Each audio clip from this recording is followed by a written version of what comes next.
The Enclosed Garden of the Truth. By Sanai. Preface.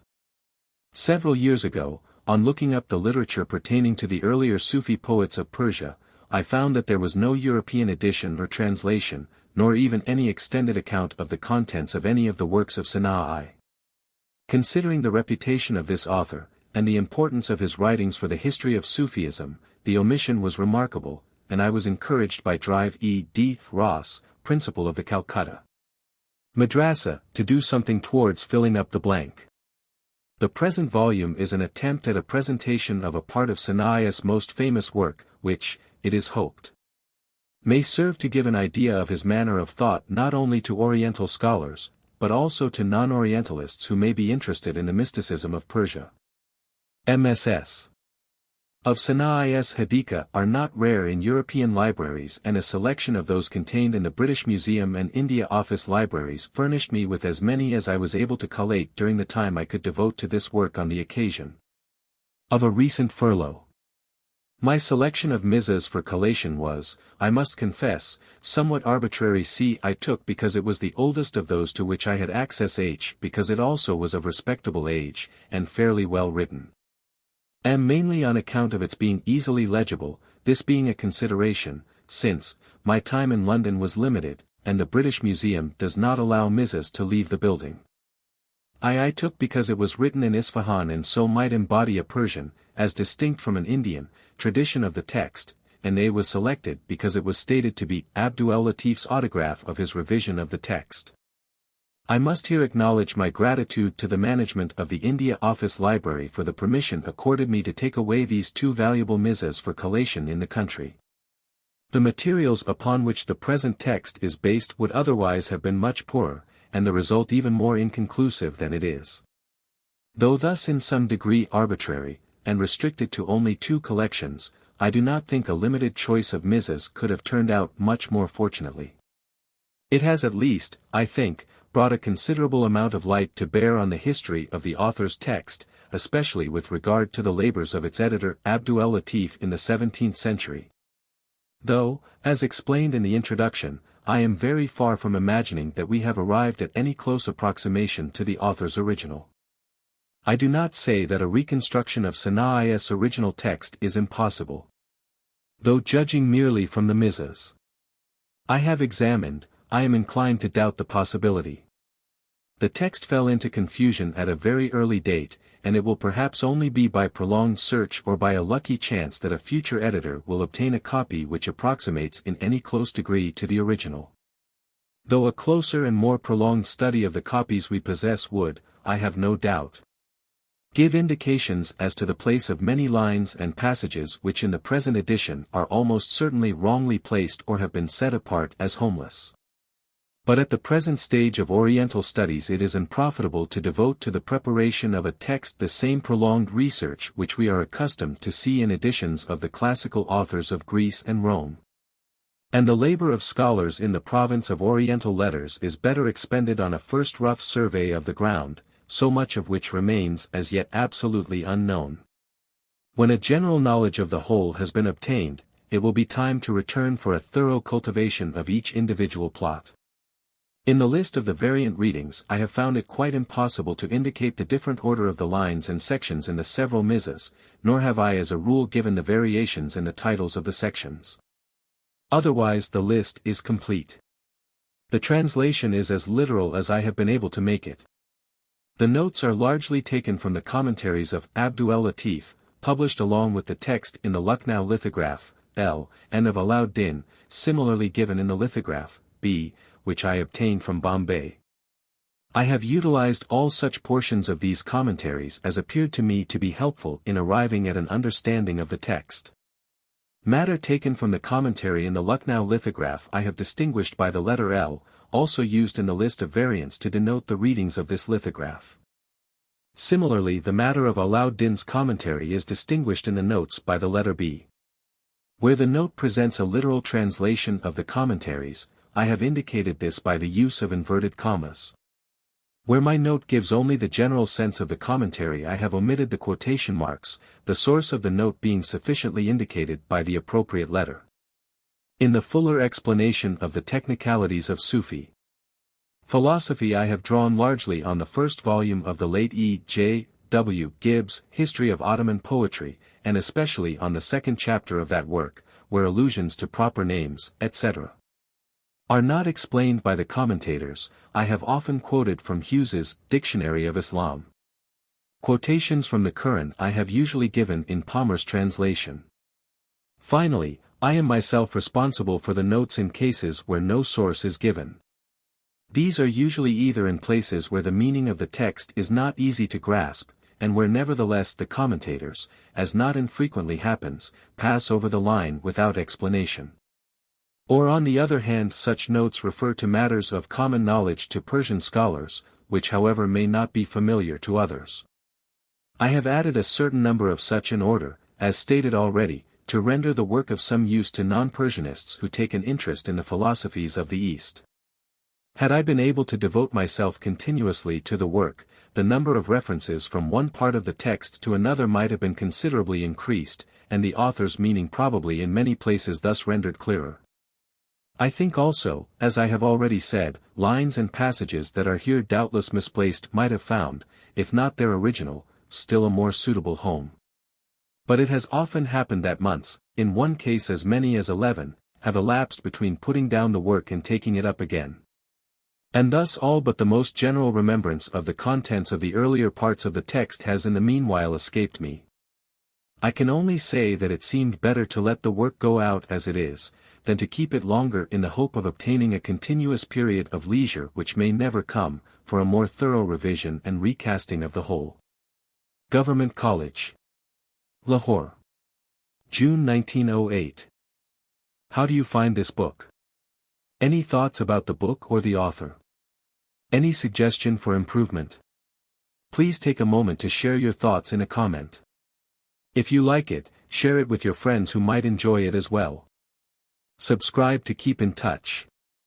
Visit CompleteAudiobooks.com for more quality content. Abbreviations. L, in the notes, refers to the commentary of Abdul Latif. In the notes, refers to the commentary of Lauddin. Gibb equals A History of Ottoman Poetry, Volume 1, by E. J. W. Gibb. London. Luzac and Company, 1900. Sale equals Sale's translation of the Quran, with notes, several editions. A cheap one is published by Warren and Company. Stein. Equals Steingass's Persian-English Dictionary. BQ equals the Buran-i-Qadi, a Persian dictionary, in Persian. The scheme of transliteration adopted is that at present sanctioned by the Asiatic Society of Bengal. The references in the notes to other passages of the work are given according to the page and line of the Persian text, indicated also in the margin of the translation. Quotations from the Arabic or indicated by printing in italics. Introduction. 1. Life of the author. Abu el-Mad Majdad Adam Sanai I was born at Ghazna, and lived in the reign of Bahramshah, AH 512-548, AD 1118-1152. Ousley says of him that he, while yet young, became one of the most learned, devout, and excellent men of the age which he adorned. His praise was on every tongue. For, in addition to his accomplishments in the Sufi philosophy, he possessed a kind and benevolent heart, delightful manners, and a fine taste for poetry.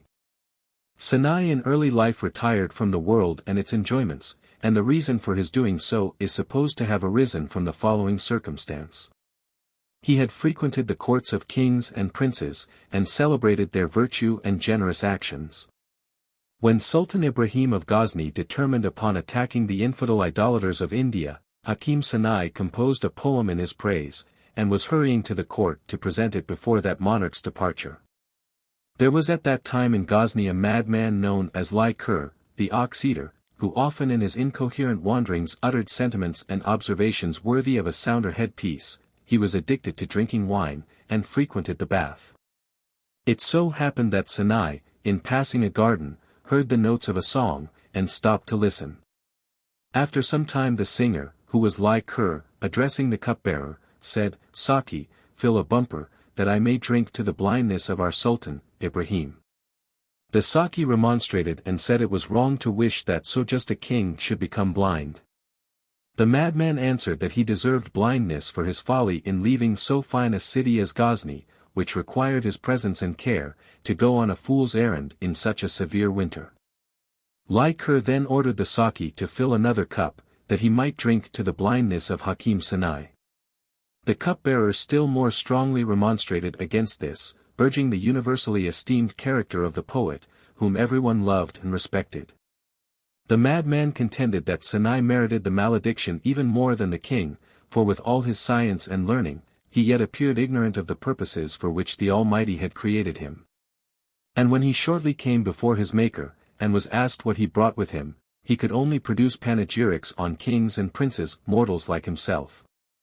These words made so deep an impression on the sensitive mind of the pious philosopher, that he secluded himself from the world forthwith, and gave up all the luxuries and vanities of courts. Sirajuddin Ali, in his Memoirs of the Poets, says, that in consequence of the sudden impression occasioned by L-Haqîqat's remarks, Sanai sought instruction from the celebrated Sheikh Yusuf Hamdani, whose cell was called the Kaaba of Khorasan. It was about this time that Biram Shah offered him his sister in marriage, which honor, however, he gratefully declined, and almost immediately set out on a pilgrimage to Mecca and Medina. It is to the refusal of the royal bride that he alludes in his Hadîqatu, as an apology to the king, in the following lines: I am not a person desirous of gold or of a wife, or of exalted station, by my God, I neither seek them nor wish them. If through thy grace and favor thou wouldest even offer me thy crown, I swear by thy head I should not accept it. The account of Sanai's conversion contained in the foregoing extract is probably, as Brown says, of little historical value. Sanai composed the present work after his return from the pilgrimage. According to most copies he completed it in AH 525, AD 1131, though some Mizas have AH 534 or 535, AD 1139-1141. Sanai was attacked during his lifetime on account of his alleged unorthodoxy, but a fatwa was published by the Khalifa's court at Baghdad, vindicating his orthodoxy against his calumniators. His commentator Abdul Latif, if in his preface, v. Post, mentions the suspicions of the various sects on the subject of the Hakim's heresies. Several dates are given for the Hakim's death. His disciple Muhammad b. Ali al-Rafa, Rakam, in a preface to the work preserved in one of the Bodleian Mizas, gives Sunday, the 11th Shaban AH 525, AD 1131. This date, however, fell on a Thursday, the 11th Shaban of the year AH 545, AD 1150, which is the date given by Taqi Kashi in the Al-Haqîqat, was, however, a Sunday. Daulatshad and Haji Kalfa give AH 576, AD 1180, 1181. Since the poet completed his Tariq Tahqiq in AH 528, the earliest of the three dates is impossible, the second would appear to be the most probable. Besides the Hadîqatu L-Haqîqat, the first chapter of which is here presented, Sanai wrote the Tariq Tahqiq, Path of Verification, Garibnama, Book of the Stranger. Siru el-Ibad ila el-Mad, Pilgrimage of Gods, Servants to the Hereafter, Karnama Book of Deeds, Ishqnama, Book of Love, and Aqlnama, Book of Reason, as well as a diwan, or collection of shorter poems in various meters. All these works, with the exception of the Haqiqa and the diwan, are said by Professor Brown, from whom the above list is taken, to be very rare. 2. Manuscripts and lithographs. I have used the following manuscripts and lithographs in the preparation of the text. 1. Br Muse Ad. 25329, full. 298, 7 3/4 inches by 4 3/4 inches, 15 ll 2 3/8 long, in small Nastaliq, with gold headings, dated Safar AH 890, AD 1485, Adam Clark. There are marginal additions by two other hands, F1 is on different paper, by a different and later hand. The letters hashtag, hashtag, hashtag, hashtag are often not distinguished, hashtag never. Hashtag and hashtag are often not distinguished from hashtag and hashtag, the small letters are often without dots, the scribe usually writes the modern undotted hashtag with 3 dots below. There are large omissions as compared with later mizas and the lithographs. I denote this ms by c. 2, br muse or 358, fol.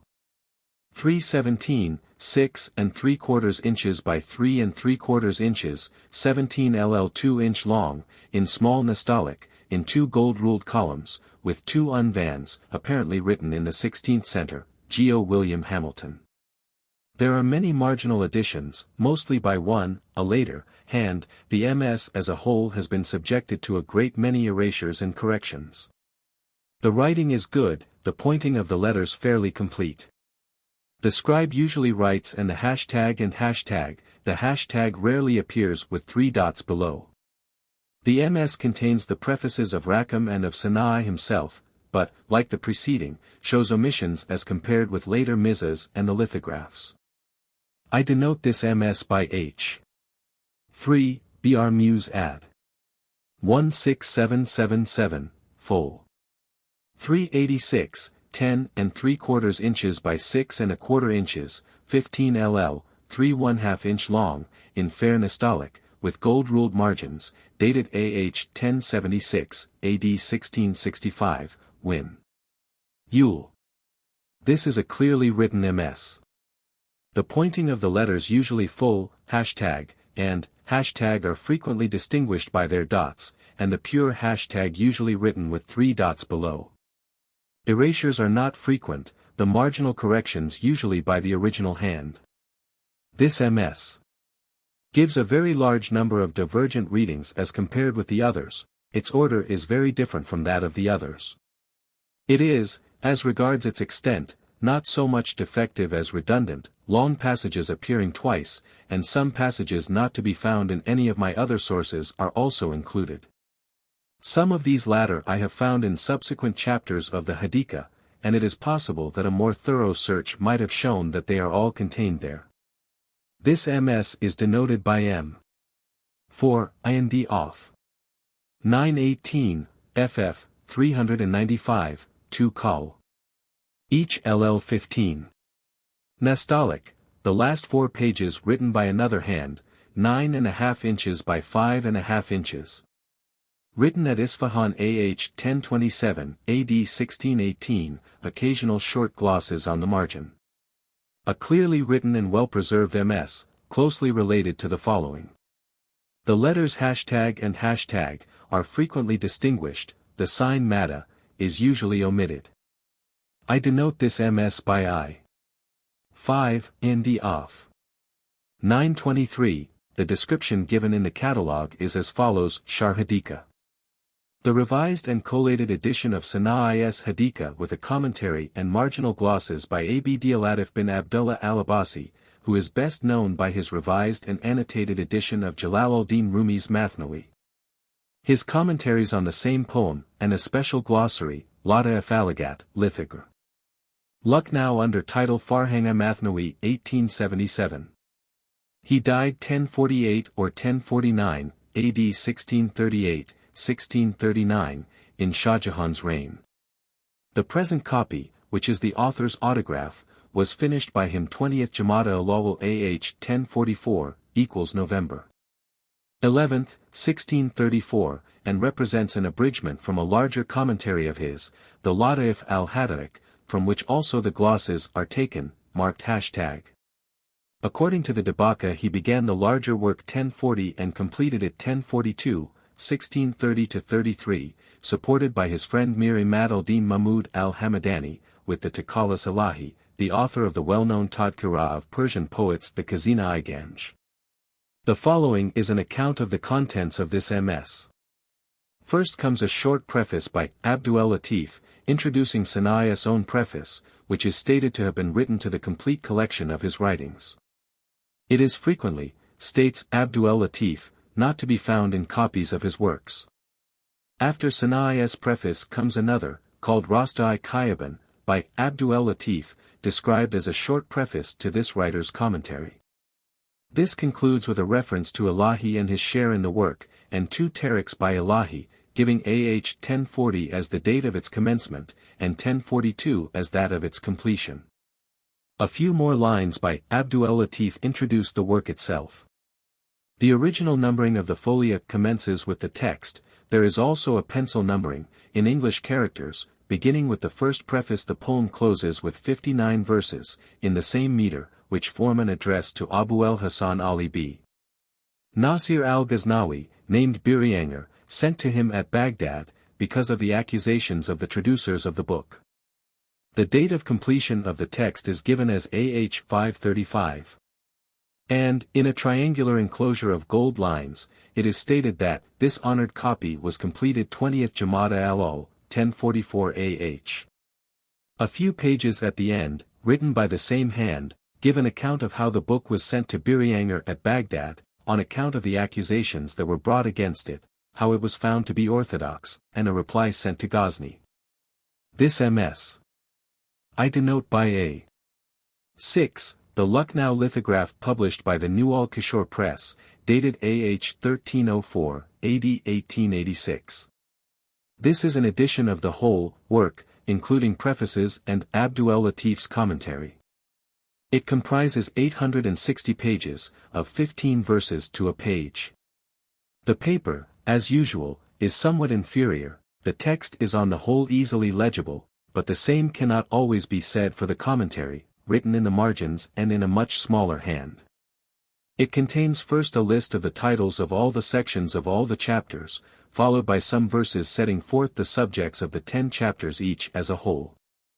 The ornamental title page follows, stating that the Hadîqatu of Sanâ'î is here accompanied by the commentary Lata'iful Hadîqatu of Abdul Latif al-Abbasi.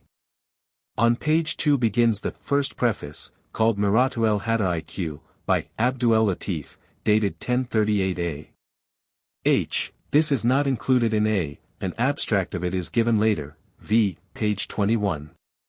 After this comes Sanai's preface with Abdul Latif's introductory words, as in A, this is called the second preface.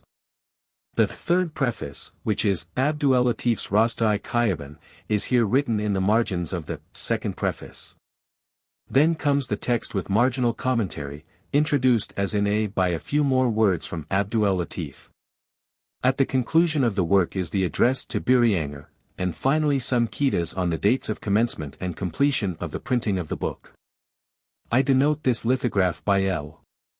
7, I obtained from Bombay, from the bookshop of Mirza Muhammad Shirazi, another lithograph, which comprises only the first chapter of the work accompanied by a copious marginal commentary. pp. 15 plus 4 plus 31 plus 188, 15 ll to a page. Published at Lahore, near Hisar, Punjab, 1290 AH, 1873 AD.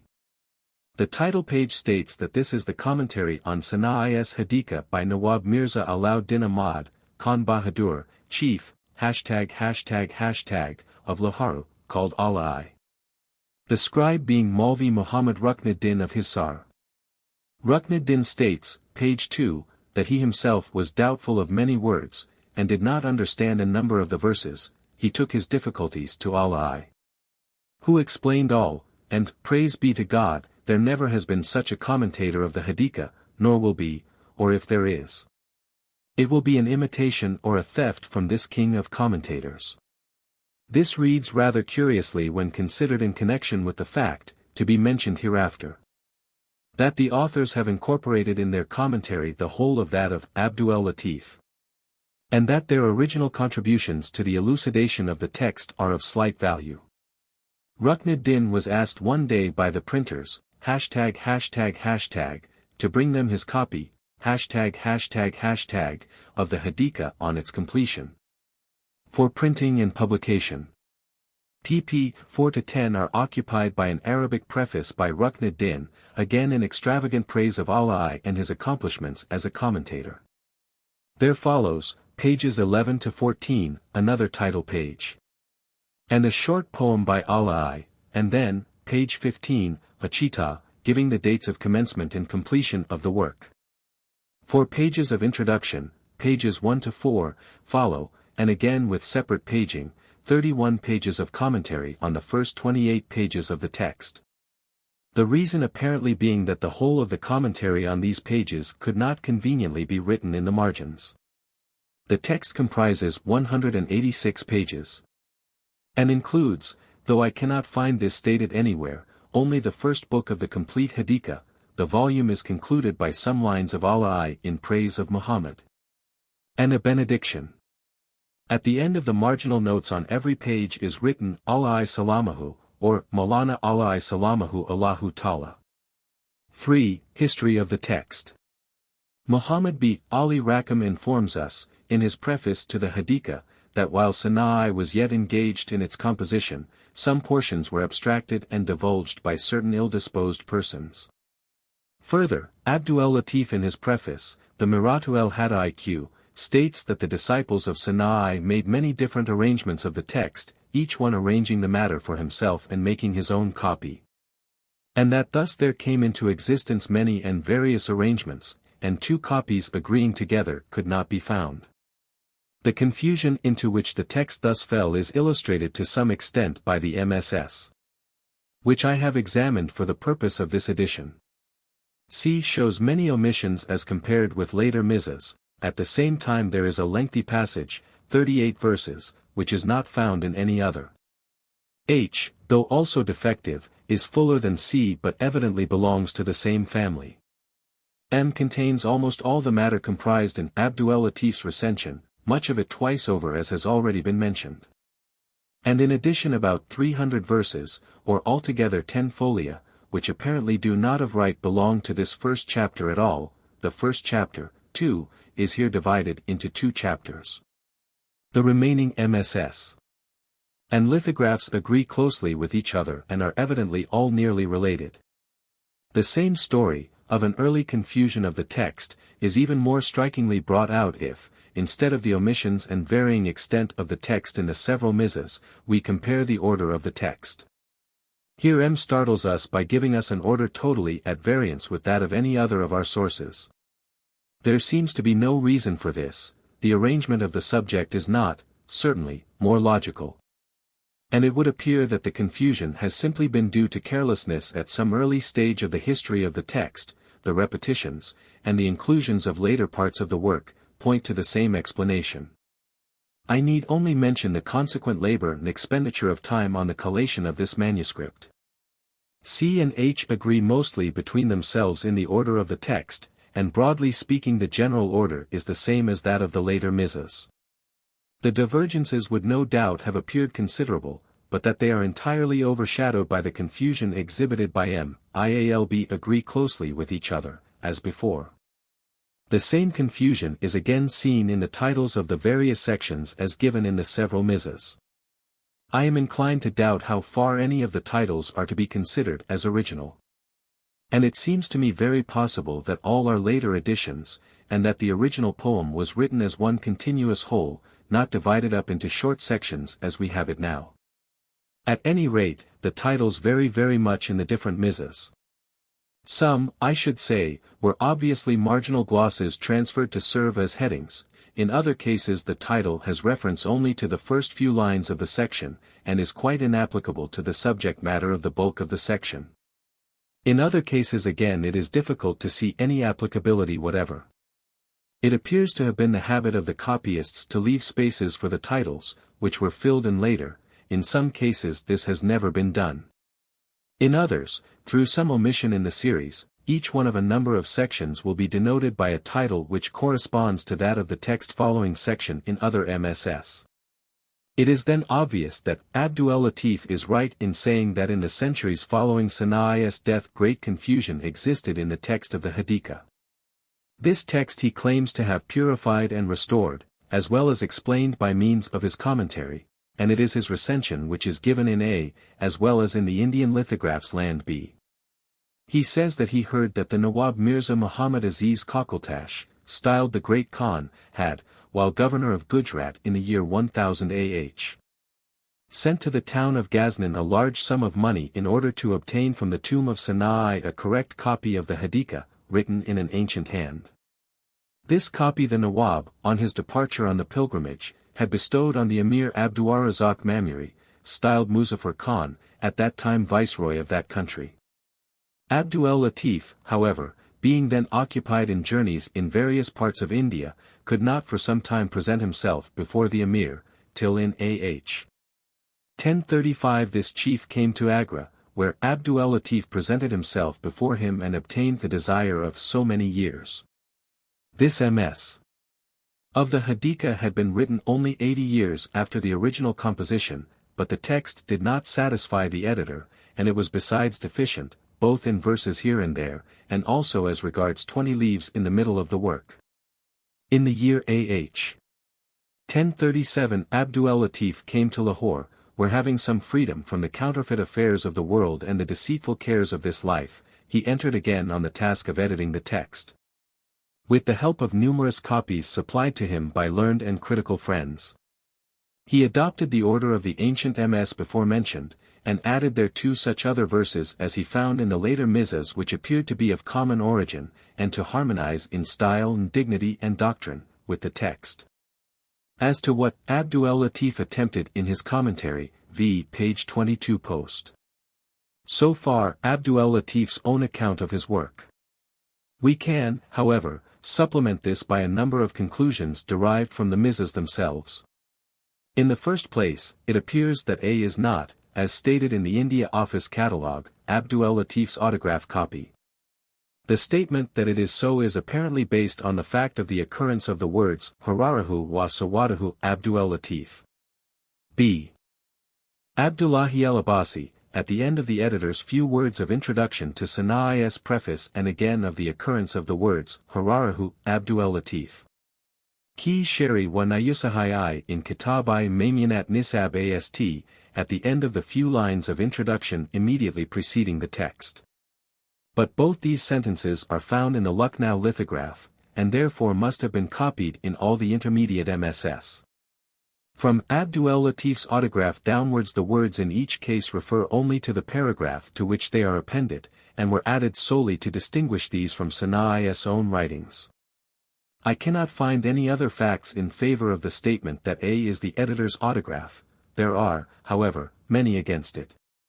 Thus A is beautifully written, and is evidently the work of a skilled professional scribe, not of a man of affairs and a traveler, which Abdul Latif represents himself as having been.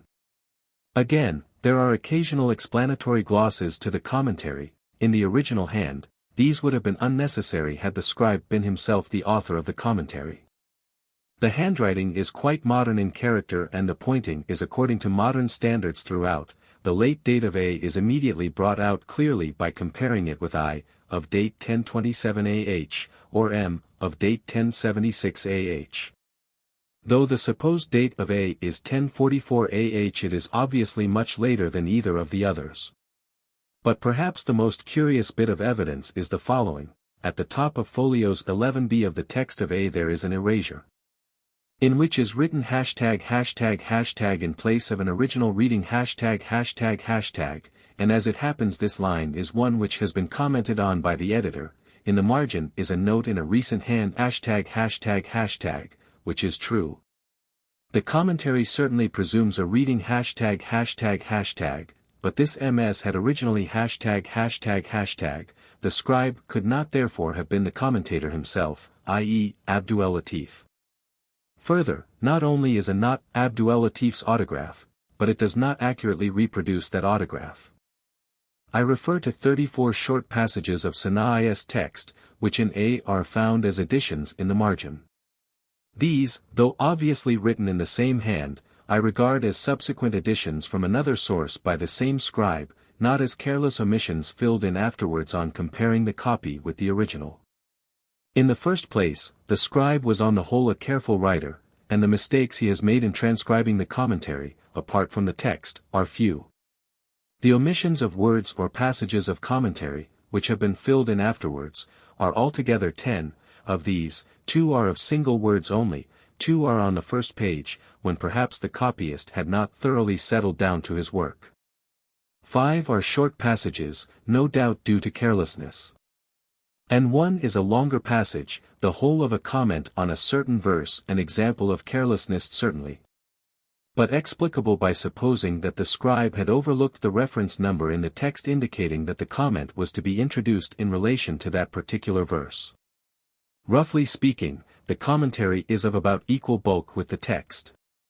Yet the omissions of portions of commentary by the copyist are thus many fewer in number and much less in their united extent than the omissions of the text, supposing, that is, that the marginal additions to the text in A are merely the consequence of careless copying.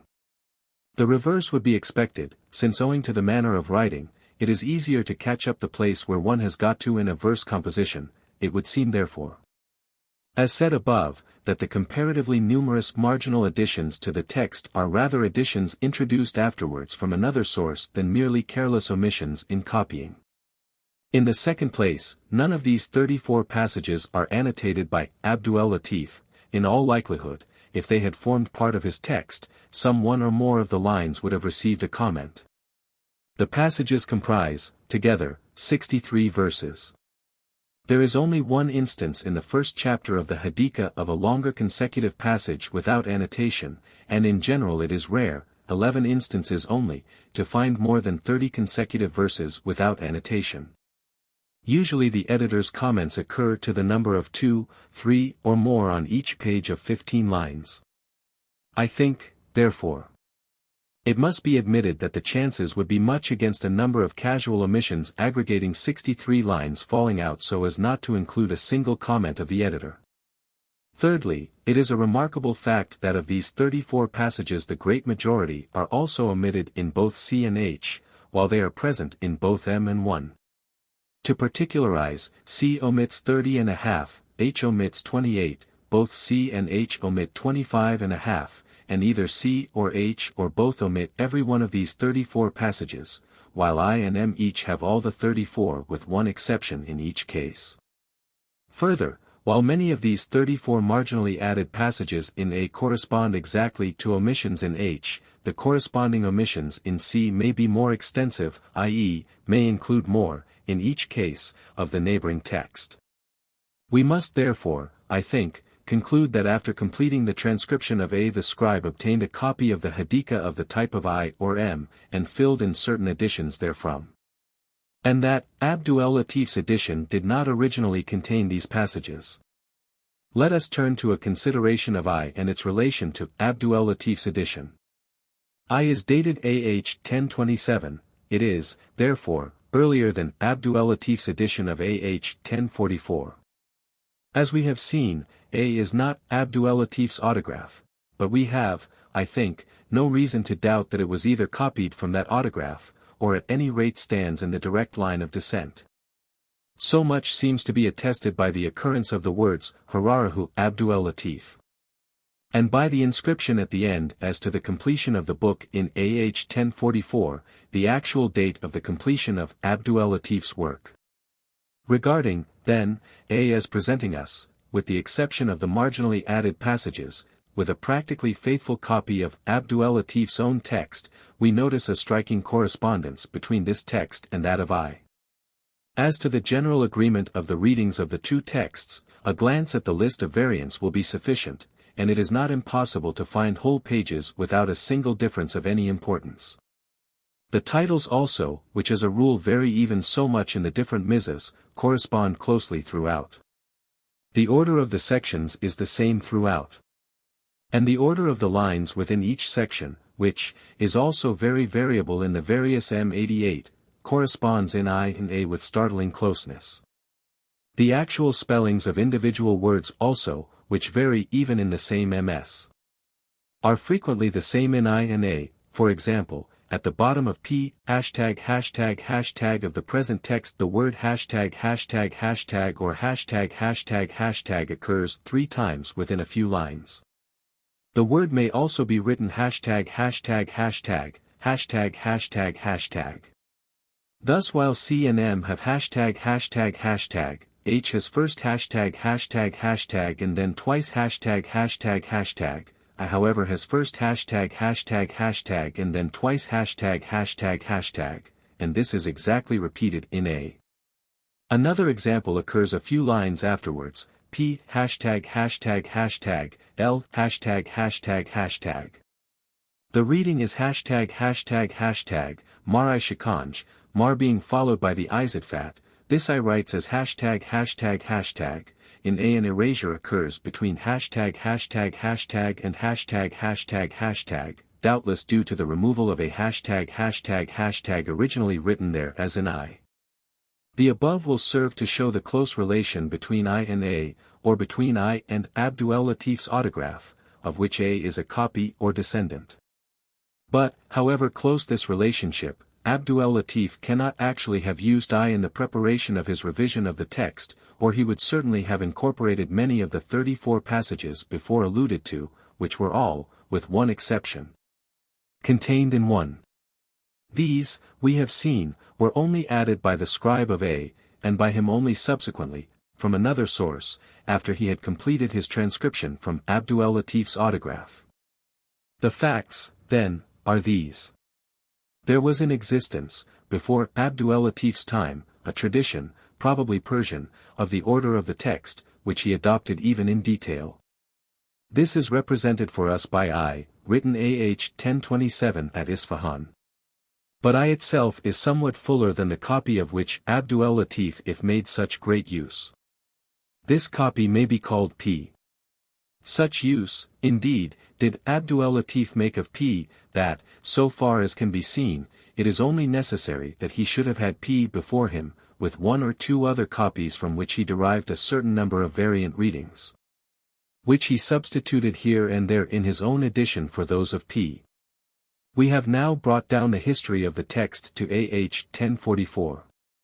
Not much remains to be said. A, as we have seen, is quite possibly a direct copy of Abdul Latif's autograph, with, however, marginal additions from another source. This other source might be at once assumed to be one, but for the fact that only 33 out of the 34 marginally added passages occur in I, and it still seems to me at least possible that I was thus used.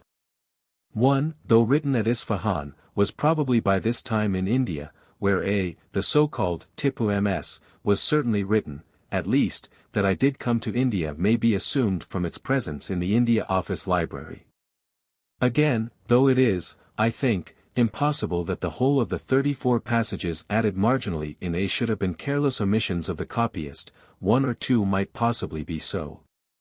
And it is possible that the single line now under discussion may be such an omission, filled in from the scribe's original, not from another source. Finally it is, of course, always possible that the additions were taken from two sources, not one only, i.e., that while perhaps even 33 were filled in after comparison with I, the single remaining line may have been derived from elsewhere. Though absent in C, it is present in both H and M. The present text is founded on that of the Lucknow lithograph L, with which have been collated the other texts mentioned above. L is practically a verbatim copy of A, the value of which has been discussed above. Though mizas of the Hadîqatu are not rare, at least in European libraries, I have not met with any in India. And a considerable portion of the first draft of the translation and notes was done on the basis of L and B alone. The Hadîqatu is not in any case an easy book, with the exception, perhaps, of a number of the anecdotes which are scattered through it. And it was rendered far more difficult by the fact, which I did not recognize for some time, that a very great amount of confusion exists even in the text as it is published today, in the lithographs descended from Abdul Latif's recension. There appeared to be frequently no logical connection whatever between successive verses, whole pages appeared to consist of detached sayings, the very meaning of which was frequently obscure. A subject would be taken up only to be dropped immediately. I ultimately became convinced that the whole work had fallen into confusion, and that the only way of producing any result of value would be to rearrange it.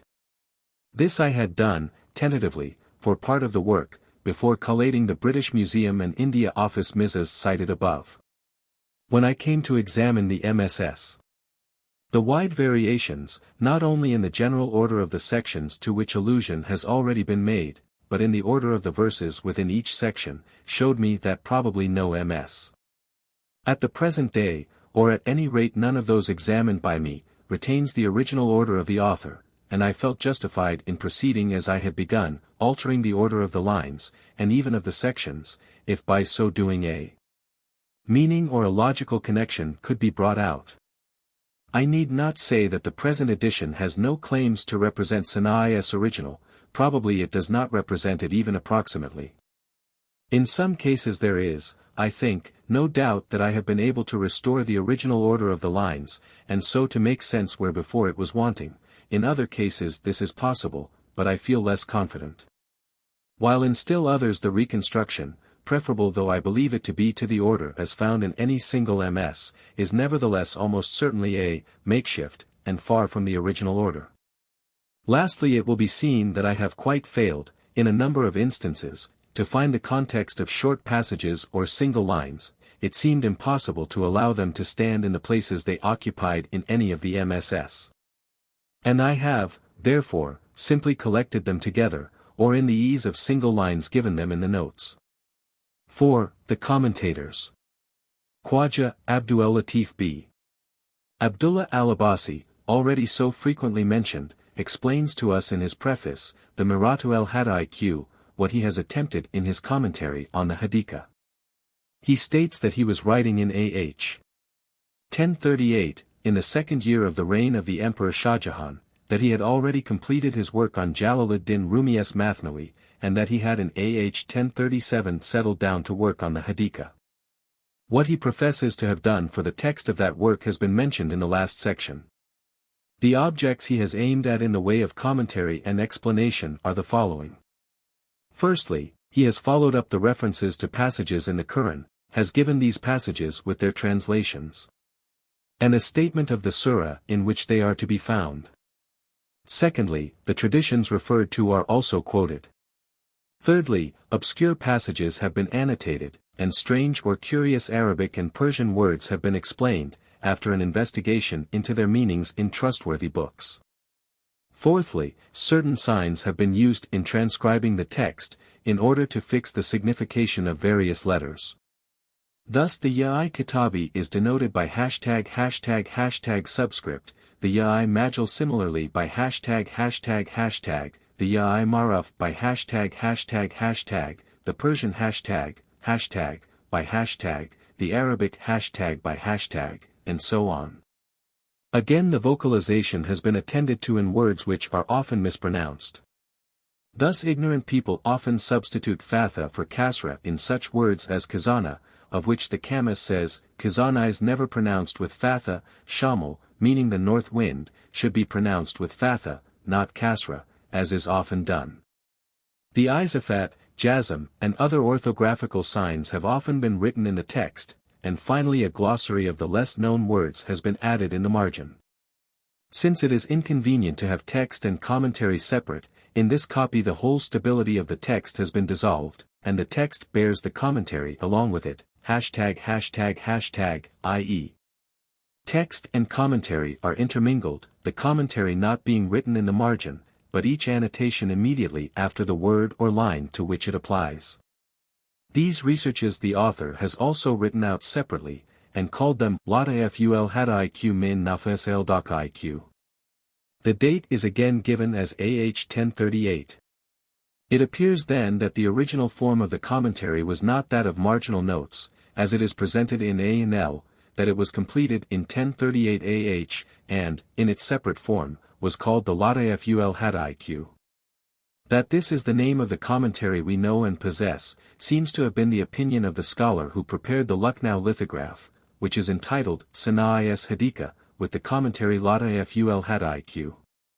Besides the preface just considered, there is also another, found in both A and L, called the Rastâ'i Qayaban, written especially, it would seem, as an introduction to the commentary Lata'ful Hadîqat. After dwelling on the unworthiness of the writer, Abdul Latif states that the interpretations given by him are not mere expressions of private opinion, but are derived from the best Arabic and Persian books. The emendations of the text are all derived from authentic mizahs, and are in accordance with the judgment of discerning men. Everything has been weighed and discussed by the learned. He does not, however, say that these explanations are the only ones, nor that he has commented on every line that to some people would seem to require it. Though his work may seem poor now while he is alive, it may grow in the esteem of men after his death. The work has been done in the intervals of worldly business, while occupied with affairs of government. There follows a lengthy eulogy of his friend Mir Imad-ud-Din Mahmud al-Hamadani, called Ilahi, 2 tariqs by whom close this preface. The first tariq says that the work having been begun in the year 1040. All the correction and revision was completed in 1042, ####. The second simply gives the date 1040. These dates evidently cannot refer to the edition and commentary as first written. Since we have seen that the text and the Lata'if Hadîqatu are referred to by Abdul Latif in 1038 as having been completed, it would seem that the editor had either been at work on another, revised and improved edition, or, as is assumed in the India Office Catalogue, number 923, on an abridgment of his earlier work. Lastly, we have the date 1041 for the completed work of which A is a copy. See description of contents of A, in section 2, page 11. And this seems to represent the final form of the work, in which the annotations are written in the margin, not, as at first, intermingled in the text.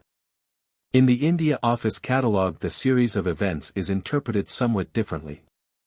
The commentary as it appears in A and L, the only form, apparently, in which we possess it, is stated to be an abridgment from a larger commentary, the Lata'if Hadîqatu. According to the preface, the catalogue states, the larger work Wadash, begun in 1040 and completed in 1042. It is with diffidence that I venture to question this presentation of the facts. But A, in the description of which the above statements occur, does not contain the preface called Miratu Hadîqatu, and therefore presents no indication that the text and Lata'if Hadîqatu had already been completed in 1038. That the work done between 1040 and 1042 consisted in the preparation of the original Lata'if Hadîqatu is, from the statement of the Miratu Hadîqatu, impossible.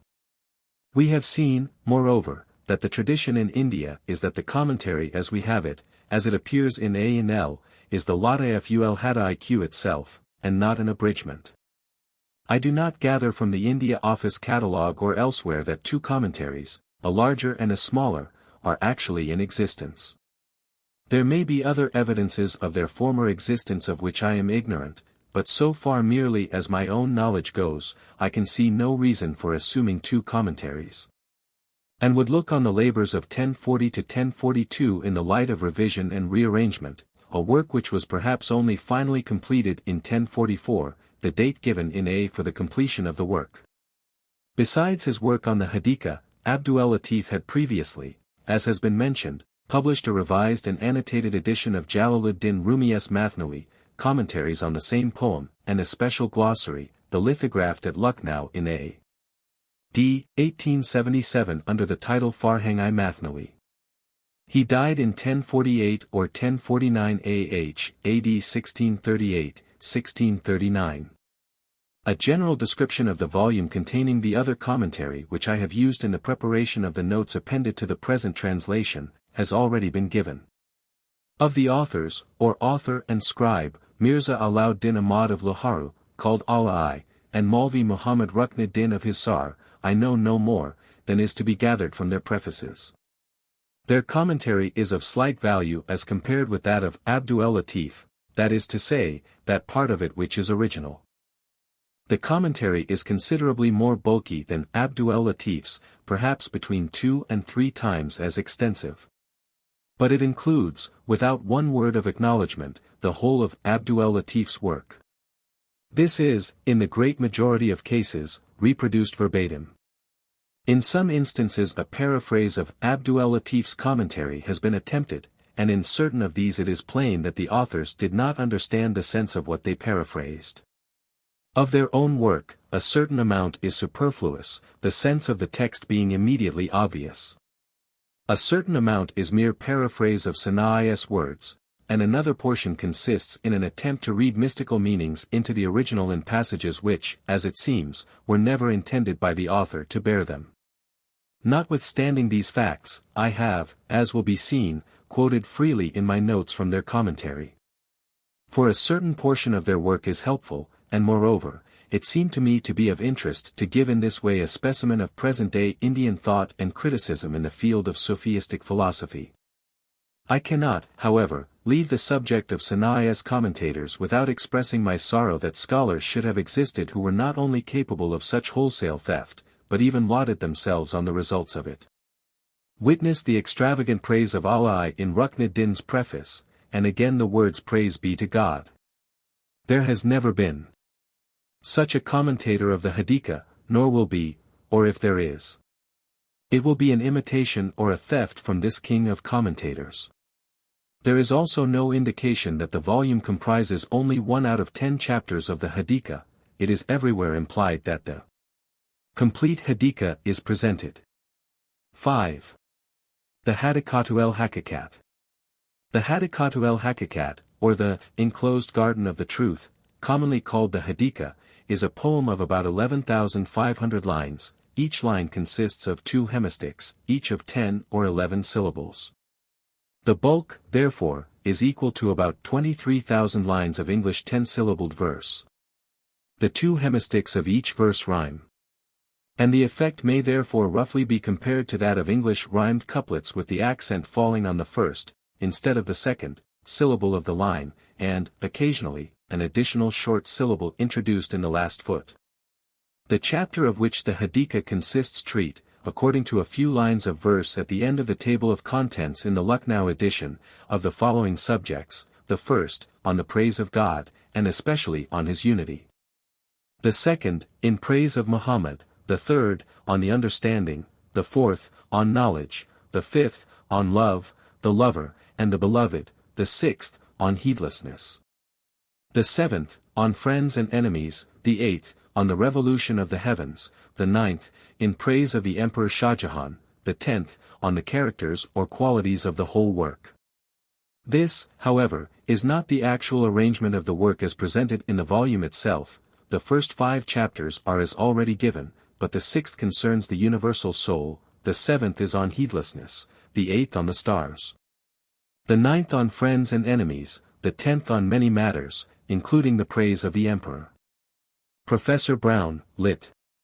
History Persia, Volume 2, page 318, gives still another order, apparently that of an edition lithographed at Bombay in AH 1275, AD 1859. Sanâ'î's fame has always rested on his Hadîqat. It is the best known and in the East by far the most esteemed of his works. It is in virtue of this work that he forms one of the great trio of Sufi teachers, Sanai, Attar, Jalaluddin Rumi. It will be of interest to compare some of the estimates that have been formed of him and of the present work in particular. In time he was the first of the 3, and perhaps the most cordial acknowledgment of his merits comes from his successor Jalaluddin Rumi. He says, "I left off boiling while still half cooked. Hear the full account from the sage of Ghazna." And again, Attar was the spirit, Sanai the 2 eyes. We walk in the wake of Sanai and Attar. Abdul Latif, in his preface called the Miratu L-Haqîqat, enters into a somewhat lengthy comparison between Sanai and Rumi, in which he is hard put to it to avoid giving any preference to one or other. It is interesting to observe how he endeavors to keep the scales even. He begins by adverting to the greater length of the Masnavi as compared with the Hadîqat, and compares the Hadîqat to an abridgment, the Masnavi to a fully detailed account. Sanai's work is the more compressed. He expresses in 2 or 3 verses what the Masnavi expresses in 20 or 30, Abdul Latif therefore, as it would seem reluctantly, and merely on the ground of his greater prolixity, gives the palm for eloquence to Jalaluddin. There is the most perfect accord between Sanai and Rumi. Tile substance of their works, indeed, is in part identical. Shall it therefore be said that Rumi stole from Sanai? He asks pardon from God for expressing the thought. With regard to beggars in the spiritual world, who own a stock in trade of trifles, bankrupts of the road of virtue and accomplishments, this might be suspected. But to accuse the treasurers of the stores of wisdom and knowledge, the able natures of the kingdom of truth and allegory, of Plagiarism and borrowing is the height of folly and unwisdom. With regard to style, some suppose that the verse of the Hadîqat is more elevated and dignified than the elegantly ordered language of the Masnavi. The Hadîqat does indeed contain poetry of which one verse is a knapsack of 100 diwans. Nor, on account of its great height, can the hand of any intelligent being's ability reach the pinnacles of its rampart, and the saying, "I have spoken a saying which is a whole work. I have uttered a sentence which is a complete diwan," is true of the Hadîqat. But if the sense and style of the Maulvi be considered, there is no room for discrimination and distinction. And, since, thou shalt not make a distinction between any of his prophets, to distinguish between the positions of these two masters, who may unquestionably be called prophets of religion, has infidelity and error as its fruit. Who possesses the power of dividing and discriminating between milk and sugar intermingled in one vessel?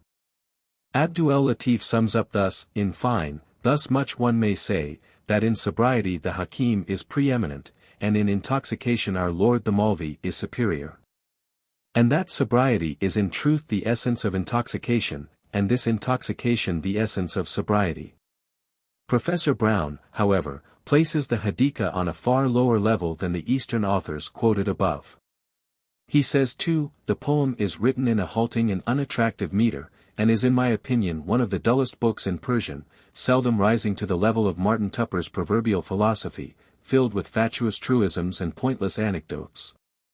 And as far inferior to the Masnavi of Jalaluddin Rumi as is Robert Montgomery's Satan to Milton's Paradise Lost.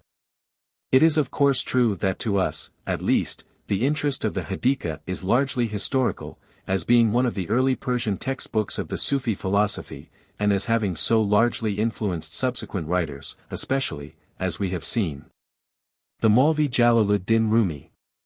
Yet I cannot but think that Prof. Brown's opinion, which is doubtless shared by other scholars, as well as the neglect to which the Hadîqat has been exposed in the West, is due not to the demerits of the original text so much as to the repellent and confused state into which the text has fallen. And I would venture to hope that the present attempt at a restoration of the form and meaning of a portion of the work, imperfect in the highest degree as I cannot but acknowledge it to be, may still be of some slight service to its author's reputation among European Orientalists. The first chapter or book of the Hadîqat, which is here presented, comprises a little more than 1/6 of the entire work. The subjects of which it treats may be briefly resumed as follows. After an introductory section in praise of God, the author speaks of the impotence of reason for the attaining a knowledge of God. Of God's unity, of God as first cause and creator, and delivers more than one attack against anthropomorphic conceptions of God, pages 1 to 10. After speaking of the first steps of the ascent towards God, for which worldly wisdom is not a bad thing, with work and serenity, pp. 10 to 11, he devotes the next portion of the book to God as provider, to his care for man through life, the uselessness of earthly possessions, and to God as guide on the road, but self must first be abandoned, pages 11 to 46. A fine section on God's incomprehensibility to man might perhaps come more fittingly at an earlier stage instead of here, pages 16 to 18. After overcoming self, God's special favor is granted to the traveler on the path, but we see crookedly, and he alone knows what is best for us. He has ordered all things well, and what seems evil is so only in appearance, pages 18 to 25.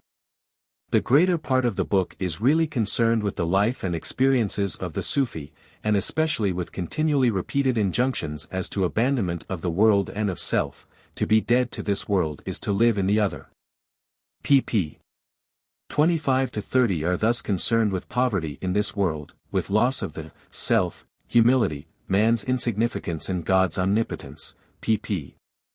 30 to 34 with the necessity of continual remembrance of God, of never living apart from him, and again of dying to the world. Death to the world leads to high position with God. There follows, pp. 34 to 41, a series of passages on the duty of thanksgiving for God's mercies. His mercy however has its counterpart in his anger, and examples of his wrath are given.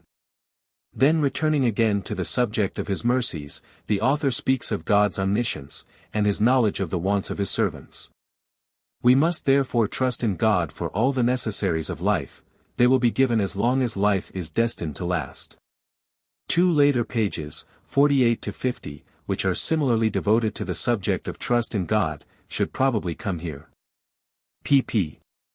41 to 48 deal with the Sufi's desire for God, and his zeal in pursuing the path. Various directions for the road are given, especially as rewards the abandonment of the world and of self, and fixing the desires on God only. Union with God is the goal. The abandonment of self is again the theme of pages 50 to 51. A portion of the book, pages 51 to 56, is, curiously, here devoted to the interpretation of dreams. After which the author treats of the incompatibility of the two worlds, again of the abandonment of earth and self, and of the attainment of the utmost degree of annihilation, pages 56 to 58. There follows a passage on the treatment of schoolboys, a comparison with the learner on the Sufi path, and an exhortation to strive in pursuing it, pages 58 to 60. The next portion of the book, pp.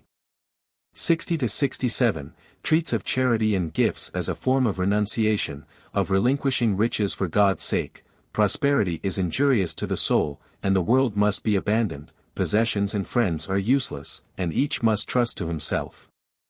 Each will find his deserts hereafter, and receive the reward of what he has worked for here. pp. 67 to 80 treat of prayer, the preparation for which consists in purity of heart, humility, and dependence upon God. Prayer must come from the heart.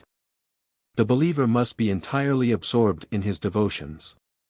Prayer must be humble, the believer must come in poverty and perplexity, and only so can receive God's kindness.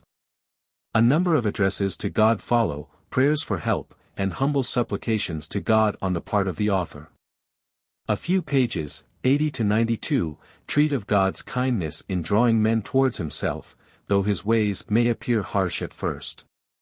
The progress of the believer is described in a strain of hyperbole, pages 82 to 83, and this portion closes with a few sections, pages 83 to 86, on God's majesty and omnipotence somewhat after the manner of those in the earlier part of the book.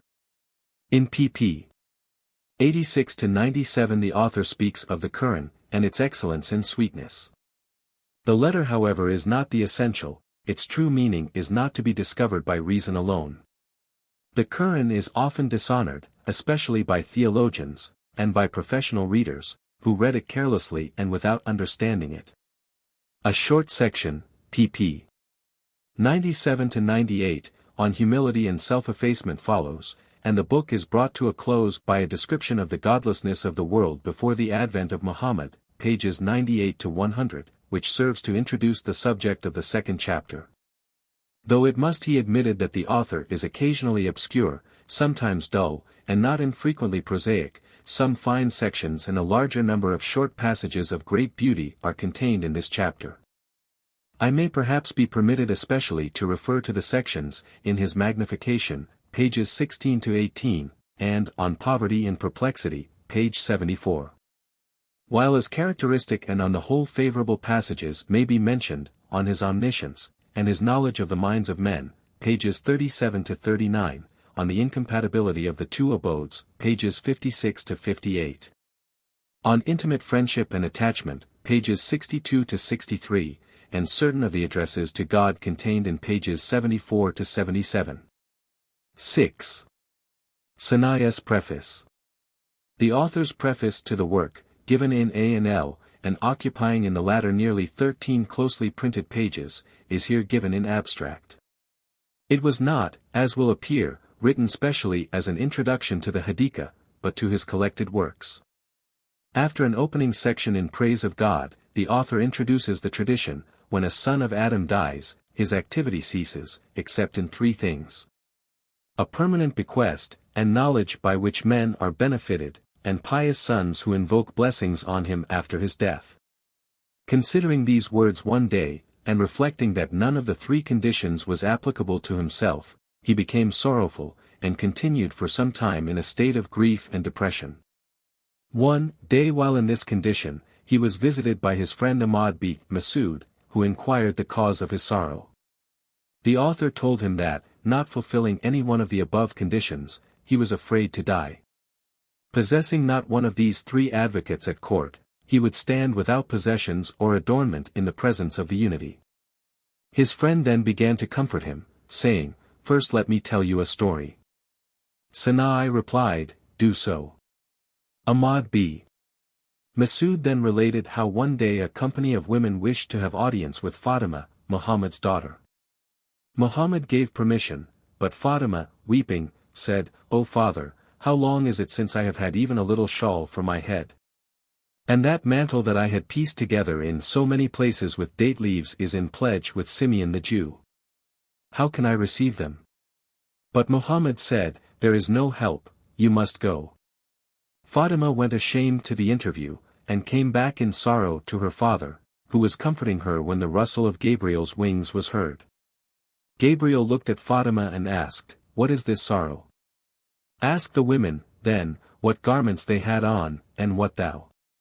Muhammad sent a messenger to the women, who returned, and said, "It was so, at the time when the mistress of creation bestowed beauty on that assembly, that the onlookers were astounded, though clothed, they seemed to themselves naked. And among themselves they were asking, whence came this fine linen, and from which shop this embroidery? What skillful artificers, what nimble-fingered craftsmen?" Fatima said, "O my father, why didst thou not tell me, that I might have been glad?" He answered, "O dear one, thy beauty consisted in that which was concealed inside thyself." "By my life," continued Ahmad, "such modesty was allowable in Fatima, brought up in seclusion. But here we have a strong and able man of happy fortune, one who is known as a pattern to others in both practice and theory. Though thou hast considered thyself naked, yet they have clothed thee in a robe from the wardrobe of eternity. Is it proper for this robe to be concealed, instead of being displayed for the enlightenment of others?" And adverting to the saying, when a son of Adam dies, his work is cut short, except in three things, he takes the three one by one. First, a continuing alms, but every kindness is an alms, and it is a kindness that thou meet thy brother with a cheerful countenance, and that thou empty thy bucket into the pots of thy brother. That is, alms does not wholly consist in spreading food before a glutton, or giving some worthless thing to a pauper. It is a truer alms and a more imperishable hospitality to wear a cheerful countenance before one's friends, and if others have the outward semblance of alms, thou hast its inward essence. And if they have set forth a table of food before men, thou hast set forth a table of life before their souls. So much for what thou sayest, I am excluded from a continuing alms. Ahmad b. Masood then takes up the second point, knowledge that benefits, and quotes, "We take refuge with God from knowledge which does not benefit, and many a wise man is destroyed by his ignorance and his knowledge which does not advantage him." As examples of knowledge that does not benefit he takes the science of metaphysics, a science tied by the leg to desire and notoriety, lying under the opprobrium of, "He who learns the science of metaphysics is a heretic," and flies in circles in the air. As well as of the saying, "A science newly born, weak in its credentials, I have perfected it for the sake of heresy, and so peace."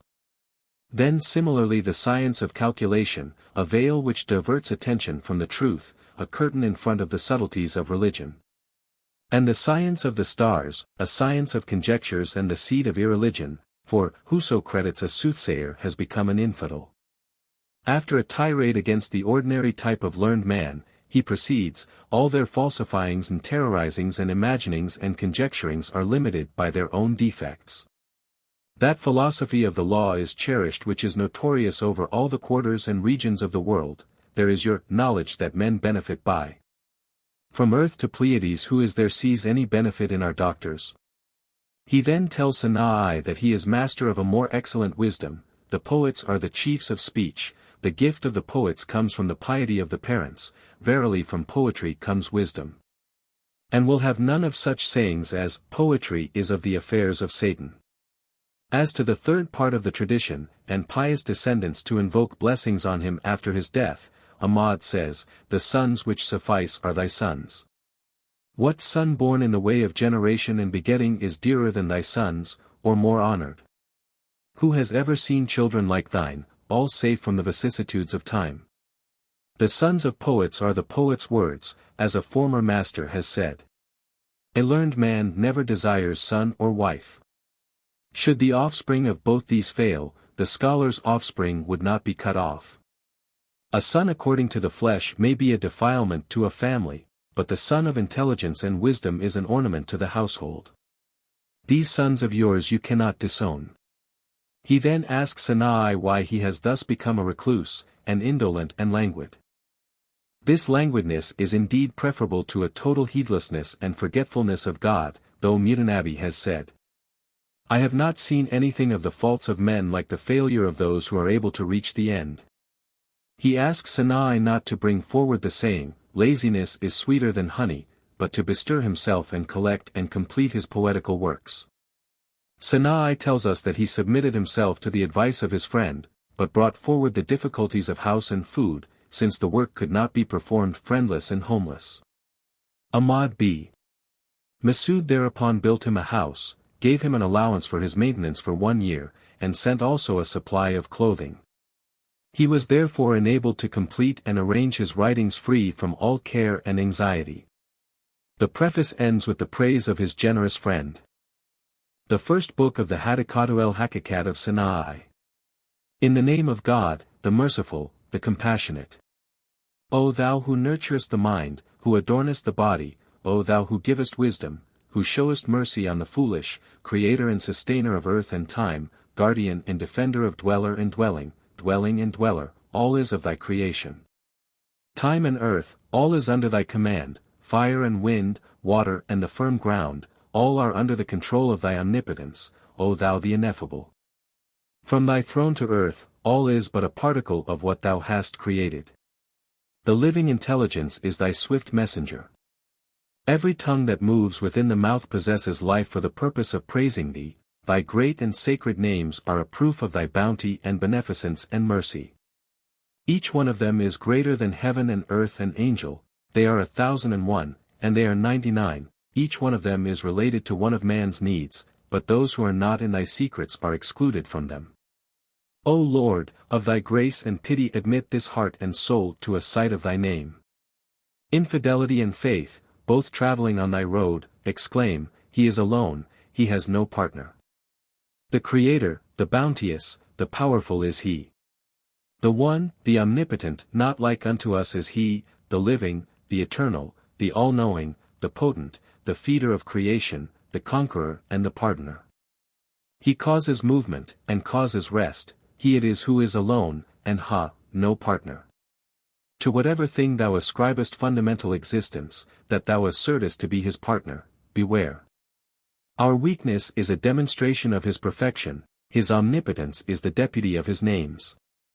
Both know and he returned from that mansion of felicity with pocket and purse empty.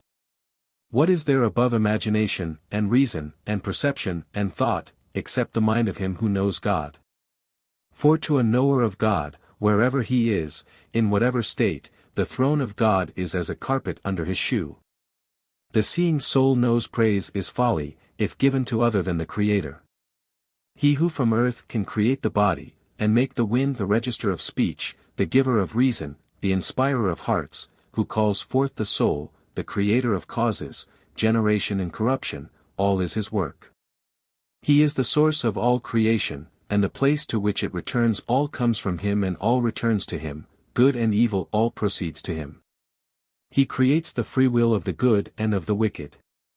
He is the author of the soul, the originator of wisdom, he from nothing created thee something, thou wert of no account, and he exalted thee. No mind can reach a comprehension of his mode of being, the reason and soul know not his perfection. The mind of intelligence is dazzled by his majesty, the soul's eye is blinded before his perfection. The primal intelligence is a product of his nature, yet he admitted to a knowledge of himself. Imagination lags before the glory of his essence. Understanding moves confined before his nature's mode of being. His fire, which in haughtiness he made his carpet, burnt the wing of reason, the soul is a serving man in his pageant, reason a novitiate in his school. What is reason in this guest house? Only a crooked writer of the script of God. What of this intelligence, agitator of trifles? What of this changing inconstant nature? When he shows to intelligence the road to himself, then only can intelligence fitly praise him.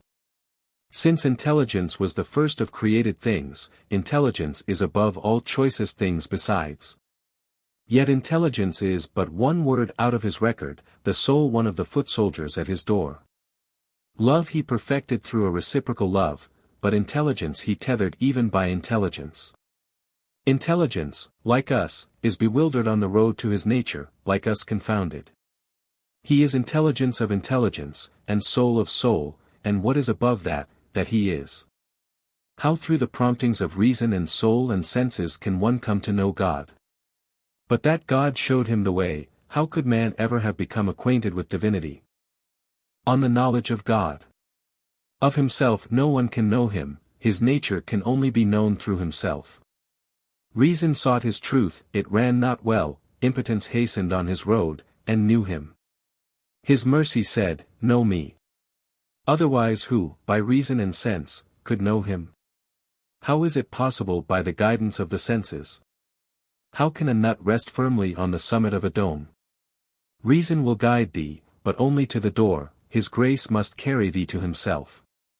Thou canst not journey there by reason's guidance, perverse like others, commit not thou this folly. His grace leads us on the road, his works are guide and witness to him. O thou, who art incompetent to know thine own nature, how wilt thou ever know God? Since thou art incapable of knowing thyself, how wilt thou become a knower of the Omnipotent? Since thou art unacquainted with the first steps towards a knowledge of him, how thinkest thou to conceive of him as he is? In describing him in argument, speech is a comparison, and silence a dereliction of duty. Reason's highest attainment on his road is amazement, the people's riches is their zeal for him. Imagination falls short of his attributes, understanding vainly boasts her powers. The prophets are confounded at these sayings, the saints stupefied at these attributes. He is the desired and Lord of reason and soul, the goal of disciple and devotee. Reason is as a guide to his existence. All other existences are under the foot of his existence. His acts are not bounded by inside and outside, his essence is superior to how and why. Intelligence has not reached the comprehension of his essence. The soul and heart of reason are dust upon this road. Reason, without the collyrium of friendship with him, has no knowledge of his divinity. Why dost thou instigate imagination to discuss him? How shall a raw youth speak of the eternal? By reason and thought and sense no living thing can come to know God. When the glory of his nature manifests itself to reason, it sweeps away both reason and soul. Let reason be invested with dignity in the rank where stands the faithful Gabriel. Yet before all his majesty a Gabriel becomes less than a sparrow through awe, reason arriving there bows down her head, the soul flying there folds her wing. The raw youth discusses the eternal only in the light of his shallow sense and wicked soul. Shall thy nature, journeying towards the majesty and glory of his essence, attain to a knowledge of him? On the assertion of the unity. He is one, and number has no place in him, he is absolute, and dependence is far removed from him, not that one which reason and understanding can know, not that absolute which sense and imagination can recognize. He is not multitude, nor paucity, one multiplied by one remains one. In duality is only evil and error, in singleness is never any fault. While multitude and confusion remain in thy heart, say thou one or two, what matter, for both are the same. Thou, the devil's pasture, know for certain what, and how much, and why, and how. Have a care. His greatness comes not from multitude. His essence is above number and quality, the weak searcher may not ask, is it, or, who, concerning him. No one has uttered the attributes of the Creator, he, quantity, quality, why, or what, who, and where. His hand is power, his face eternity. To come is his wisdom, the descent his gift, his 2 feet are the majesty of vengeance and dignity, his 2 fingers are the effective power of his command and will. All existences are subject to his omnipotence. All are present to him, all seek him, the motion of light is towards light. How can light be separated from the sun? In comparison with his existence, eternity began but the day before yesterday, it came at dawn, but yet came late. How can his working be bounded by eternity? Eternity without beginning is a house-born slave of his, and think not nor imagine that eternity without end is more, for eternity without end is like to eternity without beginning. How shall he have a place, in size greater or smaller? For place itself has no place. How shall there be a place for the creator of place, a heaven for the maker of heaven himself? Place cannot attain to him, nor time. Narration can give no information of him, nor observation. Not through columns is his state durable, his nature's being has its place in no habitation. O thou, who art in bondage to form and delineation, bound by, he sat upon the throne. Form exists not apart from contingencies, and accords not with the majesty of the eternal. Inasmuch as he was sculptor, he was not image, he sat, was, not throne, nor earth. Continue calling, he sat, from thy inmost soul, but think not his essence is bound by dimensions, for, he sat, is a verse of the Quran, and to say, he has no place, is an article of faith. The throne is like a ring outside a door. It knows not the attributes of Godhead. The word, speech, is written in the book, but shape and voice and form are far from him. God descends is written in tradition, but believe not thou that he comes and goes. The throne is mentioned in order to exalt it, the reference to the Kaaba is to glorify it. To say, he has no place, is the gist of religion. Shake thy head, for it is a fitting opportunity for praise. They pursue Hussein with enmity because Ali spoke the word, he has no place. He made an earth for his creation in this form, behold how he has made a nest for thee. Yesterday the sky was not, today it is. Again tomorrow it will not be, yet he remains. He will fold up the veil of smoke in front of him, on a day we will fold up the heavens. Qur. 21:103, breathe thou forth a groan. When the knowers of God live in him, the eternal, they cleave, behold, and, he, in two through the middle. On God as first cause. The course of time is not the mold whence issues his eternal duration, nor temperament the cause of his beneficence. Without his word, time and temperament exist not, as apart from his favor the soul enters not the body. This and that both are wanting and worthless, that and this both are foolish and impotent. Old and new are words inapplicable to his essence, he is, for he consists not of any existences except himself. His kingdom cannot be known to its limits, his nature cannot be described even to its beginning, his acts and his nature are beyond instrument and direction, for his being is above, be, and he. Before thou wert in existence a greater than thou for thy sake brought together the causes that went to form thee, in one place under the heavens by the command and act of God were the four temperaments prepared. Their gathering together is a proof of his power is the draftsman of his wisdom. He who laid down the plan of thee without pen can also complete it without colors. Within thee, not in yellow and white and red and black, God has portrayed his work, and without thee he has designed the spheres, of what? Of wind and water and fire and earth. The heavens will not forever leave to thee thy colors yellow and black and red and white, the spheres take back again their gifts, but the print of God remains forever. He who without colors drew thy outlines will never take back from thee thy soul. By his creative power he brought thee under an obligation, for his grace has made thee an instrument of expression of himself. He said, I was a hidden treasure. Creation was created that thou mightest know me, the eye like to a precious pearl through Kaf and Nun he made a mouth filled with in. So no purse and tear not thy veil, lick no plate and buy not blandishment. All things are contraries, but by the command of God all travel together on the same road. In the house of non-existence the plan of all is laid down for all eternity by the command of the Eternal. For essences, through the exertion of the 7 stars, become the means of bodying forth the plan. Say, the world of evil and of good proceeds not except from him and to him, nay, is himself. All objects receive their outline and forms from him, their material basis as well as their final shape. Element and material substance, the form and colors clothing the four elements, all things know as limited and finite, as but a ladder for thy ascent to God. On purity of heart. Then, since the object of desire exists not in any place, how canst thou purpose to journey towards him on foot? The highroad by which thy spirit and prayers can travel towards God lies in the polishing of the mirror of the heart.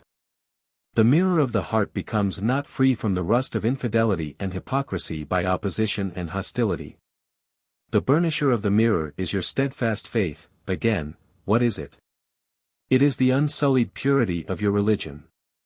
To him in whose heart is no confusion, the mirror and the form imaged will not appear as the same thing. Although in form thou art in the mirror, that which is in the mirror is not thou, thou art one, as the mirror is another. The mirror knows nothing of thy form, it and thy form are very different things. The mirror receives the image by means of light, and light is not to be separated from the sun. The fault, then, is in the mirror and the eye. Whoso remains forever behind a veil, his likeness is as the owl and the sun. If the owl is incapacitated by the sun, it is because of its own weakness, not because of the sun. The light of the sun is spread throughout the world, the misfortune comes from the weakness of the bat's eye. Thou sayest not except by fancy and sense, for thou dost not even know the line, the surface and the point. Thou stumblest on this road of knowledge, and for months and years remainest tarrying in discussion. But in this matter he utters only folly who does not know the manifestation of God through his incarnation in man. If thou wishest that the mirror should reflect the face, hold it not crooked and keep it bright. For the sun, though not niggardly of his light, seen in a mist looks only like glass, and a Yusuf more beautiful than an angel seems in a dagger to have a devil's face. Thy dagger will not distinguish truth from falsehood. It will not serve thee as a mirror. Thou canst better see thy image in the mirror of thy heart than in thy clay. Break loose from the chain thou hast fettered thyself with, for thou wilt be free when thou hast got clear from thy clay. Since clay is dark and heart is bright, thy clay is a dustbin and thy heart a rose garden. Whatever increases the brightness of thy heart brings nearer God's manifestation of himself to thee. Because Abu Bakr's purity of heart was greater than others, he was favored by a special manifestation. On the blind men and the affair of the elephant. There was a great city in the country of Gur, in which all the people were blind. A certain king passed by that place, bringing his army and pitching his camp on the plain. He had a large and magnificent elephant to minister to his pomp and excite awe, and to attack in battle. A desire arose among the people to see this monstrous elephant, and a number of the blind, like fools, visited it, every one running in his haste to find out its shape and form.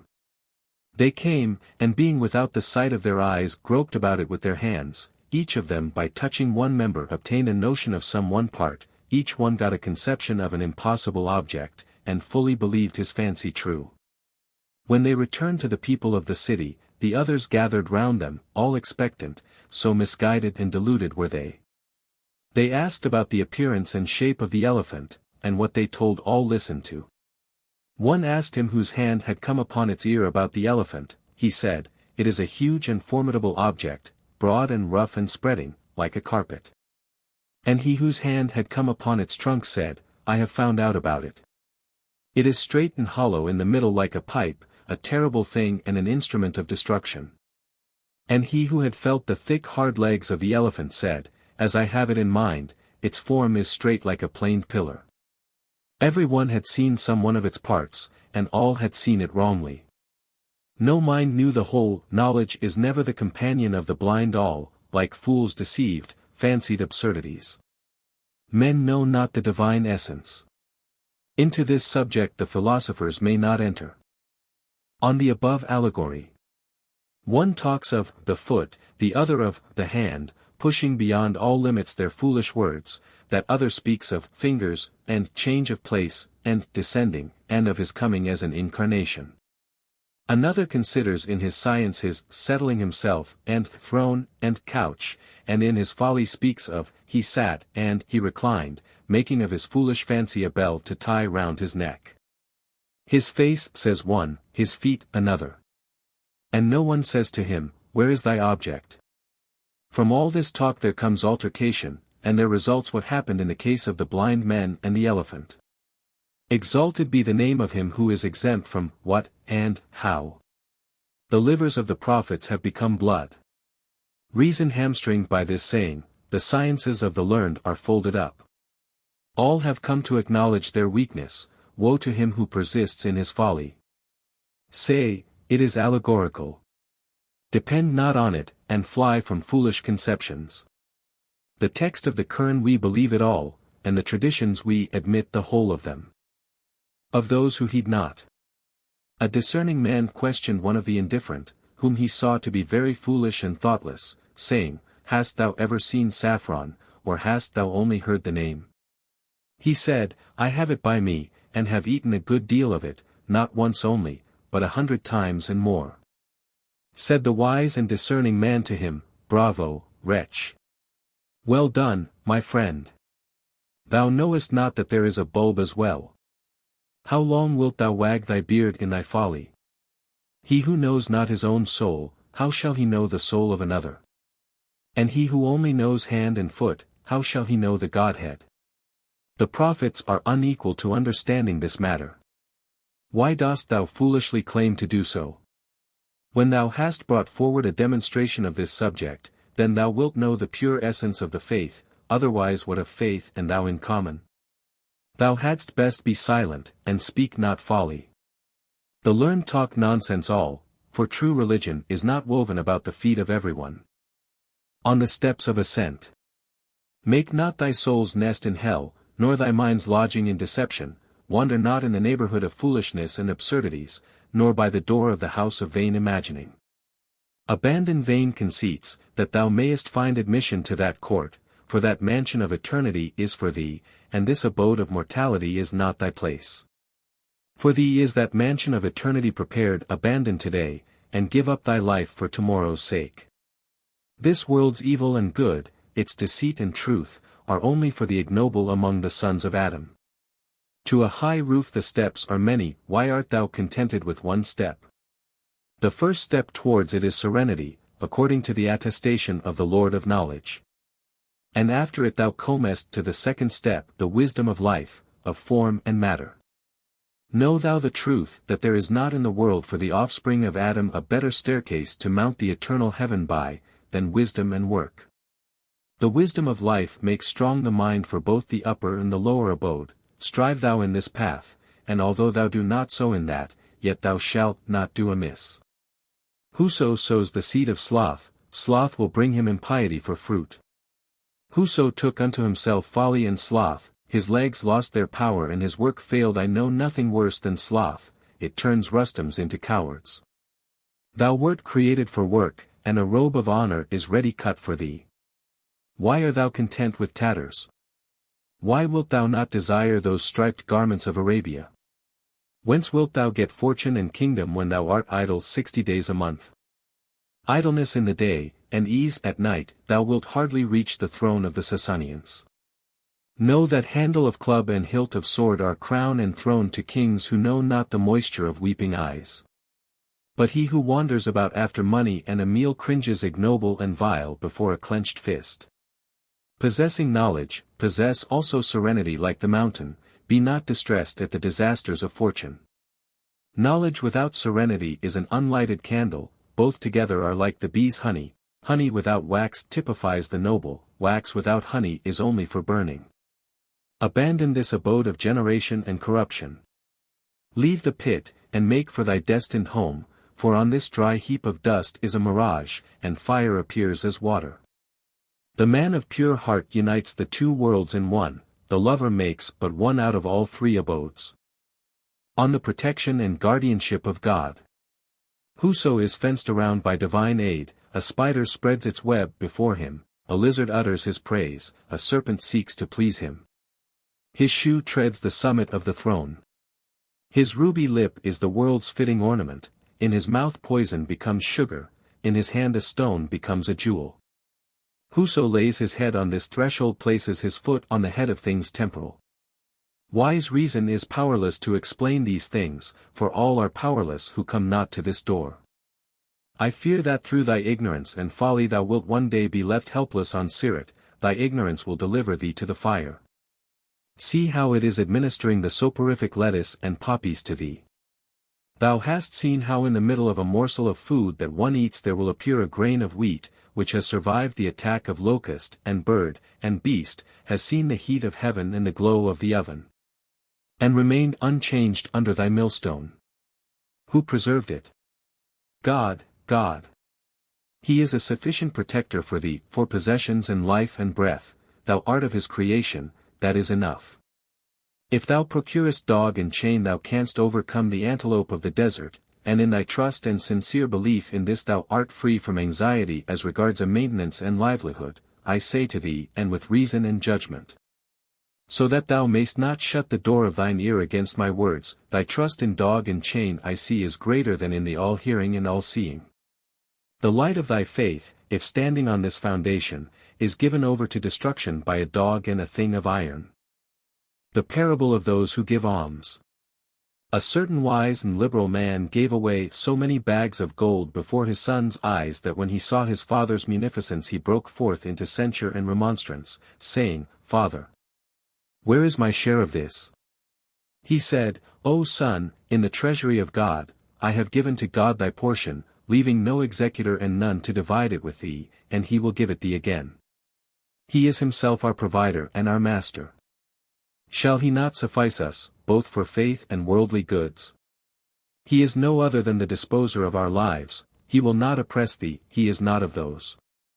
To everyone he gives back 70-fold, and if he closes one door against thee, he opens 10. On the cause of our maintenance. Sayest thou not that before the beginning of thy existence God the All-Wise, the Ineffable, when he had created thee in the womb gave thee of blood thy sustenance for 9 months? Thy mother nourished thee in her womb, then after 9 months brought thee forth. That door of support he quickly closed on thee, and bestowed on thee 2 better doors, for he then acquainted thee with the breast 2 fountains running for thee day and night, he said, Drink of these both. Eat and welcome, for it is not forbidden thee. When after 2 years she weaned thee, all became changed for thee, he gave thee thy sustenance by means of thy 2 hands and feet, take it by means of these, and by those go where thou wilt. If he close the 2 doors against thee, it is but light, for instead of 2, for doors have appeared, take by means of these, by those go on to victory, go seek thy daily bread throughout the world. When suddenly there comes on thee thy appointed time, and the things of the world all pass away, and the 2 hands and feet fail in their office, to thee in thy helpless state he gives an exchange for these 4.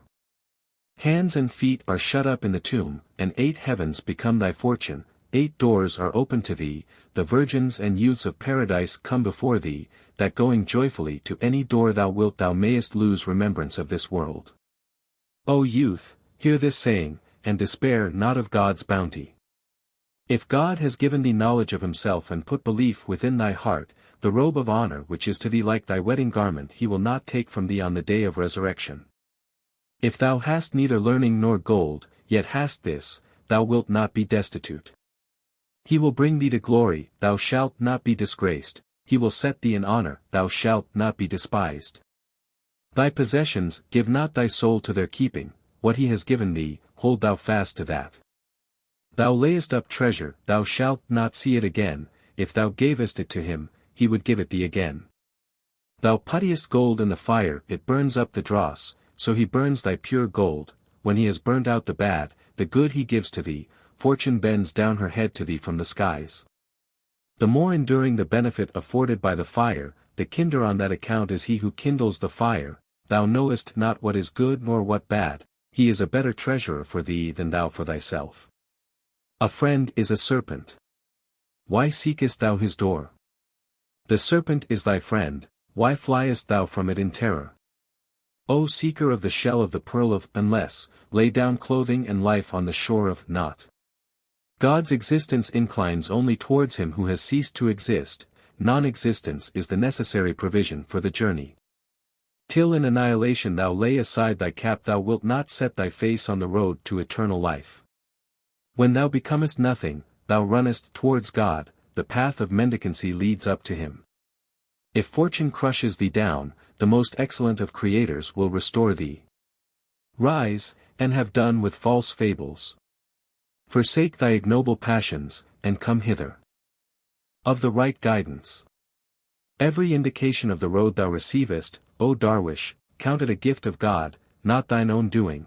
He is the cause of the bestowal of benefits, he it is to whom the soul is guided, and he its guide. Recognize that it is God's favor guides thee on the path of duty and religion in his ordinance, not thine own strength. He is the giver of the light of truth and instruction, both guardian of the world and its observer too. He is kinder than mother and father, he it is who shall guide thee to paradise. Because of the unbelief of the people he made us our religion, he made us see clearly in the darkness. See the favor of God the Guider. For out of all creation he made man his chosen. His majesty needs not saint nor prophet for the enlightening of male or female, for the guidance of the 6 princes he made a cat a prophet, a dog a saint. Whose comes to him and lends his ear, comes not of himself, but his grace leads him, his grace will guide thee to the end, and then the heavens will be thy slave. Know that it is he who makes the soul prostrate itself, as even through the sun the clouds give bounteous rain. On the surrender of the self. Dost thou desire thy collar of lace to be washed, then first give thy coat to the fuller. Strip off thy coat, for on the road to the king's gate there are many to tear it. At the first step that Adam took, the wolf of affliction tore his coat, when Cain became athirst to oppress, did not Abel give up his coat and die? Was it not when Idris threw off his coat that he saw the door of paradise open to him? When the friend of God remorselessly tore their garments from star and moon and sun, his night became bright as day, and the fire of Nimrod became a garden and a rose-bower. Look at Solomon, who in his justice gave the coat of his hope to the fuller. Jinn and men, birds and ants and locusts, in the depth of the waters of the Red Sea, on the tips of the branches, all raised their face to him, all became subservient to his command. When the luster of his nature had been burnt in the fire of his soul, the heavens laid his body on the back of the wind. When the venerable Moses, reared in sorrow, turned his face in grief and pain towards Midian, in bodily labor he tore off the coat from his anguished heart. For 10 years he served Shuaib, till the door of the invisible was opened to his soul. His hand became bright as his piercing eye, he became the crown on the head of the men of Sinai. When the Spirit, drawing breath from the spiritual ocean, had received the grace of the Lord, he sent his coat to the cleanser of hearts at the first stage of his journey. He gave brightness to his soul, he gave him kingship, even in childhood. By the eternal power, through encouragement in secret and grace made manifest, he lost the self, the leprous body became dark again through him as the shadow on the earth, the blind eye became bright as the steps of the throne. Whoso like him seeks neither name nor reputation, can produce 10 kinds of food, from one jar. A stone with him became fragrant as musk, the dead rose to living action and spoke. By his grace life broke forth in the dead earth of the heart. By his power he animated the heart of the mire. When predestined fate had closed the shops, and the hand of God's decree lay in the hollow of non-existence, the world was full of evil passions, the market full of ruffians and patrols. Then he sent a vicegerent into this world to abolish oppression. When he appeared from mid-heaven, fervid in soul and pure in body, he wore no coat on the religious path, then what could he give to the fullers of the land? When he passed from this mortal state to eternal life he became the ornament and glory of this perishable world. In his magnification. When he shows his nature to his creation, into what mirror shall he enter? The burden of proclaiming the unity not everyone bears, the desire of proclaiming the unity not everyone tastes. In every dwelling is God adored. But the adored cannot be circumscribed by any dwelling. The earthly man, accompanied by unbelief and anthropomorphism, wanders from the road. On the road of truth thou must abandon thy passions, rise, and forsake this vile sensual nature. When thou hast come forth from abode and life, then, through God, thou wilt see God. How shall this sluggish body worship him, or how can life and soul know him? A ruby of the mine is but a pebble there, the soul's wisdom talks but folly there. Speechlessness is praise. Enough of thy speech, babbling will be but sorrow and harm to thee. Have done. His nature, to one who knows him and is truly learned, is above how and what and is it not and why. His creative power is manifest, the justice of his wisdom, his wrath is secret, the artifice of his majesty. A form of water and earth is dazzled by his love, the eye and heart are blinded by his nature. Reason in her uncleanness, wishing to see him, says, like Moses, show me. When the messenger comes forth from that glory, she says in its ear, I turn repentant unto thee. Cur. 7:138 square. Discover then the nature of his being through thy understanding. Recite his 1001 pure names. It is not fitting that his nature should be covered by our knowledge. Whatever thou hast heard, that is not he. Point, and line, and surface, in relation to his nature are as if one should talk of his substance, and distance, and 6 surfaces. The author of those 3 is beyond place. The creator of these 3 is not contained in time. No philosopher knows of imperfection in him, while he knows the secrets of the invisible world. He is acquainted with the recesses of the mind, and the secrets of which as yet there has been formed no sketch upon thy heart. Kaf and Nun are only letters that we write, but what is Kuan? The hurrying of the agent of the divine decree. If he delays, or acts quickly, it depends not on his weakness. Whether he is angry or placable depends not on his hate. His causation is known to neither infidelity nor faith, and neither is acquainted with his nature. He is pure of those attributes the foolish speak of, purer than the wise can tell. Reason is made up of confusion and conjecture, both limping over the earth's face. Conjecture and cogitation are no good guides. Wherever conjecture and cogitation are, he is not. Conjecture and cogitation are of his creation. Man and reason are his newly ripening plants. Since any affirmation about his nature is beyond man's province, it is like a statement about his mother by a blind man. The blind man knows he has a mother, but what she is like he cannot imagine.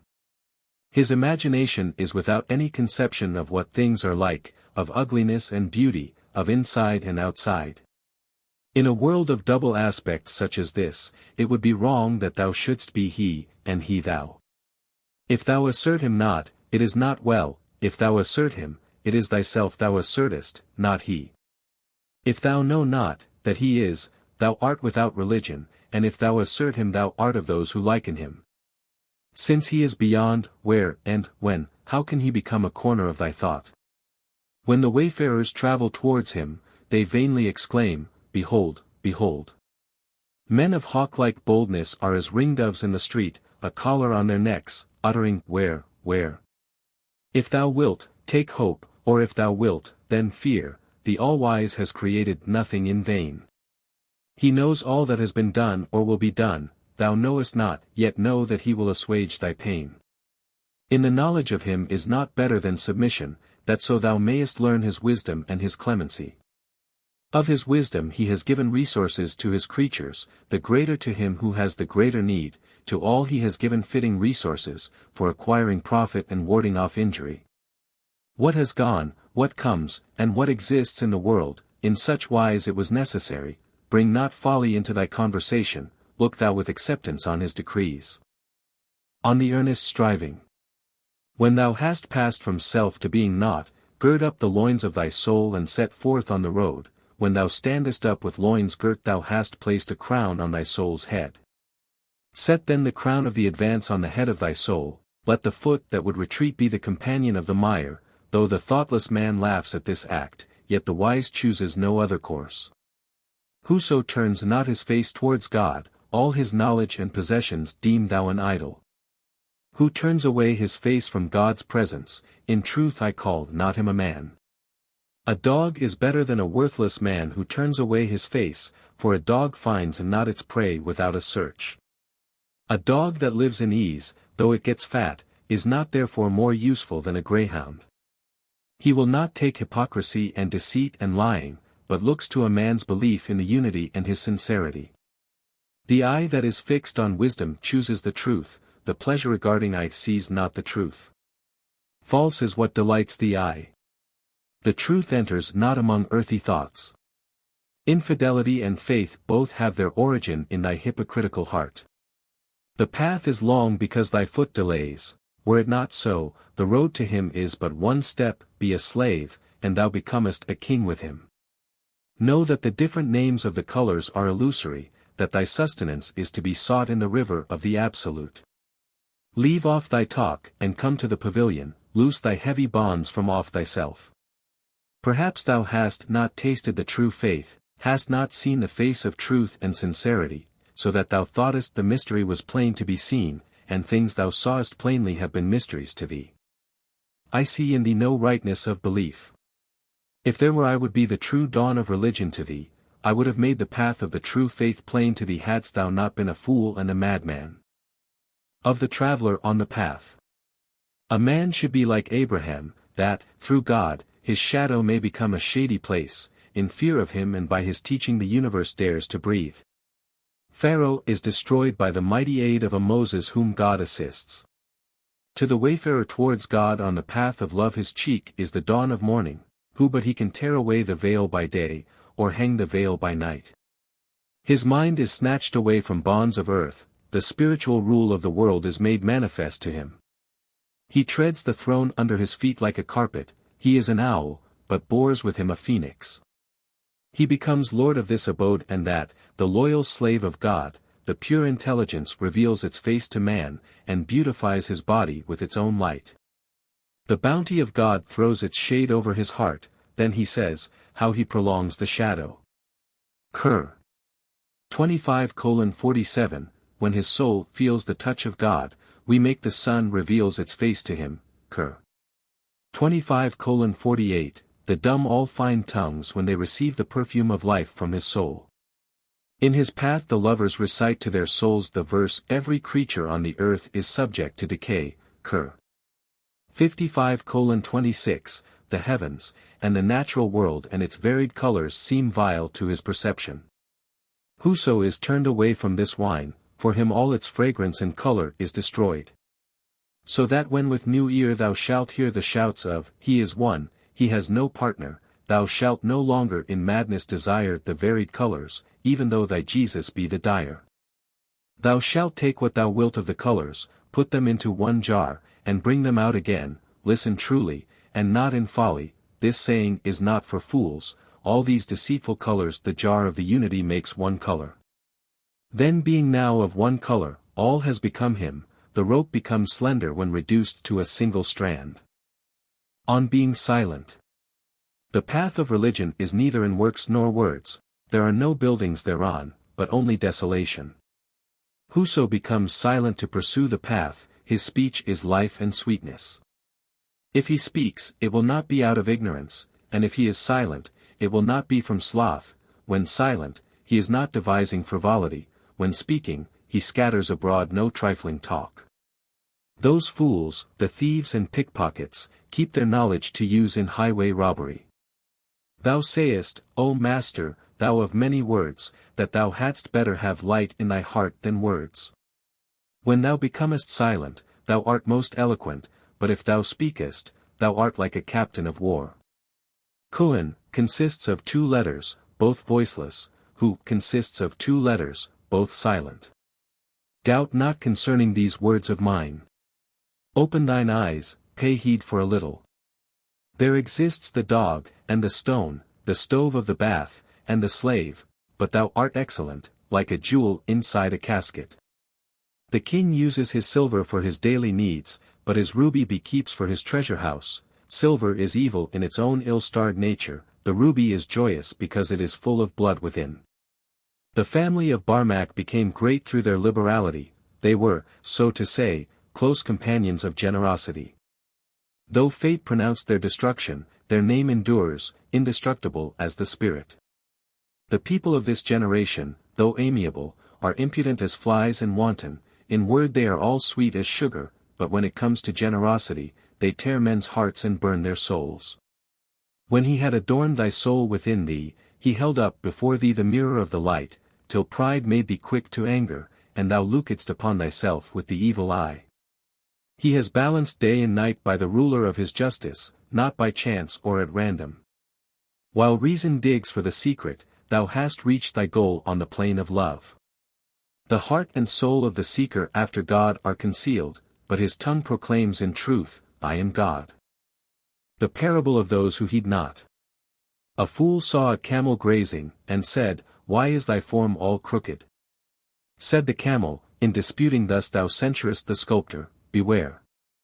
Look not on my crookedness in disparagement, and kindly take the straight road away from me. My form is thus because it is best so, as from a bough's being bent comes its excellence. Begone hence with thy impertinent interference, an ass's ear goes well with an ass's head. The arch of the eyebrow, though it displease thee, is yet a fighting cupola over the eye. By reason of the eyebrow, the eye is able to look at the sun, and in virtue of the bloom of its strength becomes an adornment to the face. Evil and good, in the estimation of the wise, are both exceeding good, from him there comes no evil. Whatever thou sayest to come from him, though evil, it were well thou look on it all as good. To the body there comes its portion of ease and of pain, to the soul ease is as a treasure secured. But a twisted snake is over it, the hand and foot of wisdom are at its side. The parable of the eye of the squint-eyed. A squint-eyed son asked his father, O thou whose words are as a key to the things that are locked up, why saidst thou that a squinter sees double? I see no more things than there are. If a squint-eyed person counted things crookedly, the 2 moons that are in the heavens would seem 4.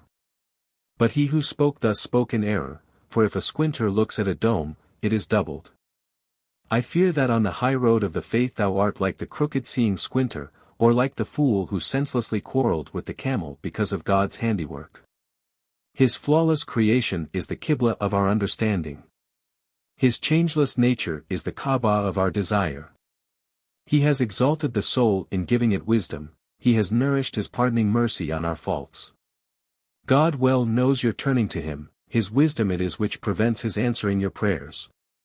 Though the physician hears his patient when he begs, he does not give earth to an earth-eater, and though his soul desire it, how shall he give earth through all his life to him who digs the earth? How shall his act be without a reason, or his decrees in accordance with thy weak understanding? There are exceeding many who have drunk the cup of pure poison and have not died of it. Nay, it is life's food to him who from the violence of his disease is wasted to a reed. In his wisdom and justice he has given to all more than all that is requisite. If the gnat bites the elephant's hide, tell him to flap his ears, he has a gnat dispeller in them. If there is a louse, thou hast a fingernail, punish the flea, when it jumps on thee. Though the mountains were full of snakes, fear not, there are stones and an antidote on the mountain too, and if thou art apprehensive of the scorpion, thou hast slipper and shoe for it. If pain abounds in the world, everyone has 1,000 remedies. In accordance with his scheme he has suspended together the sphere of intense cold and the globe of fire. The motions of the body are rendered equable, the coolness of the brain and the warmth of the heart are both moderated. The liver and heart, by means of the stomach and arteries, send forth water and air to the body, that through breath and blood the heart by its movement, and the liver by its quiescence, may give the body life.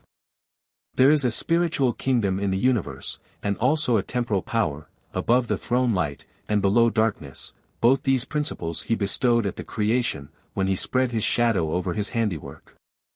The temporal world he has given of his bounty to the body, the spiritual world as a glory to the soul, that so both inner and outer man may receive food, the body from the Lord of this world, the soul from the Lord of the spirit world. For through all his creation God keeps a benign grace for the benefit of the noble soul. The acute thinker knows that what he does is well, it is thou who namest some things evil and some good, otherwise all that comes from him is pure kindness. Evil comes not into existence from him, how can evil subsist with Godhead? Only the foolish and ignorant do evil, the doer of good himself does no evil. If he gives poison, deem it sweet, if he shows wrath, deem it mercy. Good is the cupping glass our mothers apply to us, and good too the dates they give. Again the parable of those who heed not. Dost thou not see how the nurse in the earliest days of its childhood sometimes ties the little one in its cradle, and at times is ever laying it on her bosom. Sometimes strikes it hard and sometimes soothes it, sometimes puts it away from her and repels it, sometimes kindly kisses its cheek and again caresses it and bears its grief. A stranger is angry with the nurse when he sees this, and sighs. He says to it, "The nurse is not kind, the child is of little account with her. How shouldst thou know that the nurse is right? Such is always the condition of her work." God too, according to his compact, performs his whole duty towards his slave. He gives the daily food that is required, sometimes disappointment, sometimes victory, sometimes he sets a jeweled crown upon his head, sometimes he leaves him needy with only a copper. Be thou contented with God's ordinance. Or if not, then cry aloud and complain before the Qazi, that he may release thee from his decree. A fool is he who thinks thus. Whatever it is, whether misfortune or prosperity, it is an unmixed blessing, and the evil only transitory. He who brings the world into being with, be, and it was, how shall he do evil to the creatures of the world? Good and evil exist not in the world of the word, the names, good, and evil, belong to thee and to me. When God created the regions of the earth he created no absolute evil, death is destruction for this one, but wealth for that, poison is food to this, and death to that. If the face of the mirror were black like its back, no one would look at it. The usefulness belongs to the face of the mirror, even though its back be stuffed with jewels. The bright-faced sun is good, be its back black or white. If the peacock's foot were like its feathers, it would shine splendid both by night and day. In praise of his omnipotence. He is the portrayer of the outward forms of our earthly bodies, he is the discerner of the images of our inmost hearts. He is the creator of existent and non-existent, the maker of the hand and what it holds. He made a wheel of pure emerald, and on the wheel he bound silver jars, he caused a candle and candlestick to revolve in the heavens in the path of the ignoble. Before his creation was non-existence, eternal being belongs to his essence alone. He made intelligence proclaimer of his power, he made matter capable of receiving form. To intelligence he gave the path of vigilance. What thinkest thou of intelligence? How can the artist of the pen picture forth in man the image of the eternal? Fire and wind and water and earth and sky, and reason and spirit above the sky, and the angels in the middle place, wisdom and life and abstract form know, that all come into being by command, and the command is God's. He is the origin and root of material things, the creator of beneficence, and thanks, and the thankful man. In the high road from this life to the next he has associated action and power with this world of generation and corruption. In the world of the word his omnipotence made power pregnant with action, made its place for whatever comes into action, created its product for whatever possesses power. On the Proverbs and Admonitions. Poverty is blackness of the face, the recital of Proverbs is the best of discourses, and, the world is a house of departure and changing affairs and migration. Keep thy blackness, thou canst not do without it. For blackness admits no change of color. With blackness of face there goes happiness, a blushing face seldom causes joy. The scorched pursuer is black of face before the flame of his heart's desire. Though in tribulation, the ugly Ethiopian finds gladness in his blackness of face, his gladness comes not from his beauty, his happiness comes from his sweet odor.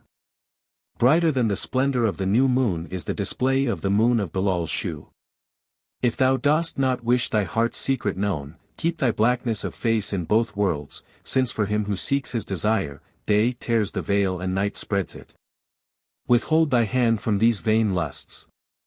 No, desire is poison, and the belly as a snake, the serpent of desire, if it bite thee, will soon dispatch thee from the world. For in this path in evil there is good, the water of life is in the midst of darkness. What sorrow has the heart from blackness? For night is pregnant with day, and the men who are now imprisoned without food or drink in this old ruin throw aside all instruction when they march proudly in the garden of God. Everything except God, all that is of earth, is aside from the path of the true faith. Loss of self is the hidden goal of all, the refuge of the pure soul is with the Word. O thou, who hast rolled up the carpet of time, who hast passed beyond the 4 and the 9, pass at one step beyond life and reason, that so thou mayst arrive at God's command. Thou canst not see, forasmuch as thou art blind at night. And in the day too hast but one eye, like the wisdom of fools. I do not speak to thee with wink and nod, but in God's way, with mystical significations and allegories. Till thou pass beyond the false, God is not there. The perfect truth belongs not to this half-display. Know, that as provision for the journey to the eternal world, L-Haqîqat is your strength and L-Shai your gold, L-Haqîqat is the strength of the rich, as L-Shai is the wisdom of the wine-drinkers.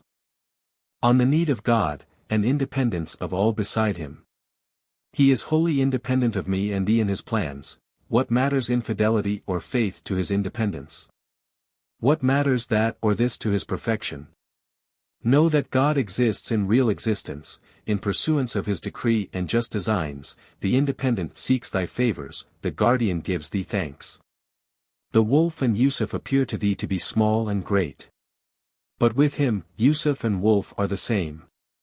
What, to his mercy, matters opposition or help?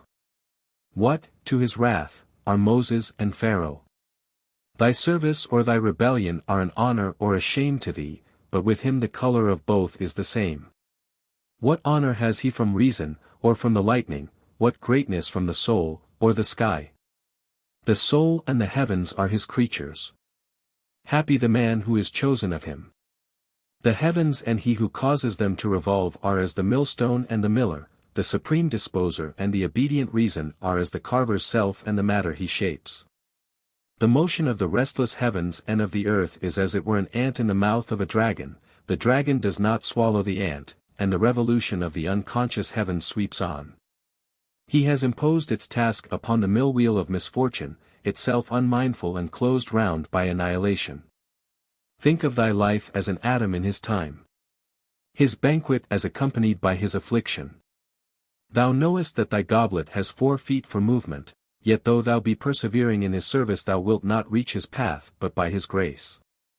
When will the slave who wishes to attain to God reach him by means of reason, or by hand and foot? When will he attain to God, who in his own body attains, only to the recognition of, his hands and feet? On Self-Abasement and Humility. Lowliness befits thee, violence suits thee not, a naked man frantic in a bee-house is out of place. Leave aside thy strength, betake thyself to lowliness, that so thou mayest trample the heights of heaven beneath thy feet, for God knows that, rightly seen, thy strength is a lie, and thy lowliness truth. If thou layest claim to strength and wealth, thou hast a blind eye and a deaf ear. Thy face and thy gold are red, thy coat is of many colors, then look to find thy honor disgrace, thy peace strife. Come not to God's door in the dust of thy strength, for in this road it is through lowliness that thou becomest a hero. This comes not of discharging thy debt, but from bartering thy indigence. Look not on his omnipotence with thy impotent eye, O my master, commit not such an outrage. So long as thou art thy own support, clothe thyself and eat, but if thou art upheld by him, thou shalt neither sow nor tear. All that exists, O friend, exists through him, thine own existence is as a pretense, speak not folly. If thou lose thyself, thy dust becomes a mosque, if thou hold to thyself, a fire temple, if thou hold to thyself, thy heart is hell. If thou lose thyself, heaven. If thou lose thyself, all things are accomplished, thy selffulness is an untrained colt. Thou art thou, hence spring love and hate, thou art thou, hence spring infidelity and faith. Remain a slave, without lot or portion, for an angel is neither hungry nor full. Fear and hope have driven away fortune from thee, when thyself has gone, hope and fear are no more. The owl that frequents the palace of the king is a bird of ill omen, ill-fated and guilty. When it is contented in its solitude, its feathers are finer than the splendor of the phoenix. Musk is spoilt by water and by fire. But to the musk bladder what matters wet or dry? What matters, at his door, a Muslim or a fire worshipper? What, before him, a fire temple or a monk's cell? Fire worshipper and Christian, virtuous and guilty, all are seekers, and he the sought. God's essence is independent of cause, why seekest thou now a place for cause? The sun of religion comes not forth by instruction, the moon goes down when the light of the truth shines out. If the holy man is good, it is well for him. If the king is bad, what is that to us? To be saved, do thou thyself persevere in good, why contendest thou with God's decree and predestination? In this halt of but a week, to be is not to be, to come is to go. Recite the word, hastening on. Qur. 57:12, for in the resurrection the believer calls, make way. Mustafa exclaimed, how excellent! Through this the hand of Moses became a moon, the friend of God grew pitiful. Qur. 9:116, the Vav of Allah gave him the sincerity of his faith, the majesty and beauty of his belief. Then when the Vav goes out of Allah there remains but Ah. A sigh, how wonderful! Ah remains, a memorial of him, his religion remains as a manifestation of him. Before the trumpet sounds kill thou thyself with the sword of indigence, if they accept it, thou art at rest, if not, think of what has happened as if it had not been. If thou come small or great to the door of the Absolute, or if thou come not at all, what is that to him? Shall the day subsist for the sake of the cock? It will appear at its own time. What is thy existence, what thy non-existence to him? Many like thee come to his door. When the fountain of light starts forth, it has no need of any to scourge it on, yet all this magnificence is but water and earth, the pure life and soul are there. What can the make way of a handful of straw effect? His own light alone cries, make way. That lamp of thine is thy trust in thyself. The sun comes forth of himself in brightness, and this flame the cold wind cannot extinguish, while half a sneeze rests from that its life. So then your road lies not in this street, if there be a road, it is the road of your sighs. You are all far from the road of devotion, you are like asses straying for months and years deluded with vain hopes. Since thou art sometimes virtuous, sometimes wicked, thou fearest for thyself, hast hope in thyself. But when thy face of wisdom and of shame grows white go, know thou that fear and hope are one. On the justice of the prince and the security of his subjects. Umar one day saw a group of boys on a certain road all engaged in play and everyone boasting of himself, everyone was in haste to wrestle, having duly bared his head in Arab fashion. When Umar looked towards the boys, fear of him tore the curtain of their gladness, they all fled from him in haste, except Abdullah bin Zubair. Umar said to him, why didst thou not fly from before me? He said, why should I fly from before thee, O beneficent one? Thou art not a tyrant, nor I guilty. If a prince is pious and just, his people are glad in his justice, but if his inclination is towards tyranny, he plunges his country in ruin. When thou hast provisioned thyself with justice, thy steed has passed beyond both halting places. What matters acceptance or rejection, good or evil, to him who knows his own virtue? Be virtuous, thou wilt escape an aching head. If thou be bad, thou breakest the whole compact. So stand in wonder at his justice that thou losest memory of all else but of him. On celebrating the praise of God. To call on the name of friends, and the unhappy ones of this world, how thinkest thou of it? It is like calling on old women. Oppression, if he ordain it, is all justice, a life without thought of him is all wind. He laughs who is brought to tears through him, but that heart is an anvil that thinks not on him.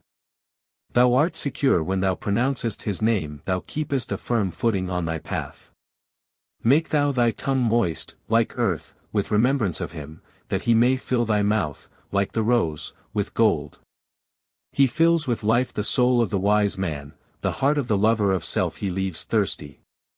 That thy purpose and judgment may be true, have not his door at all, to pay heed to those about us is the act of a thoughtless fool. Concerning the pious disciple and the great master. Thori, by way of obsequiousness and in anxiety to acquire a good reputation, asked an excellent question of Bayezid Bastami. Weeping, he said, O master, tell me, who is unjust? His master, giving him a draft out of the law, answered him and said, unjust is that ill-fated one who for one moment of the day and night in negligence forgets him, he is next his submissive slave. If thou forget him for one breath, there is none so shamelessly unjust as thou, but if thou be present and commemorate his name, thy being is lost in the fulfillment of his commands. So think upon him that in thy heart and soul thou lapse not into forgetfulness even for an instant. Keep in mind this saying of that ever-watchful traveler on this road, the impetuous lion. And worship thou the Lord in prayer as if thou sawest him. And if thou do not thus, thou wilt be forced to cry, Help, help. So worship him in both worlds, as if thou sawest him with thine outward eye, though thine eye sees him not, thy Creator sees thee. The commemoration of God exists only in the path of conflict, it exists not in the assembly of the contemplation, though remembrance of him be thy guide at first, in the end remembrance is not. Inasmuch as the diver seeks pearls in the seas, it is the water too that kills his cry, in absence the dove calls, where? If present, why recite, he? Those in his presence are rich in his majesty, weep thou, if absence is thy portion. Listen to the ringdove's plaintive yearning, 2 grains of barley changes it into joy, but he who seeks the only true contentment, seeks the light of the unity in the grave. To him the tomb is the garden of paradise. Heaven is unlovely in his eyes. Then wilt thou be present, when in the abode of peace thou art present in soul, not in body, whilst thou art in this land of fruitless search, thou art either all back or all front. But when the soul of the seeker has gone forward a few paces out of this land, love seizes the bridle.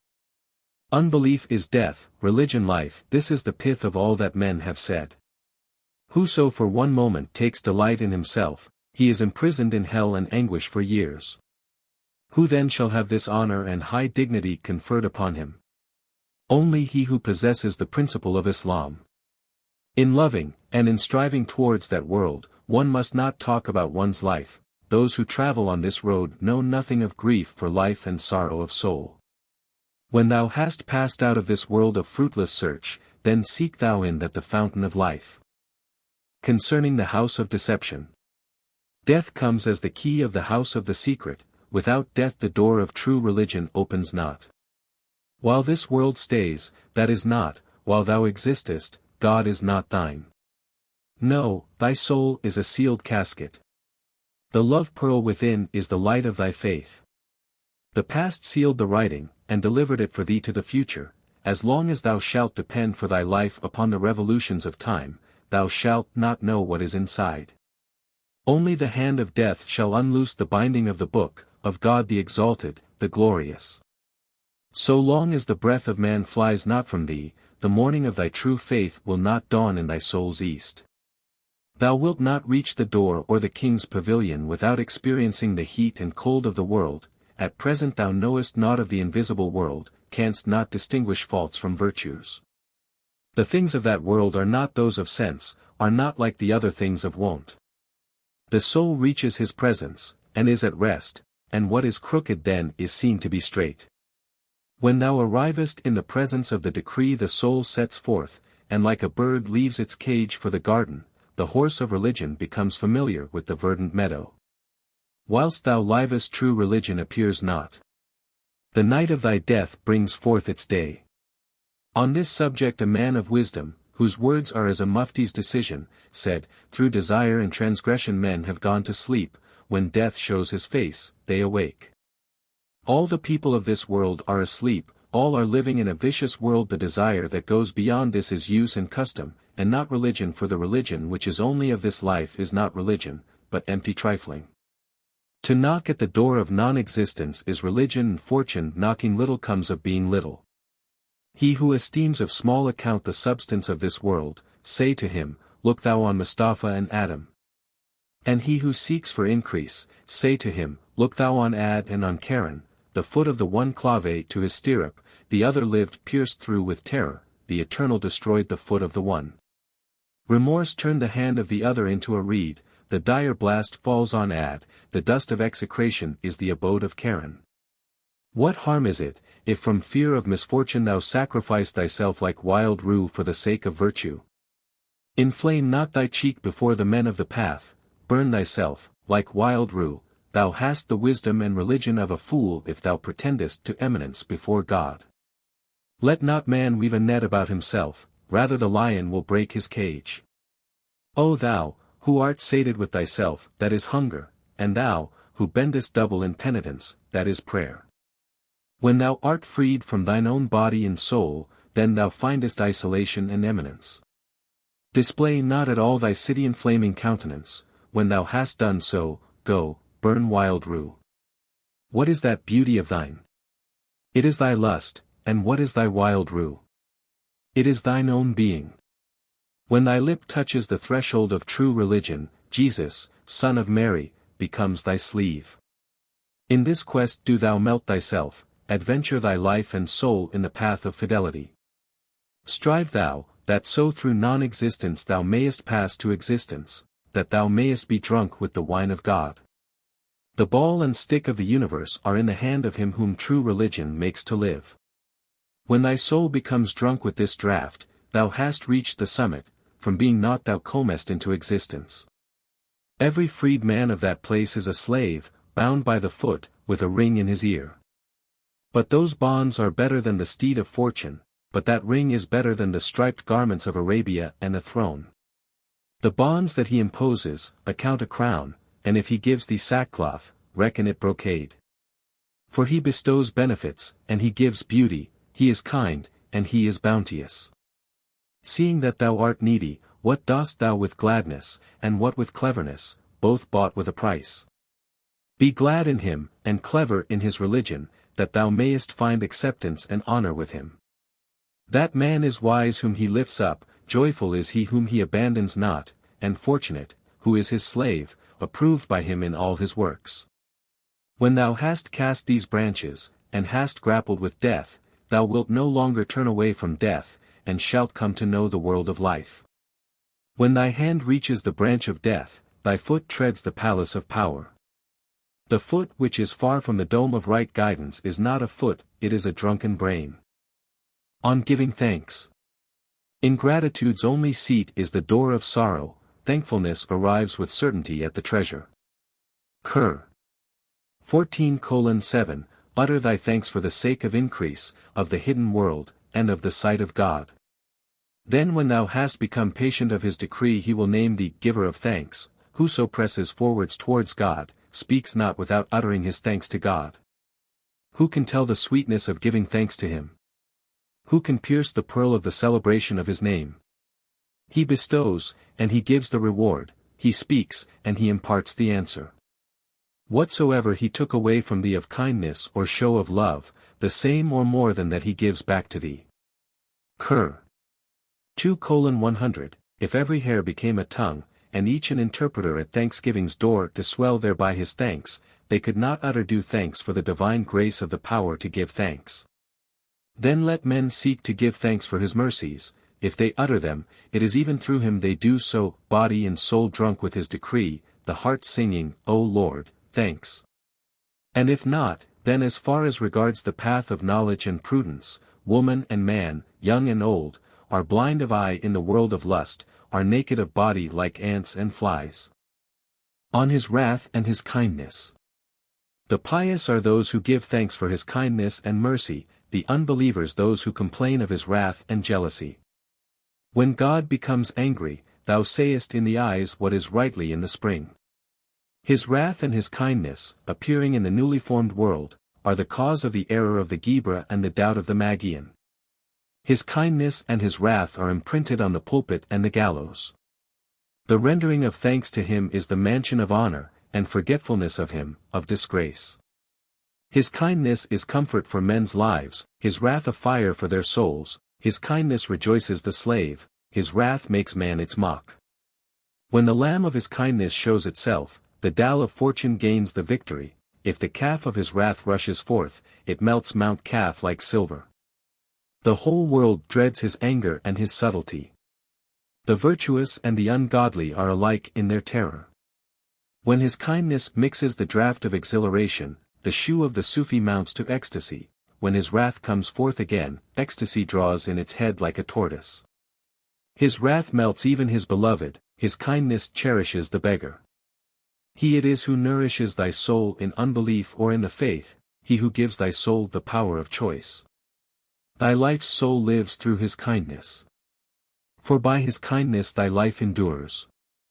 By his disposing wrath and kindness he brings to life the dead, to death the living, his wisdom cares for the slave, his favor accomplishes our undertakings. When his wrath came forth in conflict, it killed the country's king by means of an impotent gnat. Then when he saddled the horse of kindness, he caused the food of worms to gather locusts. Through God he abode in wisdom and right counsel, the worms were silver, the locusts gold, and as in the midst of God's favor he suffered a proving trial, when again in favor he laughed at his misfortunes. When his wrath spreads the snare, he turns the form of Bilam into a dog, Cur. 7:174-5, when his kindness worked, he brought the dog of the companions of the cave into the cavern. The magicians through his kindness exclaimed, no harm, Cur. 26:49-50, his wrath caused Azazel to say, I am better. Cur. 38:77. With God no good and no evil has power, with whom can it be said that there exists no one else in the world? No matter whether small or great, his wrath and his kindness reach everyone alike. Emperors humble themselves on his path, heroes bow down their heads at his door, kings are as dust before his door, pharaohs fly in terror from before him. By means of a Turkish demon, a slave just bought, he overthrew 100,000 standards of war, while yet he had no more than a couple of retainers, he folded up the carpet of a hungry band. If he says to the dead, come forth, the dead comes forth, dragging his winding sheet behind him, and if he says to the living, die, he dies on the spot, though he be a prince. The people are proud of heart through his kindness because of the respite he gives them they fear not at all, but whoso manifests presumption in his kingdom has broken away from the straight road. His poison shall be the sufficient food of the champions, his wrath an adequate bridle for the haughty, he has broken the necks of heroes by his wrath, to the weak he has given a double share of his kindness. The quickness of his forgiveness obliterates the marks of our pleading from the path of speech, he gives shelter to him who repents of his sin, and cleanses his pages of the crime. His forgiveness outruns the fault, my mercy outstrips, is a wonderful saying. He is the giver of the soul, not, as we are, a creature to whom a soul is given, he holds up the veil, he does not tear it as we do. He is thy shepherd, and thou choosest the wolf, he invites thee, and thou remainest in want, he is thy guardian, and thou thyself carest not, O well done, thou senseless sinning fool. He reforms our nature within us. Kinder than ourselves is he to us, mothers have not for their children such love as he bestows. The worthless he makes worthy by his kindness, from his servants he accepts thankfulness and patience as sufficient. His beneficence has shut the door of sense against the eye of wisdom and uprightness, and opened to it the path of the Spirit. Since his clemency has established thee thou art secure against the plunderers. The mountain dweller ever escapes in the plain the affliction of the northeast wind. Though invisible to us, he knows our faults, his pardon can wash them away. His knowledge has concealed our imperfection. The secret thou hast not yet spoken, he has heard. The sons of men, ever unjust and ignorant, talk in folly of God's kindness, he works good, and ye work evil, he knows the hidden things, and ye are full of fault. Behold, after thy so many doubts, this care of the knower of the hidden for a wicked world, had it not been pure favor on his part, how could a handful of earth have come to wear a crown? The alighting place of his pardon is on the plain of sin, the army of his kindness comes out to meet our sighs, when the sigh of the knower of God raises the veil, hell seizes its shield from fear of him. His forgiveness grants itself to our sins. His mercy descends to bestow benefits. Thou hast committed the iniquity, yet he keeps faith with thee, he is more true to thee than thou art to thyself. His bounty brought thee into activity. Otherwise how could this market have been set up on earth? Whoso becomes non-existent, to him is given existence, whoso slips receives a helping hand. He it is who takes the hand of the friendless, and chooses weeds like us. Forasmuch as he is pure, he desires the pure, the knower of the hidden desires the dust. On his omniscience, and his knowledge of the minds of men. He knows the draught of each of his creatures, he has given it, and he can give its opposite. He is the creator of thy wisdom, but his wisdom is untainted by the passage of thought. He knows concerning thee what is in thy heart, for he is the creator both of thy heart and of thy clay. Dost thou think that he knows as thou knowest?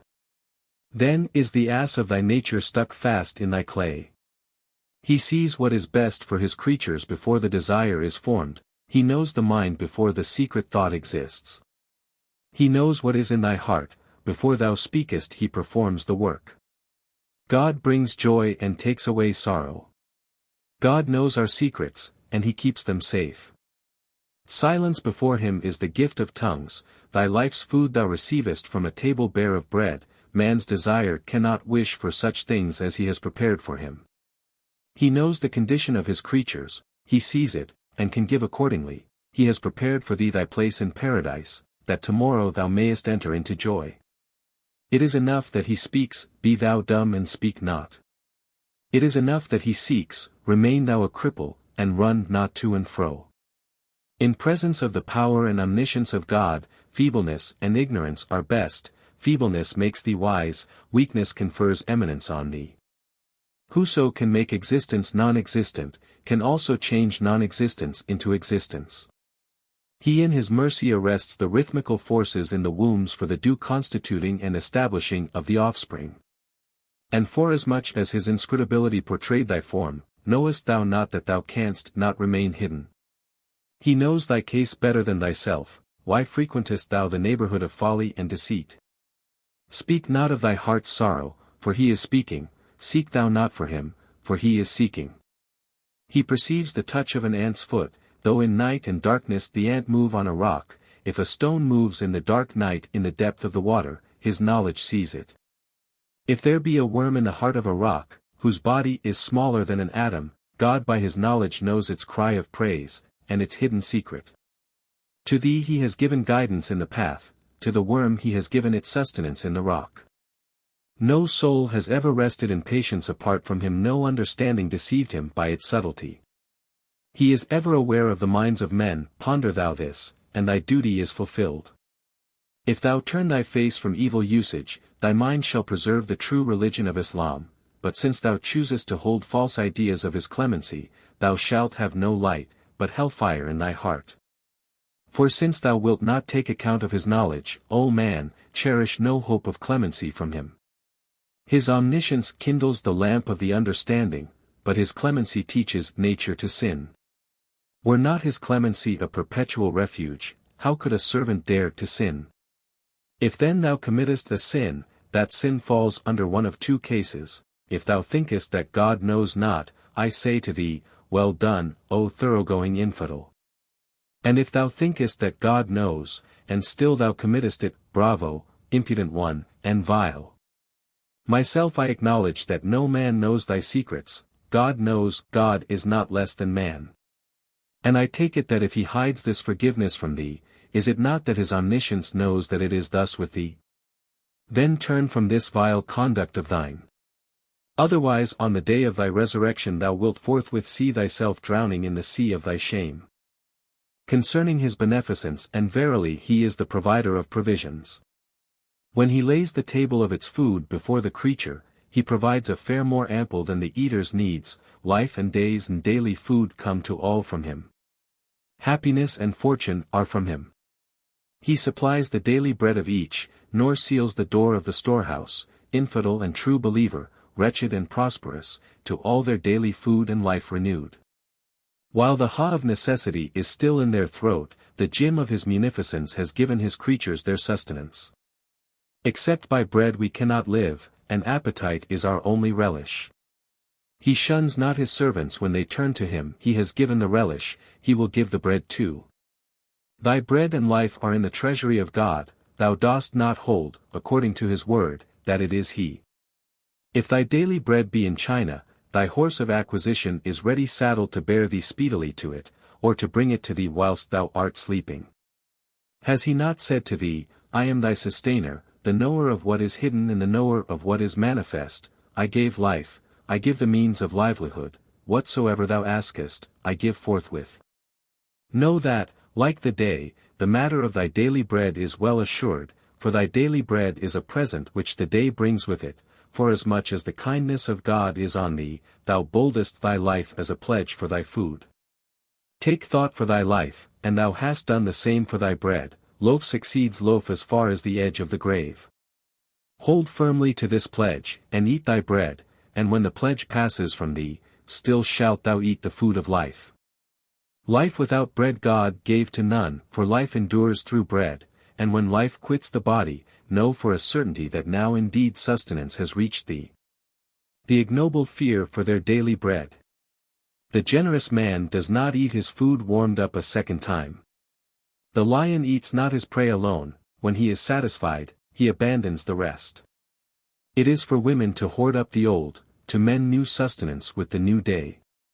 Thy daily bread is a charge on the all-knowing and all-powerful, be not angry against prince or minister, it comes from God's door, and not by teeth or throat or pipe. The lordship of a house is a lordship with sorrow, especially for him who has no wealth or treasure. The lordship of a house is all sorrow and desire. Leave aside the house, and God is sufficient for thee. Let thy trust at all times be on God, rather than on mill and sack, for if the clouds give thee no water for a year, I foresee that thy affairs will be altogether ruined. A story. An old man put forth his head, and seeing his field dried up I spoke thus, O Lord of both new and old, our food is in thy hands, do what thou wilt. The sustenance thou givest to fair and foul depends not on tears of cloud nor smiles of field. I well know thou art the uncaused sustainer, my life and my food, all comes from thee. Thy one is better than thousands of thousands, for thy little is not a little. A flame from him, and 100,000 stars appear, a drop from him, and 100,000 palm trees spring up. He who is in fear about his daily food is not a man, truly he is less than a woman. A story. Hast thou not heard how in a rainless time some birds received their food from a Magian's door?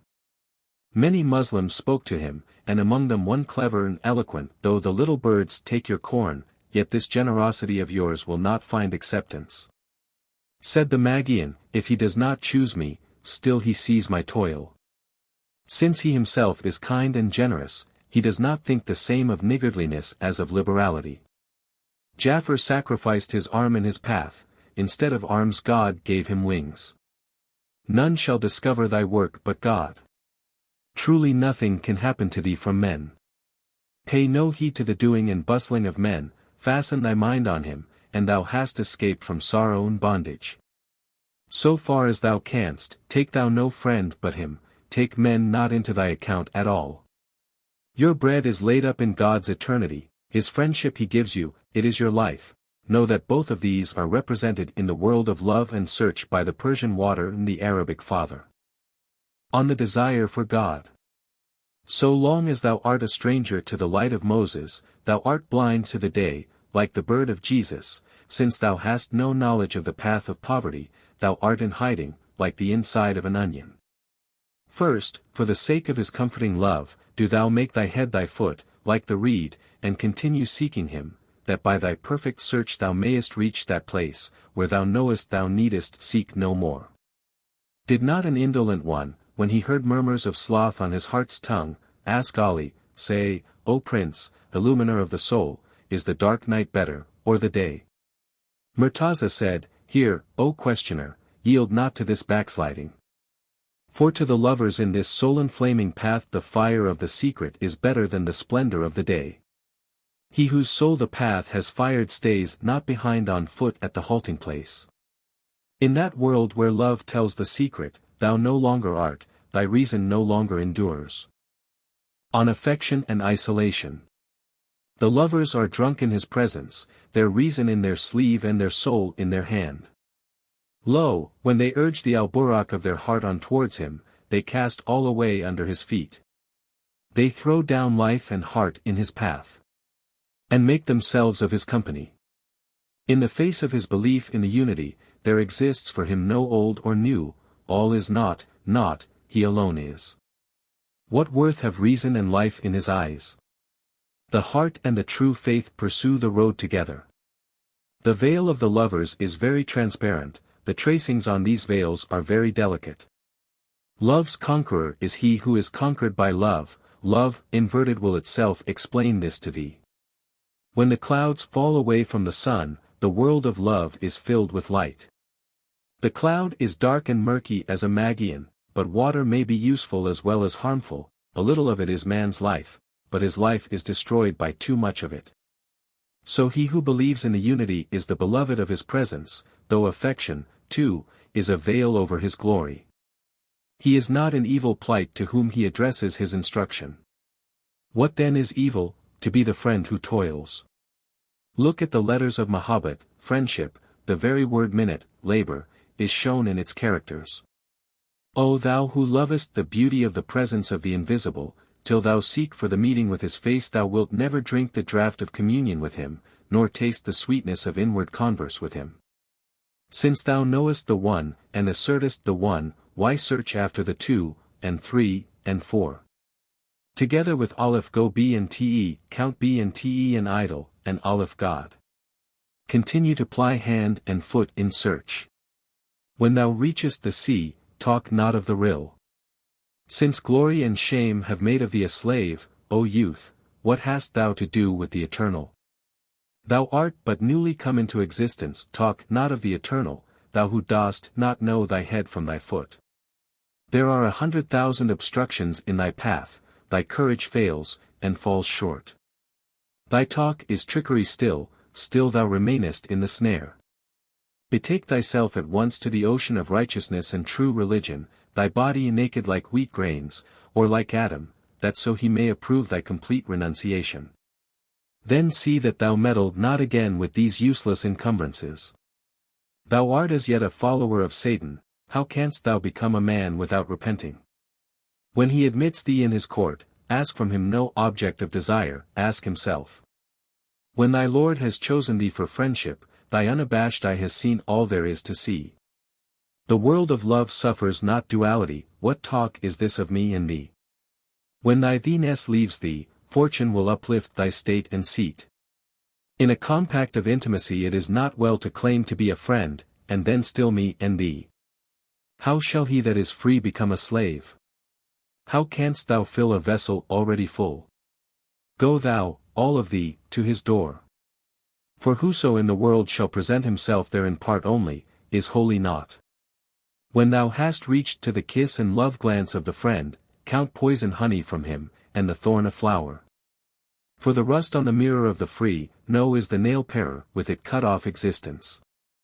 Be not filled with thy incapacity time after time, as a boat is filled, dost thou not read in God's book that those who die are not dead but living? Cur. 3:164. Receive alike good and evil, fair and foul, whatever God sends thee, take it to thy soul. Did not Azazel, receiving from God both his mercy and his curse, deem them both alike? Whatsoever he obtained from God, good or evil, he held both equal. But the likeness of him who waits at the door of princes is as a sail in unskilled hands. On renunciation and strenuous endeavor. Whoso desires to be lord of his isolation and whoso seeks to guard his seclusion, must take no ease within, nor adorn himself without. That praise which is bestowed on outward seeming imports the abandonment of true praise and adornment. The beggar asks bread at the door of the king, so the lover begs food for his soul. On the path, naked and fearless, he has cast water and fire and earth to the winds. Standing on the plain of the signposts of time, what matter fools to him, what the philosopher of the age? O brother, hold thy liver as roast meat in the fire of renunciation, not a broth. The mean-spirited dog seeks a bone, the lion's whelp seeks the marrow of life. The lovers have sacrificed soul and heart, and day and night have made his memory their food. The man of high resolves seeks not bondage, a dog is a dog, made happy by a bite. If revelation become a restraint on thee, make of it a shoe and beat thy head with it, talk fewer superfluities, and keep thy weakness before thee, leave the bone to the dogs. In virtue of thy essential nature thou hast obtained a high station. Then why be mean in spirit like a dog? On the man of high endeavor both worlds are bestowed, but whoso is mean-spirited like a dog runs about after a meal. If thou desirest to possess thy soul free from the body, law is as a gallows, keep company with it. How can pure divinity admit thee till thy humanity has been uplifted on the gallows? For on the path to divinity thy souls will suffer many crucifixions. Put an end to all imitation and speculation, that thy heart may become the house of God. As long as thy existence is with thee in thy soul, the Kaaba is a tavern, though thou serve him, but if thy soul has parted from thy existence, through thee an idol temple becomes the inhabited house. O seeker of taverns, full of wretchedness, thou art but an ass's son, and asses are thy fathers. Thy understanding is muddied with thyself and thy existence, thy reason's sight is dark before that other world. Thine own soul it is that distinguishes unbelief and true religion, of necessity it colors thy vision. Selflessness is happy, selffulness most unhappy, cast away the cat from under thy arm. In the eternal, unbeliefs and religions are not. Such things exist not if the nature be pure. On following the path of the hereafter.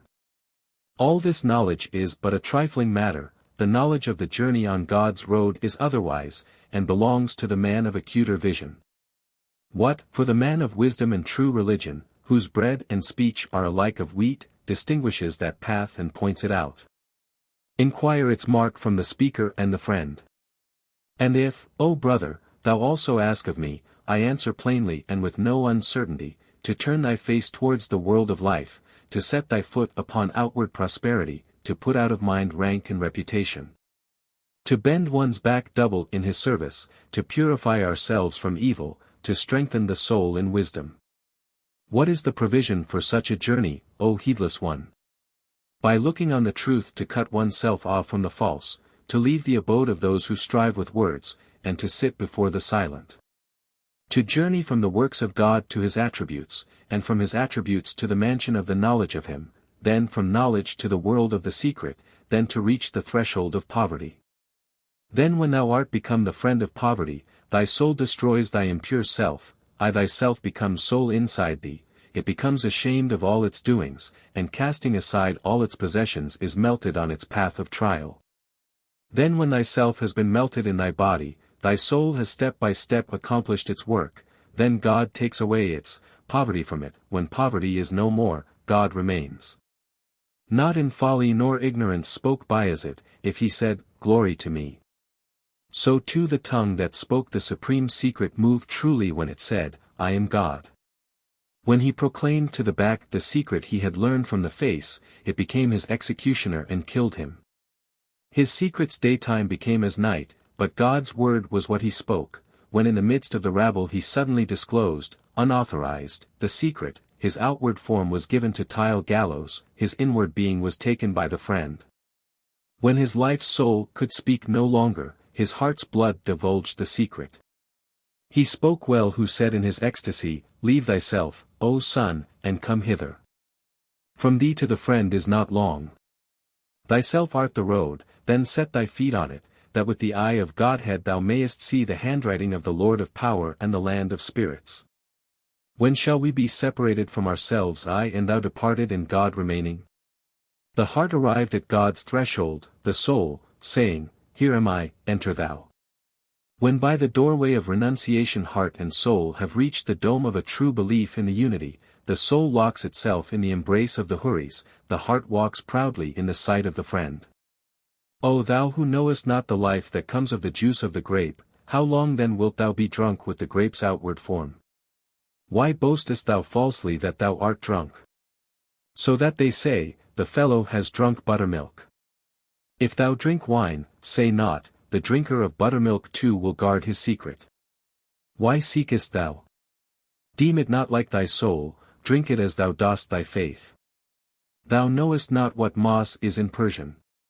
When thou hast eaten it, thou recognizest the taste. When in this ruined hall thou drinkest a cup of wine, I counsel thee put not thy foot outside the house of thy drunkenness, lay down thy head where thou hast drunk the wine. Till thou hast drunk it, hold it an unlawful thing, and when thou hast drunk it, rub a clod of earth on thy lips. When with 100 pains thou hast twice drunk the dregs, I will say, look at the man's courage. More numerous than asses without headstalls are all the carrion-hearted wine-drinkers, wine has eaten up and the grape has carried off both their understanding and their soul. In this company of youths, in their cowardice no longer men, if thou speak not, thou remainest true, but if thou speak, thou blasphemest. How canst thou go forward? There is no place for thee, and how then wilt thou leap? Thou hast no foot. He feeds on sorrow for whom there is no place, and he is destitute who has no foot. Those who, freed from being, stand at the door of the true existence, did not today for the first time gird up their loins at his door. From eternity the sons of the serving men, giving up wealth and power, have stood before love as numerous as ants. Strive that when death shall come with speed he may find thy soul already in his street. Leave this house of vagabonds, if thou art at his door, remain there, if not, repair thither, for those who are his servants are contented in his Godhead. Cur. 39:36, ever, their loins of servitude gird up, the Lord of the seven heavens even as a slave. Of the learned man and the fool. The Sheikh of Jurjan said to his son, Thou must have a house in this street for thy private pursuits, and it will be well if the lock be a cunning one. Contrive thy finery in the path of renunciation with its head of the law, and its secret parts of the unity, and enter this lodging of trouble and distress like a traveler, and quickly pass on from it. At the door of the garden of accept God strip off and make away with thy coat and cap, become not, that he himself, engaging thee to answer, may with justice call to thee, to whom belongs the kingdom? A story. The Saint Shibli said in private converse, after a period of inward communion with God, if, for that I am not far from him, he give me leave to speak, and with just purpose ask, to whom belongs the kingdom? Then in sincerity I will answer him and say, Today the kingdom belongs to him who from yesterday and the day before has administered it, today and tomorrow thy kingdom, O mighty over us, is for him whose yesterday and the day before it was. The sword of thy wrath cuts off the head of the valiant, and then gives back to the head its life. Know that traffic is good for gain, and the lance of the sun healthful for the sunflower. When thou shalt be offended with all but God, Gabriel will appear to thee as naught. No one knows how long the way may be from the word not to God, for while thou holdest to thyself thou wilt wander day and night, right and left, for thousands of years. Then when after laying long toil upon thyself at last thou openest thine eyes, thou sayest self, because of its essential nature and its limitation to conjecture, wandering round about itself, like the ox in a mill. But if, freed from thyself, thou begin at all to labor, thou wilt find admission at this door within 2 minutes. The two hands of the understanding, holding but this distance, are empty, but what that distance is, God knows. O Sikandar, on this path of troubles and in this darkness, do thou, like the prophet Khizr, bring under foot thy jewel of the mine, that so thou mayest obtain the water of life. God will not be thine whilst thou retainest soul and life. Both cannot be thine, this and that. Bruise thyself through months and years, then deem it dead and leave it where it lies.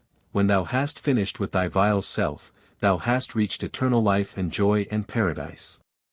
Remain unmoved by hope and fear, why contendest thou with Malik and Rizwan? To non-existence, mosque and fire temple are one, to a shadow, hell and heaven are the same. For him whose guide love is, infidelity and faith are equally a veil before his door, his own being is the veil before the friend's eyes, hiding the court of God's essence. On trust in God. Set not thy foot in his court with hypocrisy. The men of the path walk in trust, if thou hast a constant trust in him, why not also in his feeding thee? Bring then thy belongings to the street of trust in God. Then fortune will come out to meet thee. Listen to a story concerning trust in God, so that thou remain not a pledge in the hand of the devil, and learn the law of the path from a woman besides whom a braggart man shows but contemptibly. On the trust in God shown by old women. When Hatim set out for the sanctuary, he whom thou callest Assam, when he set out for the Hijaz and the sacred house, making towards the tomb of the Prophet, on whom be peace. There remained behind a colt of his household, with no supplies whatever and owning nothing, he left his wife alone in the house, with no means of support, and set forth on the road. Alone and in trouble he left her, her life or death the same to him. Her womanhood was a fellow traveler with him towards trust in God, for she knew her provider, she had a friend behind the curtain, being a sharer in God's secret. The men of the quarter assembled, and all went cheerily to the woman. When they saw her alone and in trouble, they all began at once to ask her affairs, and by way of advice and counsel, in sympathy said, "When thy husband set out for Arafat, did he leave thee any means of support?" She said, "He did. I am quite contented, my maintenance is what it was before." Again they said, "How much is thy maintenance? For thy heart is contented and happy." She said, "However long my life lasts, he has given into my hands all the support I need." The other said, "Thou knowest not aught thyself, and what does he know, about thy life?" She said, "The giver of my daily bread knows, while life lasts, he will not take away my sustenance." They answered, "He does not give it apart from means. He never gives dates from the willow tree, thou hast no sort of earthly possessions, and he will not send thee a wallet from heaven." She said, "O ye of clouded minds! How long will ye utter folly and perversity? He needs to use a wallet who owns no piece of land, but his are heaven and earth entirely, what he wills he does, his is the authority.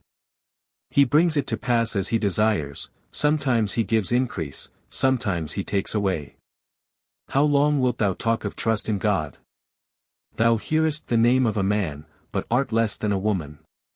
Since on thy journey thou comportest thyself not as men do, go learn how to journey from the women. Thou hast chosen sloth, O body of woman. Alas for the man who is less than a woman. Look to thy soul, and abandon thy lower nature, for this is as a hawk, and that a heron. That in that place, where it conies to comprehend, we, and the thou, when it has been wholly burnt, he, and he, shall remain. Reason, that, living in this world, cannot like soul attain to aught, arrives but as far as itself and reaches not to him. The ears of the head are two, the ear of love one, this is for religion, those for doubt, though the ear of the head listens to innumerable things, the ear of love listens only to the story of the one.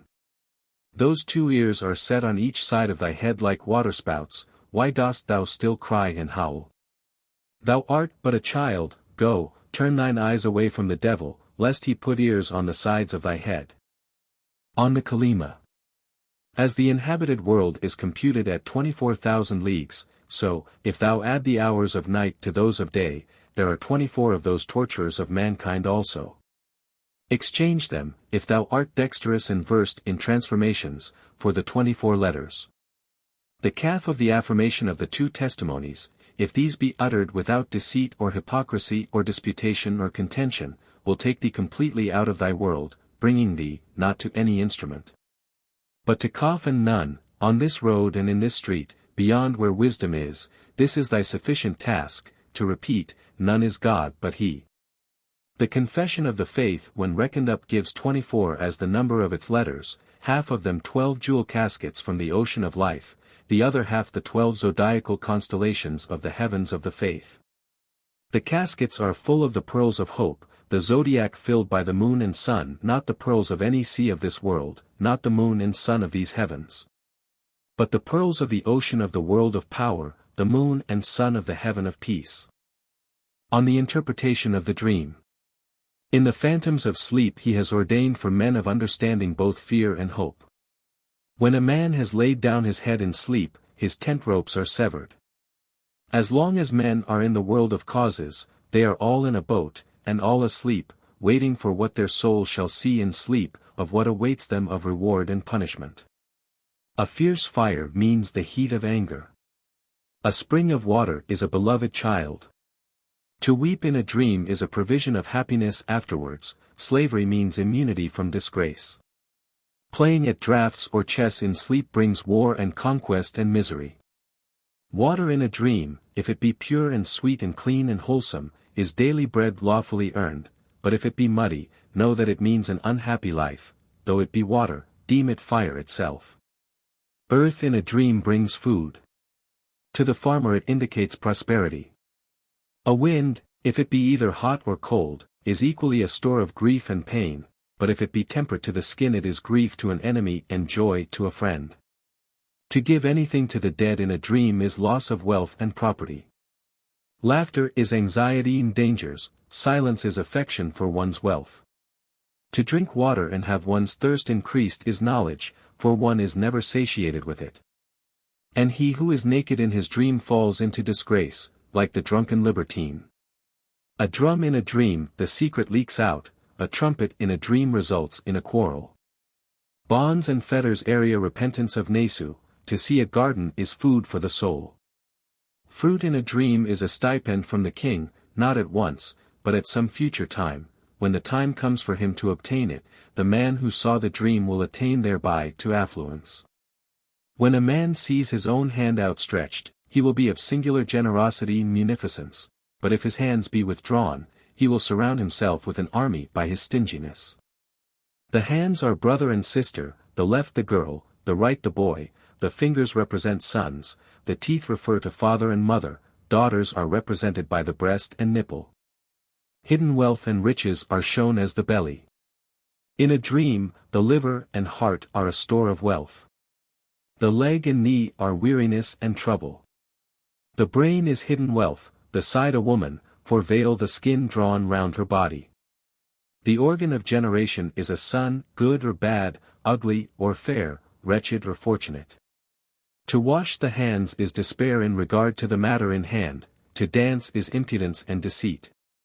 Bathing drawers and can and implements of bathing all point to servants, and he who in his dream plays upon the lute will certainly marry in haste. To wrestle with another is to conquer and to harass. And he who takes medicine in his dream escapes from pain and sorrow and torment. Perfume in a dream is of two kinds, one meaning pleasure, the other nothing but affliction. The kind that is rubbed on brings pleasure, that which they scatter about, trouble. Since by smoke is meant an increase of trouble, such an one's comfort will be small compared with his distress. A sick man, and perfume, and a new coat, is bad, the bad that I represent to thee is good. To dance in a boat in a dream means danger from drowning, and brings wretchedness, but for one who is in prison, to dance is of good omen. Whoever sees blood running from his body will find that happiness is denied him, permitted him, however, if he does not see a wound, but otherwise, if a wound be there, his affairs will cause him heavy trouble, he will be captive in sorrow's hands. And if a woman dreams of menstruating, she will give birth to a dead child. If a sick man seeing meat in a dream, eats of it, hope not for his recovery. To dream of drunkenness and madness from drinking wine, if it be Arabian wine, is bad. If Persian, deem it a livelihood, honor, and good fortune. Milk in a dream is profit from one's possessions, an ample and lawful subsistence. On dreams of vessels and garments. An old garment is grief and sorrow, a new garment is great wealth, best of all is a garment that is closely woven, so my master told me. For women, a garment of many colors is a cause of joy and happiness and honor. A red garment brings gladness and the unrestricted enjoyment of a lasting good fortune. The garment of fear is black, if yellow, it is pain and trouble and sighing. Blue clothes are grief, a sorrow heavier than a mountain on the heart. Mantle and cloak are beauty, purse and moneybag are a source of riches. A ladder will result in a journey, but one full of danger for the man. A millstone is a trusty man, the chosen one of a house. A snare in a dream is a block in the business in hand. A mirror is a woman, be well on thy guard. Captivity is plainly shown thee by a lock, so by a key thou obtainest thy release. On Dreams of Handicraftsmen. A cook means great riches, just as a butcher means that one's affairs are ruined. A physician is pain and sickness, especially to one who is wretched and needy. The tailor is the man in virtue of whom troubles and affliction are all changed to good fortune. A bootmaker and shoemaker and cobbler are among the heritages of one who will possess a secret. A draper, a goldsmith, and a druggist mean a successful undertaking and great wealth. A vintner, a musician, and a dancer bring joy and gladness, a horse doctor and horsebreaker and oculist point like a fingerpost to ruin. To see a hunter in a dream brings trickery and deceit into one's path. A maker of swords indicates affliction, so too an arrow maker, preparing arrows. A water carrier, a potter, and a porter, all three are to be considered as indicating wealth. On dreams of beasts. An ass is a servant, but a lazy one, who refuses to work. A horse, O thou of unparalleled wisdom, is a woman, both are suitable possessions for a man. A mule is bad for him whose wife is pregnant. A child will not be born to him. A journey comes to thee in a dream as a camel, a terrible journey, grievous and painful. A cow points to a year of plenty, the owl grows arrogant before the king. On dreams of wild animals. A lion is a powerful and haughty adversary whose actions show no regard for humanity. An elephant is a king but a terrible one, whose rage is feared by all. Fortune and wealth come before thee as a sheep. A year of plenty demands the same sign. A goat signifies men mean and base by nature, clamorous, full of wickedness in their actions. A bustard is in every way advantageous, this is no more than my master's words. The deer, O aged in wisdom, rather receives its interpretation from the women's apartments. The leopard, of evil deeds, represents an enemy perfidious in his dealings, the tiger also is considered to be an enemy so they relate in the book. The bear is a treacherous adversary, and a robber, no one will come by any good from seeing him. A hunting leopard and hyena and wolf and fox are enemies, evil disposed every one of them. And although the fox is a worker of wiles, yet it is still worse if thou see one dead. Every snake is a rancorous enemy, but again it is worse for thee if it makes towards thee. A scorpion and tarantula and other creeping things all and each denote calamities. Though in waking life a dog is a shepherd, in a dream it means war. On dreams of lights and stars. To see the sun in a dream is said in every case to mean a king. The moon is as a counselor, another has said, no, it is a woman.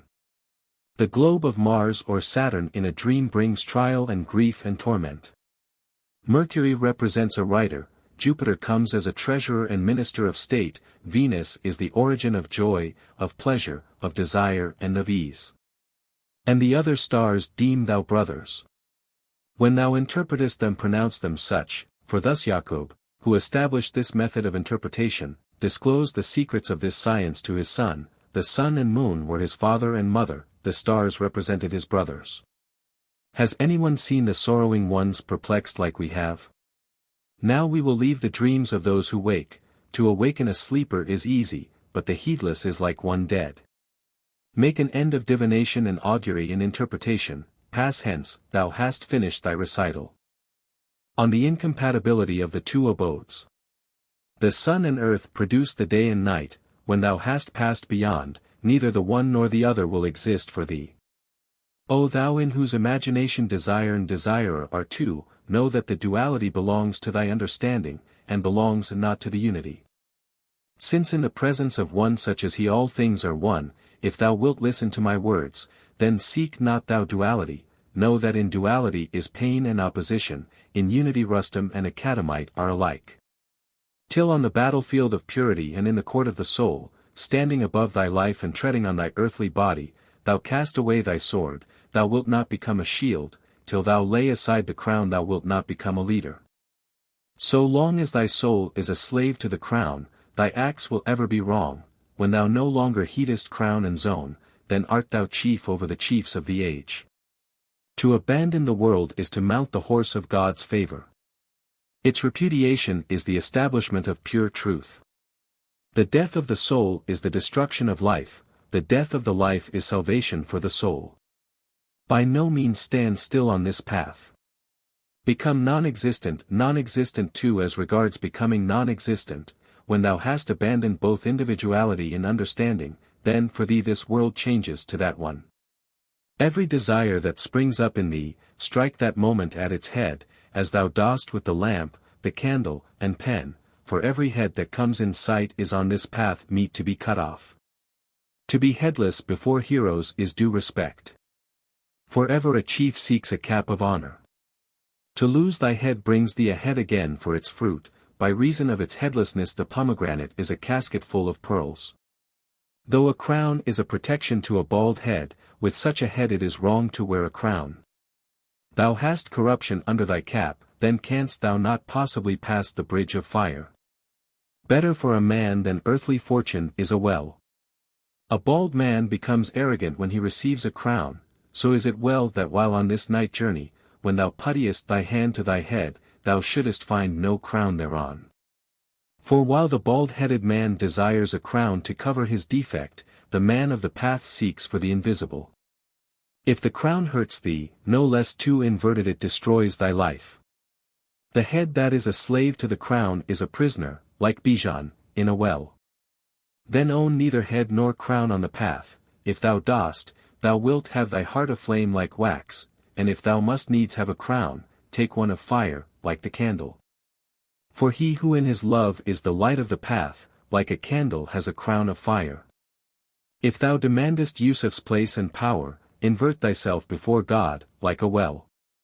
Guard like Suleiman the perfectness of the path, like Yusuf look upon the well as beautiful, till thy bodily form becomes a dweller in the well, thy hidden figure will not be of God. Arise, and leave this ignoble world to find the ineffable God. Abandon body and life and reason and religion, and in his path get for thyself a soul.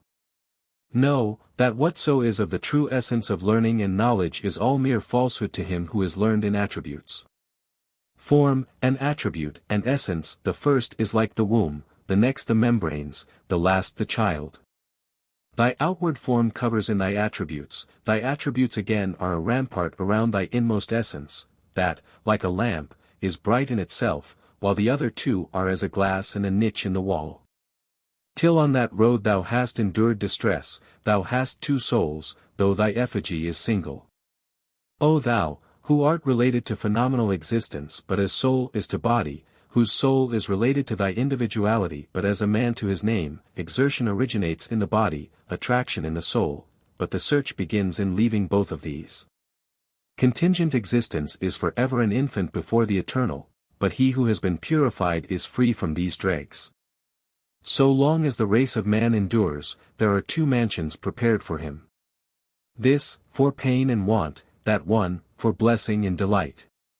While earth is the habitation of the sons of men, the tent of their daily supplies is erected over them, esteem then this earth a guest house, but count man the master of a family. Though till he has suffered pain on this dust heap he will not reach the treasure of that mansion. I ask thee, since thou art heir to the knowledge of philosophy and law, their principles and deductions, religion ever flees from form, that she may constrain men from evil, give me an answer truly, if thou art not dead. Nor art asleep, since thou hast been constituted with a soul, is not the soul a sufficient reward for thee in exchange for thyself? The Parable of the Schoolboys. Thou knowest not the difference between the hidden world and this, canst not distinguish between welfare and affliction. In truth, thou art not a man travelling on this path. Thou art a child of the path, knowest not the path, thou art but a boy, go about thy play, go back to thy pride and independence. The airs and graces of thy mistress are enough for thee. What, O son, hast thou to do with God? What concern hast thou with paradise and eternal delight, who hast rejected the life to come for this present world? He knows thy baseness, how shall he invite thy theeness to himself? He offers thee the virgins and palaces of paradise, but thou art beguiled by this present world and its beauties. O unfruitful one! Be not feebler than a boy to follow the path of God. If a boy is unequal to learning his task, hear at once what it is that he wants, be kind to him and treat him tenderly, make him not to grieve in helpless expectation. At such a time give him sweetmeats in his lap to comfort him, and do not treat him harshly. But if he will not read, at once send for the strap, take hold of his ears and rub them hard. Threaten him with the schoolmaster, say that he will have strict orders to punish him, that he will shut him up in a rat house, and the head rat will strangle him. In the path that leads to the life to come be not thou less apt than a boy to receive admonition, eternity is thy sweetmeat, haste thou then, and at the price of 2 rakas obtain paradise. Otherwise the rat house will for thee be hell, will be thy tomb which meets thee on thy way to that other mansion. Go to the writing school of the prophets for a time, choose not for thyself this folly, this affliction. Read but 1 tablet of the religion of the prophets, since thou knowest nothing thereof, go, read and learn, that haply thou mayest become their friend, mayest haply escape from this stupidity. In this corrupt and baleful world deem not thou that there is aught worse than stupidity. On striving in God's path. If thou wouldst possess the pearl, O man, leave the barren waste and wander by the sea, and if thou obtainest not from the sea its pellucid pearl, at least thou shalt find that thou hast not failed to reach the water. Strive in God's path, O soldier, if thou hast no ambition, thou shalt have no honor, saddle and get ready thy horse for the journey to the court of the blessed.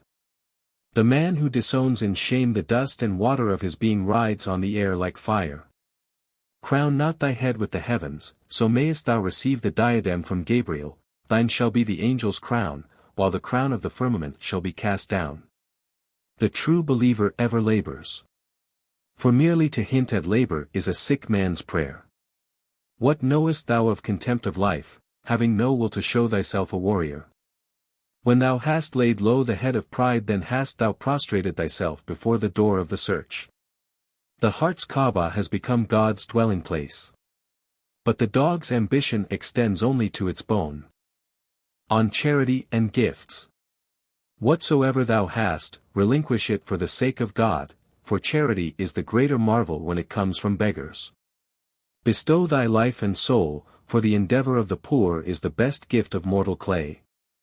The prince and chief of the family of the cloak was honored by the surah, does there not come, such regard he found with God from those 3 poor barley cakes. Of the story of Qays ibn Asim. When the command of, who is there that will lend, Qur. 2:246, came down from God to the prophet, everyone brought before the prince what he could lay hands on, not disobeying, gems and gold, cattle and slaves and goods, whatever they possessed at the time. Qays b. Asim was a poor man, for he sought no worldly gain. He went into his house, and spoke with his family, concealing nothing of what he had heard. Such a verse has been revealed today, rise, and do not make me burn in waiting. Bring whatever is to be had in the house, that I may present it before the prince. His wife said, there is nothing in the house, you are not a stranger here. Said he, seek at least for something, whatever you find, bring it to me quickly. She went and long searched the house, to see if by chance something would turn up, and found in the house a measure of dates, bad ones, and dried up, not fit for food, which she straightway brought to Qays, saying, we have nothing more than this. Qays put the dates in his sleeve, and brought them joyfully before the prophet. When, not meaning a jest, but in all seriousness, he entered the mosque, one of the hypocrites said to him, bring it in, come, present quickly what thou hast brought. Are they jewels, or gold, or silver, these valuables that thou art entrusting to the prince? At this speech Qays suddenly became ashamed. Look now what was the outcome. He went into a corner and sat down sorrowing, folding his hands together in shame. Gabriel the trusty came from the sidra tree and said, O Lord of time and earth, do not keep the man waiting, and deem not contemptible what he has brought. He acquainted Mustafa with the matter, and, those who defame the willing ones, Qur. 9:80, was thereupon revealed. The angel world came and looked on how they watched the man. An earthquake fell upon the angel world, no place of rest, no place of peace. God Most High thus speaks, and in his kindness seeks out Qays' heart, O exalted, and O chosen as my prophet, accept forthwith this much from Qays, for before me these poor dates show better than the others gold and gems. I have accepted this small merchandise from him, because he has no date palm. Of all the choicest things the endeavor of the poor is most approved. Hence it was that Qays' act triumphed over the deed of that evil-spoken hypocrite. The hypocrite was straightway humiliated, and Qays' work thus completed, that thou mayest know that whoso comes forward, even in the state he is, does well. He who acts the hypocrite towards God is shamed by all his works. Sincerity is better than all else, thou wilt at least have read so much. An alms of a single dirham from the hand of a darwish is more than 1,000 dirhams of the wealthy. Forasmuch as the darwish's heart is sore, the alms he gives from his sore heart is greater than the others. See the rich man, how his soul is dark and clouded, like his clay. The darwish's clay is forever pure, his soul is imperishable essence of gold. Hear what God's bounty has said, but to whom shall I tell it, for no one bears me company. To the King of kings and Lord of, but for thee, he said, nor let thine eyes be turned from them. Kerr. 1826. On Intimate Friendship and Attachment. There is no injury in the world for thee like thy prosperity. There is no such enduring imprisonment as thy existence. The light has appeared, it is that bestows favors, the lie has failed is both life and body. Wishest thou the invisible? Take self out of the path, what has imperfection to do with the mansion of invisibility? Thou art full of fault, yet intendest the invisible world, it is above all impossible in incredulity and doubt. The chains of thy selfhood will not fall from the 2 feet of thy nature under the compulsion of thy folly, when thy being appears to thee as a veil, thy understanding will have fallen under thy anger. Abandon talk, and bid farewell to thy lower self, if thou canst not, then turn thy 2 eyes into rivers, day and night in thy separation from God grieve over thy understanding, no longer employ it to meditate evil. Free it from this tether, then has thy task become easy for thee. When thou findest thy sustenance in the soul, thou wilt look out on the land from the window of the angel world. How long wilt thou say, what is the arriving? In the path of religion what is it to be chosen? Lay bonds upon thyself, then wilt thou be chosen, plant thy foot upon thy head, then wilt thou have arrived. As long as thou art a biter, thou art not chosen. Whilst thou inclinest to this world, thou hast not arrived. How shall a true son of Adam be such a biter as thou, or how shall devil or wild beast rend as thou dost? Thou art ever heedless and arrogant, a beast of prey and a devil, far removed from man's estate, like a tiger ever malevolent, the people of the world in distress through thy evil disposition. Upon this high road of debasement thou wilt attain to self, thou wilt not attain to him. The Kufan has given forth but one verse about the Sufi, what has love to do with the decision of Qurayshite or Kufan? Or the Sufi in his love with, further, it is in the tradition, with negation and affirmation, and, it is lawful, and, it is not lawful.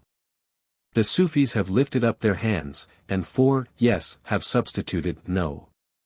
The earth scatterers in the bridal chamber of his affection, and those who sit by the road which leads to the cell of his sanctity, all are moon-bright signs on the curtain of jealousy, immersed in tears from foot to head.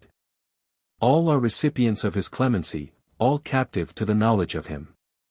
Lay down thy burden of self, that so thou mayest become the beloved of every street. The pure eye sees the purity of religion, when the eye is pure, it sees purely.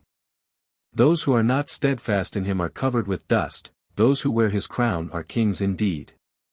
Take off thy head this many-colored cloak. Hold to a garment of one color, like Isa, Jesus, that like him thou mayest walk upon the water, and make of sun and moon thy fellow travelers.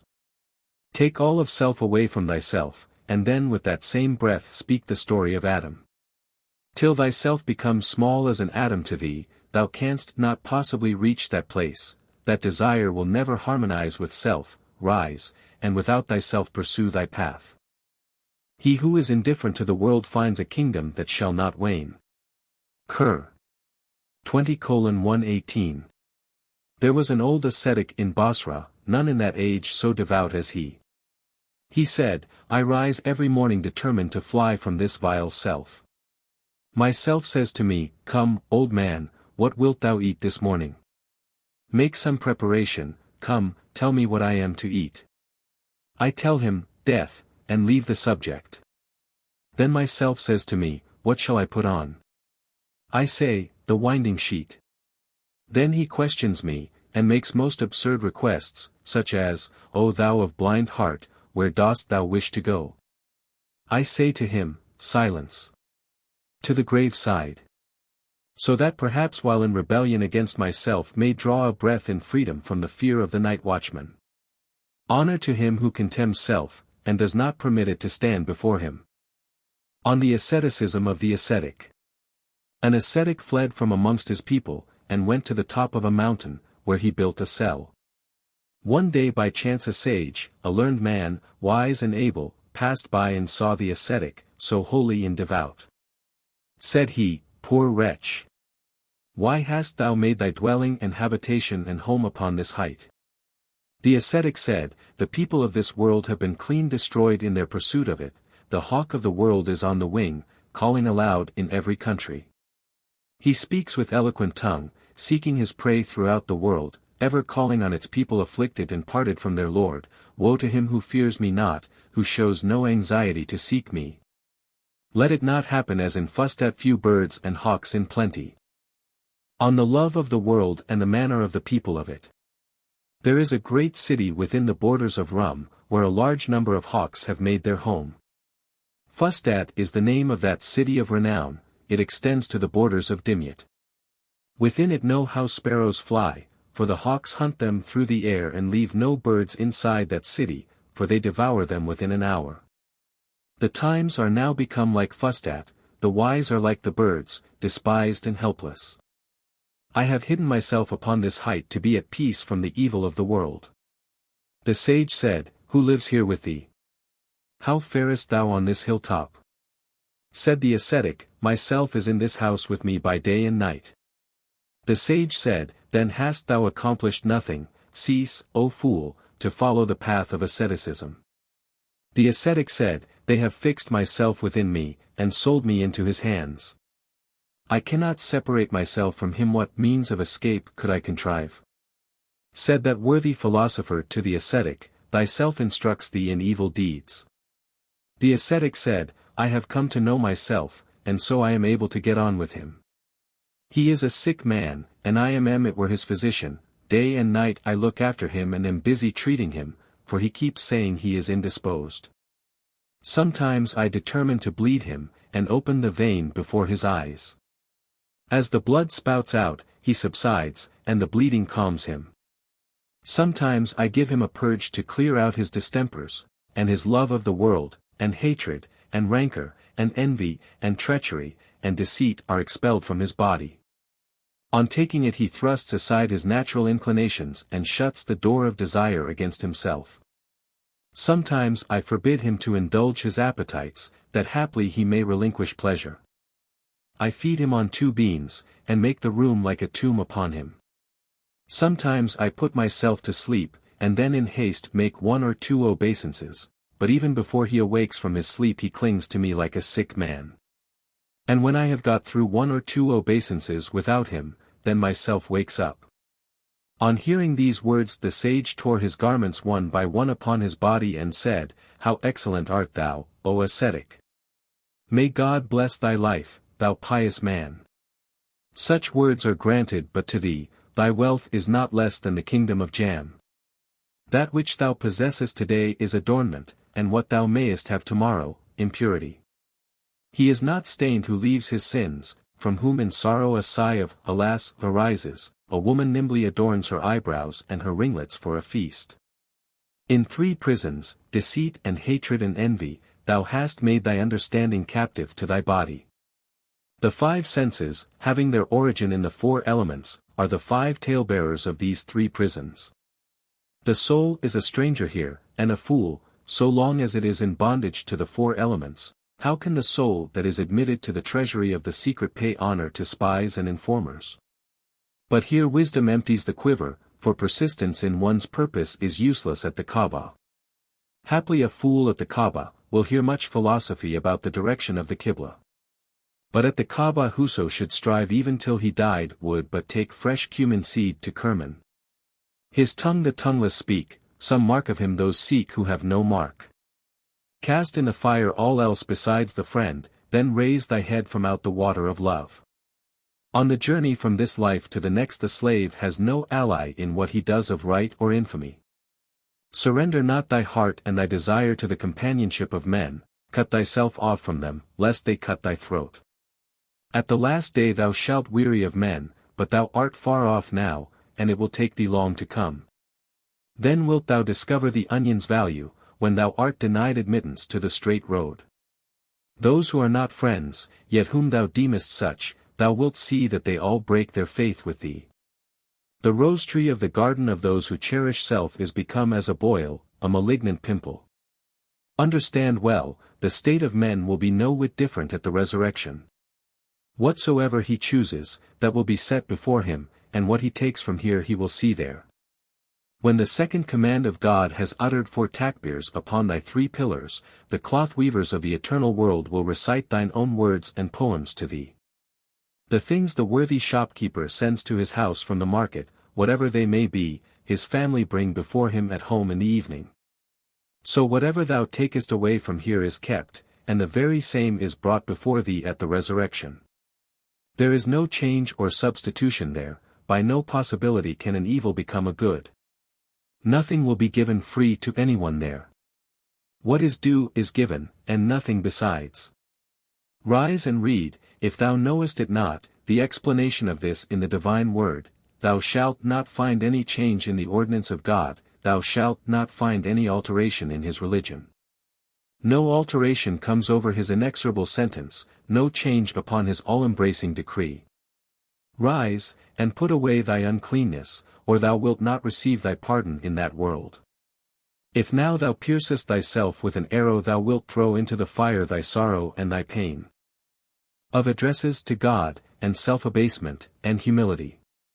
Prayer will not draw back the veil of majesty till the servant comes forth front his defilement. As thy purity opens the door of prayer, so know that thy corruption locks it against thee. When wilt thou plant thy foot upon the heaven's roof, when drink wine from the angel's cup? How can God in his kindness take thee to himself, or freely accept thy prayers, while like an ass within this rotting mansion thy belly is full of food and thy loins of water? How wilt thou ever see the Lord of the divine law, thy lower parts sunk in the water and thy nose in heaven? Thy beggar's food and cloak must both be pure, or thou wilt come to thy destruction in the dust. If food and raiment be not pure, how is thy prayer better than a handful of dust? Keep pure for the glory of God's service thy habitation and thy raiment and thy soul. The dog sweeps his lair with his tail, but thou sweepest not with sighs thy place of prayer. Though all thou hast be spotless, yet is all polluted before God. He who seeks him makes use first of a bath, for God accepts not the prayers of the unclean, and how canst thou perform thy neglected ablution so long as thy heart holds enmity and hatred? Thy envy, anger, avarice, desire, and covetousness I marvel indeed if these will admit of thy coming to prayer. Till thou banishest envy from thy heart, thou wilt never be free from its evil workings. If thou hast not washed thyself free from blame, the mighty Lord will not receive thy prayer. But when thy heart draws thee out from thyself, then true prayer rises up from thy destitution. The whole of prayer lies in ablution and purification. Recovery from a grievous sickness depends on the use of remedies. Until thou sweep the path with the broom of naught, how canst thou enter the abode of except God? So long as thou art under the dominion of the 4, the 5 and the 6, thou shalt not taste of wine save from the jar of lust. Burn and destroy all else but God, cleanse thyself from everything but the true faith. The soul's Qibla is the threshold of the Most High, the heart's Uhud is the sanctuary of the One. At Uhud devote thy life like Hamza, that so thou mayest taste the sweetness of the call to prayer. Come not in thy pride to prayer. Take shame to thyself and stand in awe of God. Him God receives in prayer who has no commanding dignity in his own eyes. Helpless, thou wilt be received with kindness, wanting for nothing, thy prayer will not be accepted. Wanting for nothing, if thou give thyself the trouble of prayer, thou shalt consume thy liver fried in the pan with onions. But if along with prayer goes helplessness, the hand of kindness shall raise the veil of the secret. Then, speeding into the court of God's kindness, he renders what is due, he obtains what he sought, and if it be not so, Iblis will hear thee when thou art at prayer, and drag thee forth again. Thou camest abject, thy prayer is honored. Thou camest as a raw youth, thy prayer is as one of venerable age. Know, that the 17 rakas of prayer given forth from the soul's heart are a kingdom of 18,000 worlds. A kingdom of 18,000 worlds belongs to him who performs the 17 rakas, and say not that this reckoning is too small, for 17 is not far from 18. Thy self-esteem utters no prayer, for it sees no profit for thee in religion, while thy self-esteem guides the reins. I doubt indeed if it will ever come where Gabriel is. Thy prayer will not admit thee to God if thou hast not purified thyself in indigence, thy purification ties in lowliness and selflessness, thy atonement in the slaughter of thyself. And when thou hast slain thyself upon the path, God's favor will quickly manifest itself. Come in thy poverty if thou wouldst find admission, and if thou do not so, then thou wilt quickly find thyself trebly divorced. For the prayer that is received into his presence has no concern with the pollution of worldly glory. When death drags forth thy life, then from thy indigence there springs true prayer. When thy body has gone to the dust and spirit to the skies, then mayst thou see thy soul engaged, as angels are, in prayer. On the participation of the heart in prayer. At the battle of Uhud, Ali the prince, the impetuous lion, received a grievous wound. The head of the arrow remained in his foot, and he knew that it was necessary to take it out, this being the only cure for him. As soon as the surgeon saw it, he said, "We must cut it open with a knife. To find the arrowhead, a key must be applied to the closed wound." But Ali had no strength to bear the insertion of the forceps. "Let it alone," said he, "till the time of prayer." So when he was engaged in prayer, his surgeon gently took out the arrowhead from his limb, bringing it clear away while Ali was unconscious of any suffering or pain. Oh, when Ali ceased from prayer, he whom God called friend, he said, "My pain is less." "How is that? And why is there all this blood where I have been praying?" Hussein, the glory of the world, splendid above all the children of Mustafa, answered him, "When thou enteredst into prayer, thou wentest up to God, and the surgeon took out the arrowhead before thou hadst finished thy prayer." Said the lion, "By the most great Creator, I knew nothing of the pain of it. O thou, who art well known for thy prayers, who art commended before men for thy piety, pray in this wise and discern the interpretation of the story. Or else rise, and cease vainly to wag thy beard. When thou enterest into prayer in sincerity, thou wilt come forth from prayer with all thy desire obtained. But if without sincerity thou offer 100 salutations, thou art still a bungler, thy work a failure. One salutation is the same as 201 prostration in sincerity is worth thy standing erect 100 times, for the prayer that is mere matter of custom is dust that is scattered by the wind. The prayers that reach God's court are those that the soul prays. The mere mimic is ever a mendicant, praying unworthily, without intelligence, since he chooses the path of folly. For on this path prayer of the Spirit is of more account than barren mimicry. When thou callest on God, bring supplication meet for him, that his good pleasure may receive thee. From time to time, divided from the real and bound up in the phenomenal, thou comest to pray the obligatory prayers, calling not on God, without self-abasement, without humility, thou carelessly performest a raka or two. Thou deemest it prayer. I marvel if thou art listened to at all. Thou comest before God in thy pride. How shall God hear thee when thou callest? Let thy prayer be free from self, and he will accept it as pure. If it be smirched with self, he will not receive it. The message that the tongue of anguish utters is an envoy from this world of men to him. When it is thy helplessness that sends the messenger, thy cry is, O Lord, and his is, Here am I. As a proud lord marches to the arms of his servants and slaves, so thou layest the load of obligation on him. I am thy friend, sayest thou, honor be mine. Thou deemest thyself a friend, not a slave. Is this the manner of a man of wisdom? Better were it, O son, that thou offer not such service to him. Go, strive not with him. Without right guidance man is less than a beast, whoso is without guidance labors in vain. Have done with this service, thou fool. Never again call thyself a slave. If thou wert mighty in the world thou wouldst say what Pharaoh did, every word. Who in his surpassing fatuity, and his supreme insolence and folly, averse from service and submission, drew aside the veil from before his deeds, saying, I am greater than the kings, I am above the princes of the world. All have this insolence and pride. Pharaoh's words are instinct in everyone, but daring not through fear to utter their secret, they hide it away even from themselves. On failure to pray aright. Bushuaib al-Yubay was a leader in religion whom everyone used to praise, one who rose in the night and fasted continually, one who was distinguished in that age for his asceticism. He betook himself from the city to a cell on the mountain, and made his escape from pain and sorrow. It chanced that a certain woman had an affection for him. She said, O Sheikh, would it be fitting for thee to have a wife? If thou wilt, I place myself at thy disposal, and will willingly become thy wife. My soul will cheerfully be satisfied with little, and I shall never think of my former ease. He answered, Excellent, it is very fitting, I approve. If thou art satisfied, I am content. She was a modest woman called Jauhara, and had a full share of beauty and grace, chaste, refined, of sweet disposition, an incarnation of good deeds. Content with the decree of the revolving heavens, she left the city for the hermit's cell, and there seeing a piece of matting lying on the floor, she straightway took it up. The devout Bushuaib said to her, O thou, now my cherished wife, why hast thou taken up the carpet? For the black earth is only the place for our shoes. She said, I did it because it was best so.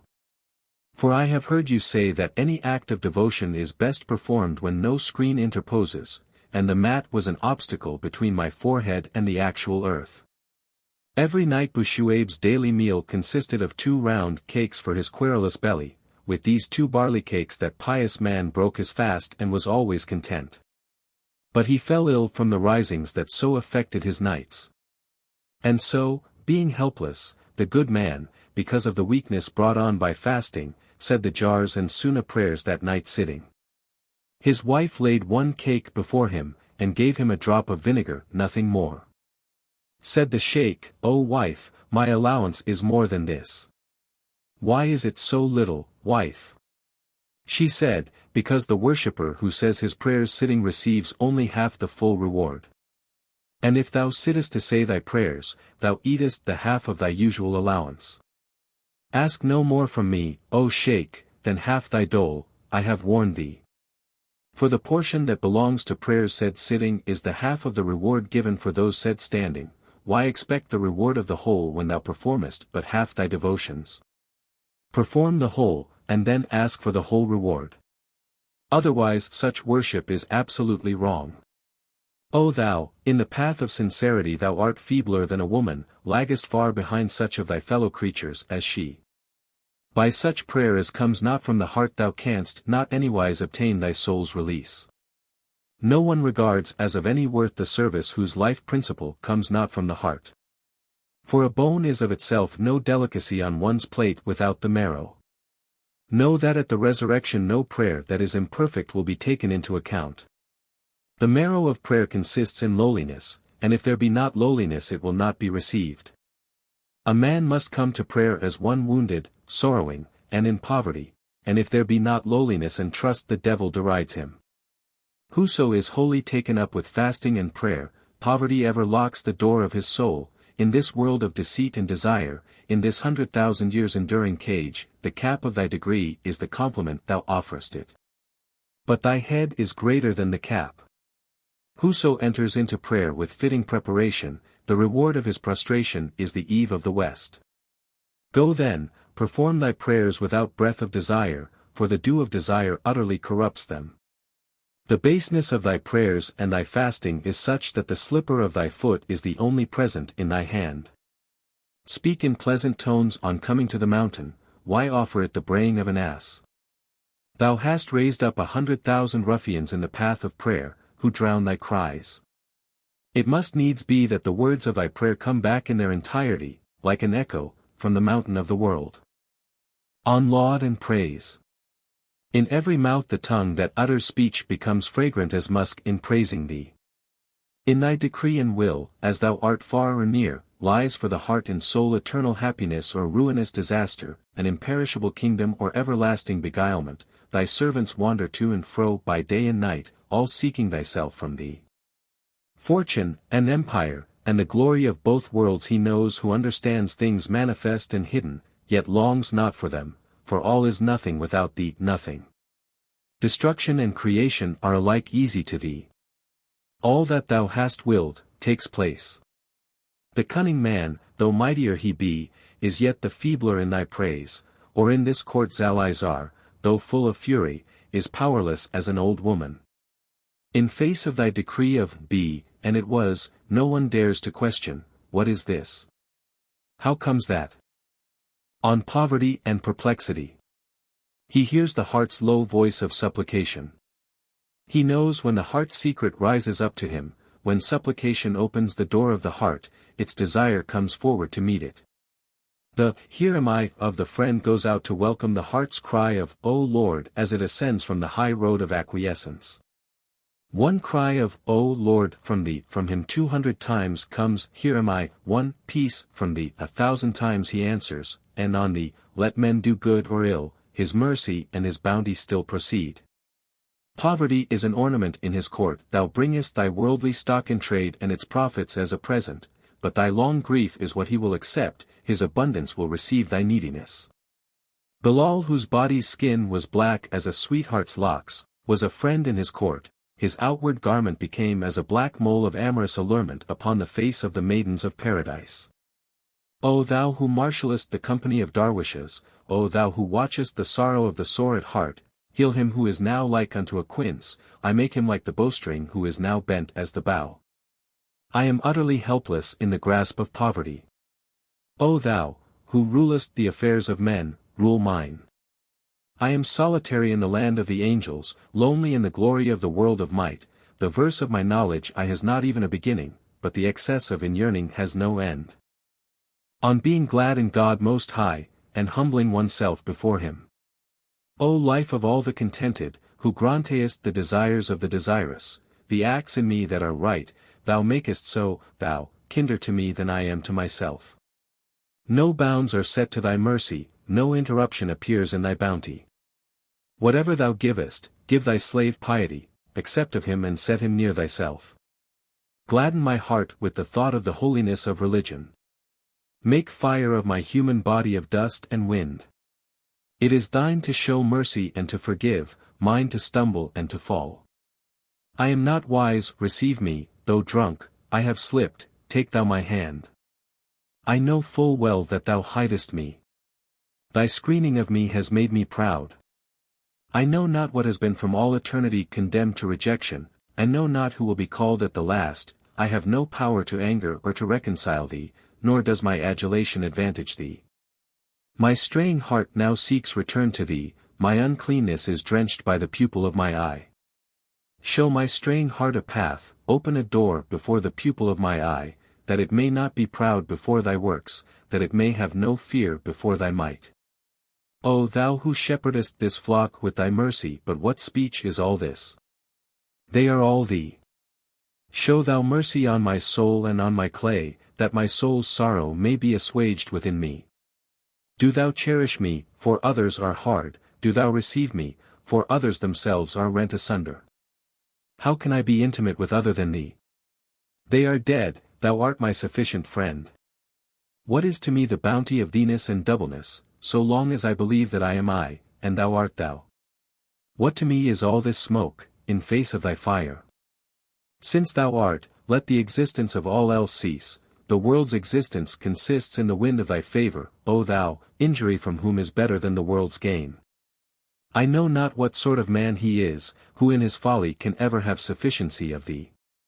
Can a man remain alive without thy succor, or exist apart from thy favor? How can he grieve who possesses thee, or how can he prosper who is without thee? That of which thou saidst, eat not, I have eaten, and what thou forbadest, that have I done, yet if I possess thee, I am a coin of pure gold, and without thee, I am a mill-wheel's groaning. I am in an agony for fear of death. Be thou my life, that I die not.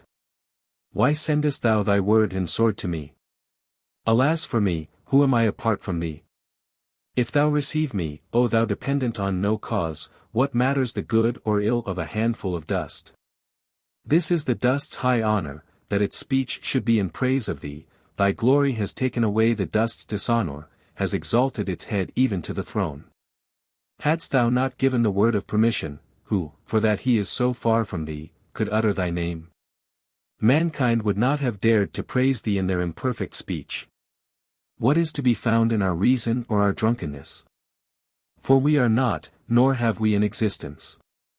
Though we be full of self, purify us from our sins, by some way of deliverance save me from destruction.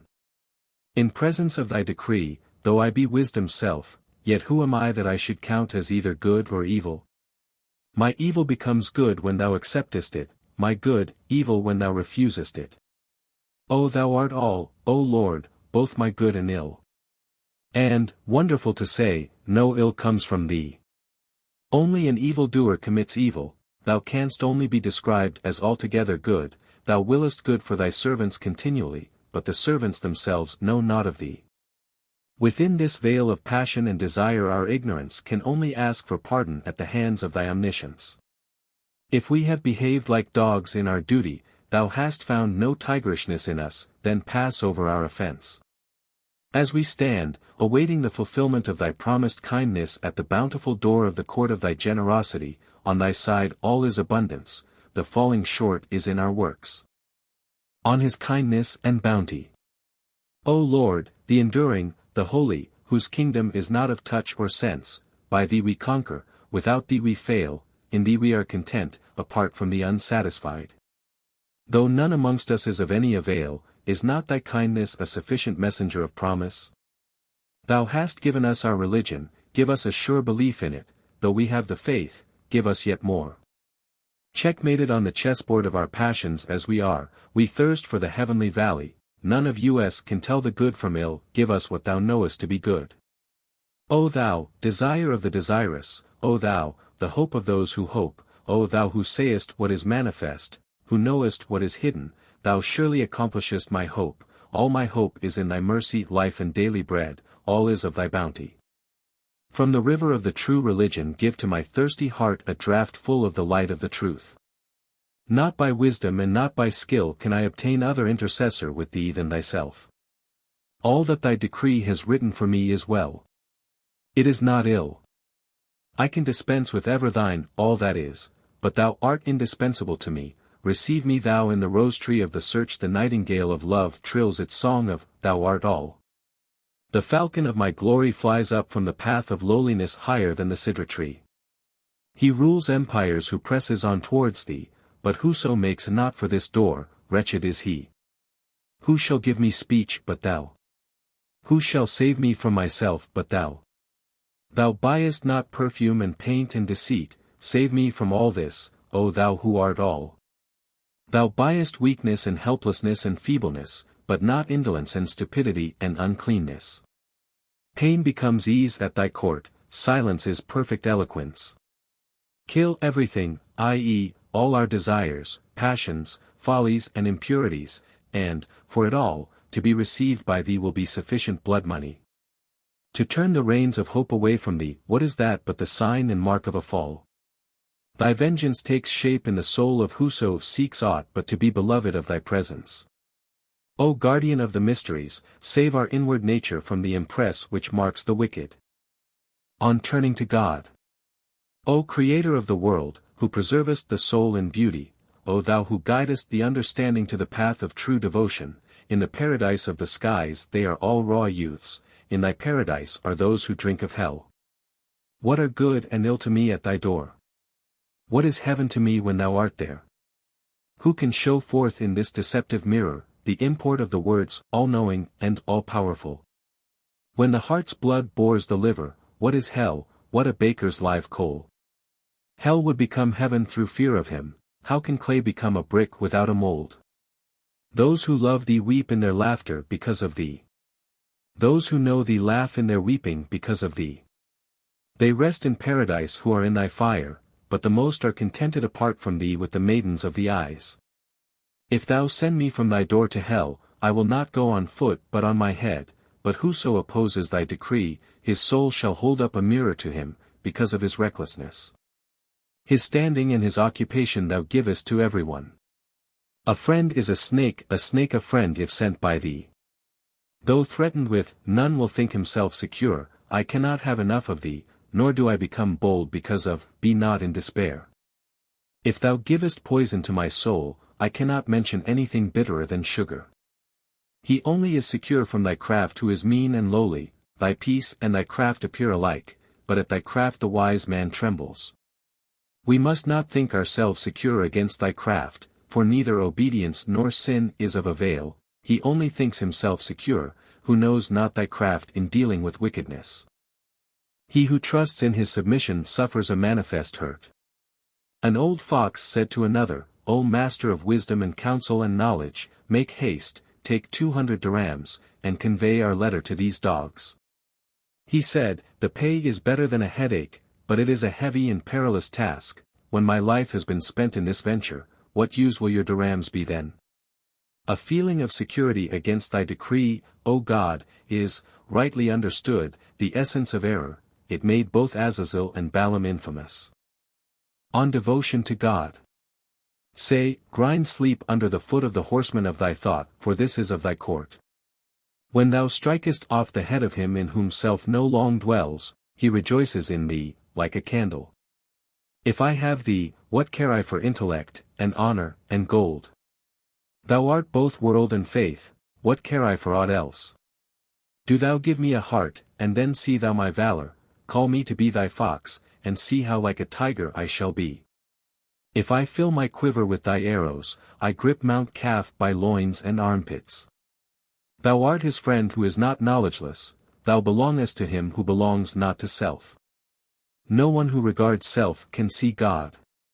He who looks at self is not one of the faith. If thou art a man of the path, and of the true religion, cease for a time to contemplate thyself. O God, omnipotent, forgiving, drive not thy servant, from thy door, make me thy captive. Take away my indifference, make me athirst for thee, give me not water. Why should I seek my soul in this or that? My pain itself leads me to thee, my goal. Like an ass without headstall before its greens, thou now beginnest to employ thy worthless life. Thou idly wanderest from city to city, seek thy ass on that road where thou hast lost it.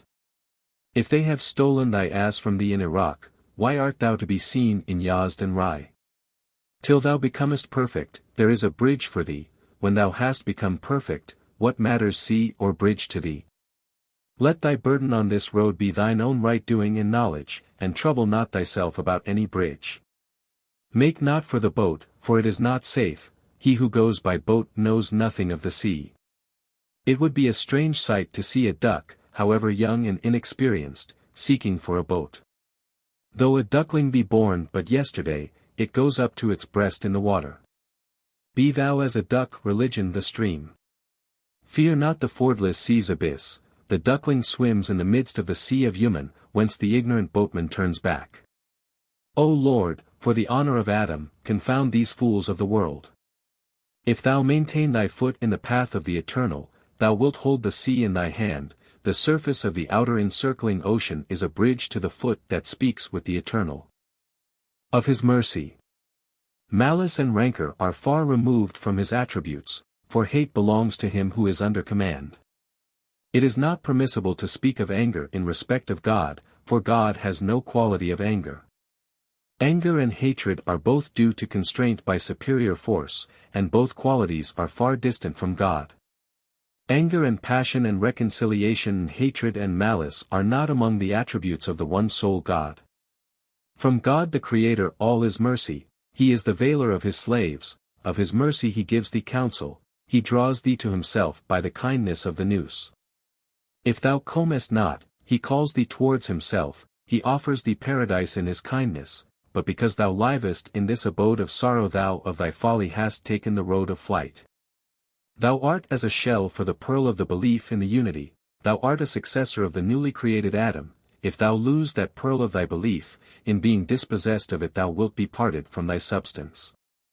But if thou guard that pearl, thou shalt raise thy head beyond the 7 planets, and the 4 elements, thou shalt reach eternal happiness, and no created thing shall harm thee.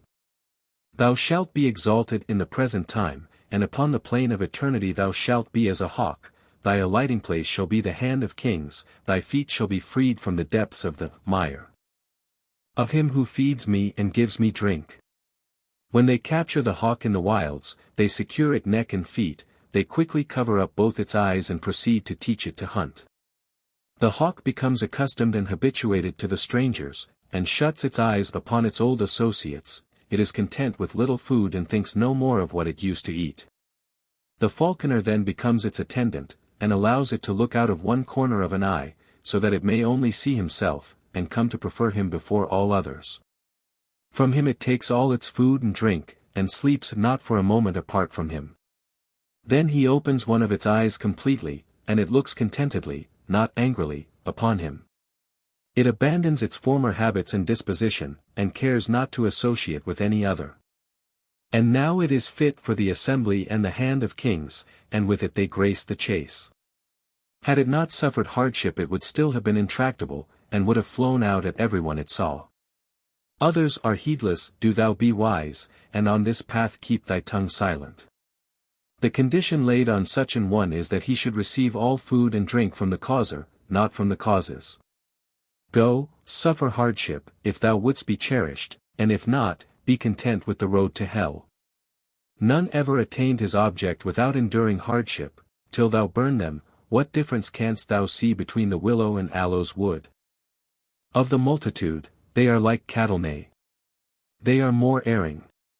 On the colt that is full 3 years old the breaker puts the saddle and bridle, he gives him a training in manners, and takes his restiveness out of him. He makes him obedient to the rein, what is called a hand horse. Then he is fit for kings to ride, and they deck him with gold and jewels. If that colt had not experienced these necessary hardships, he would have been of less use than an ass, only fit to carry millstones. And would have been perpetually in pain from his loads, bearing now the Jews' baggage, now the Christians, in pain and sorrow and tribulation. The man who has never undergone hardship has not, so think tile wise, received a full measure of blessing. He is hell's food, is in terror, even in hell he is no more than a stone, his is the place of fear and dread. It is read in his incontrovertible book, whose fuel is men. Cur. 2:22. Though thou canst neither purpose nor compass aught without him, yet religion's task is not to be accomplished without thee, ally more than without him.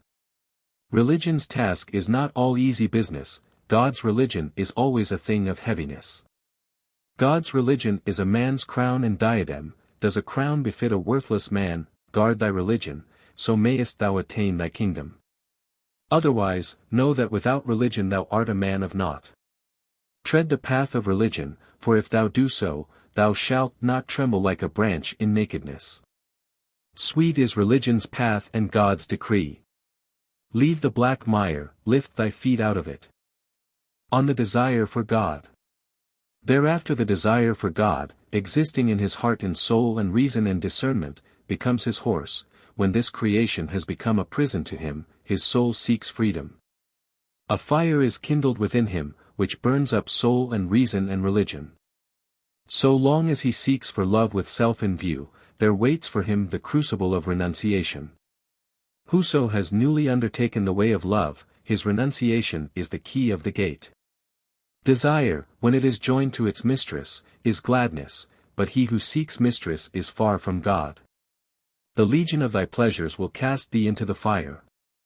The following out of thy desire for God will keep thee safe as a virgin of paradise.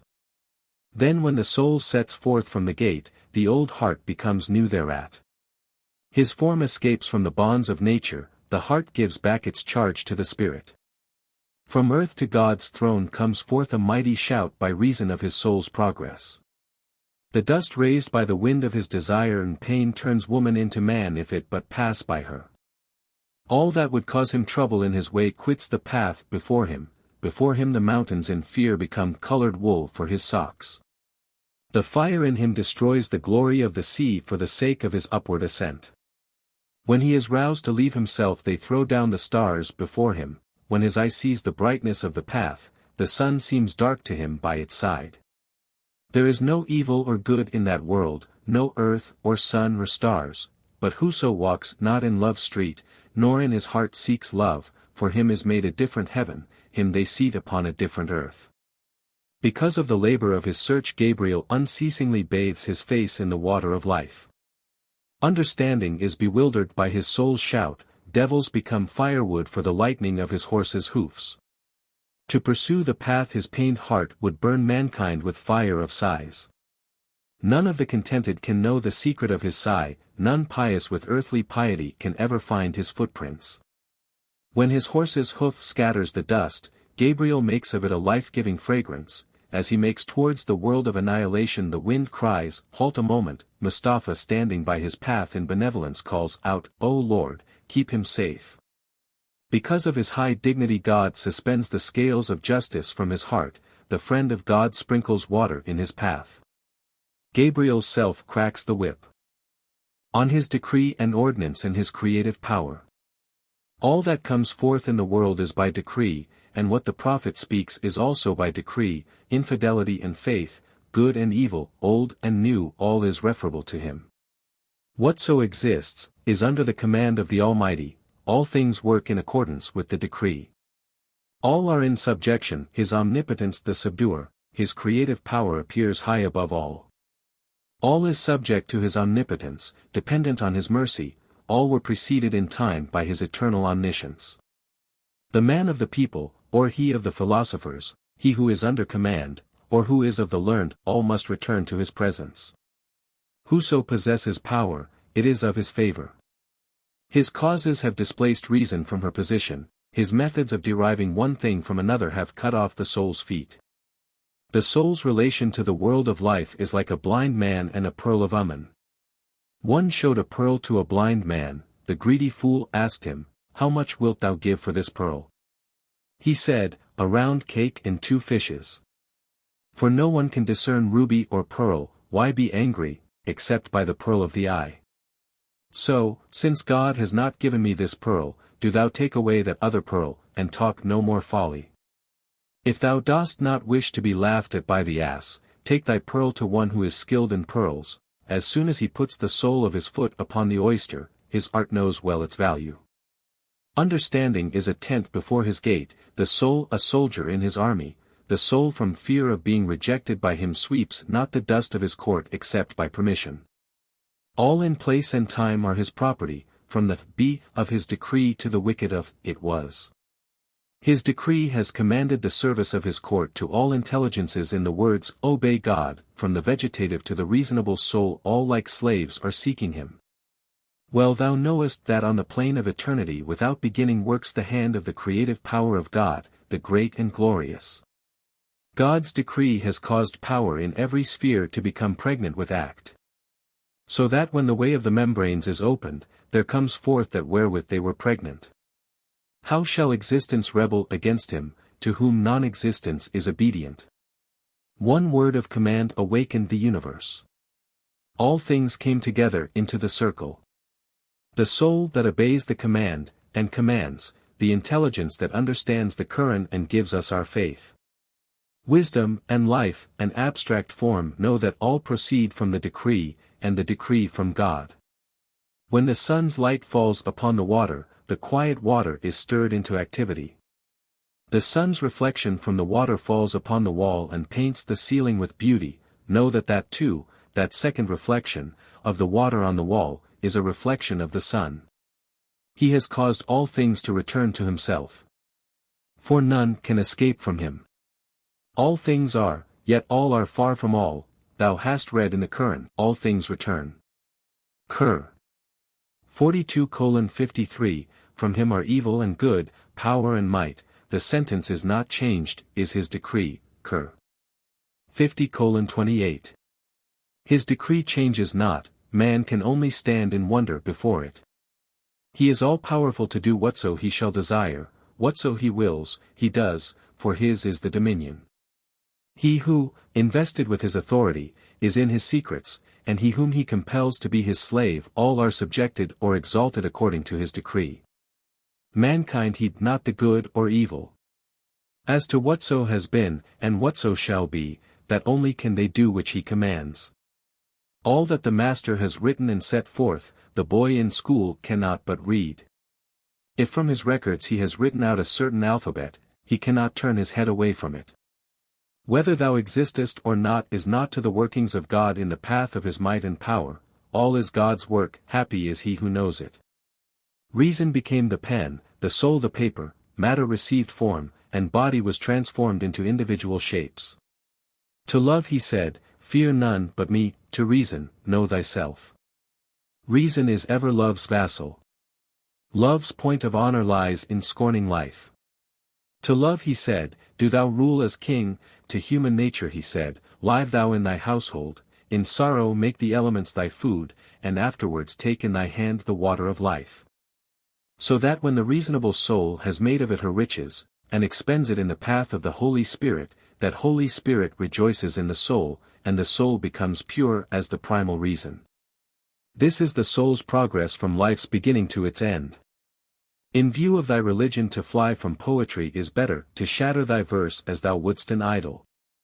For religion and poetry, though at present they are on all equality, are utterly foreign to each other.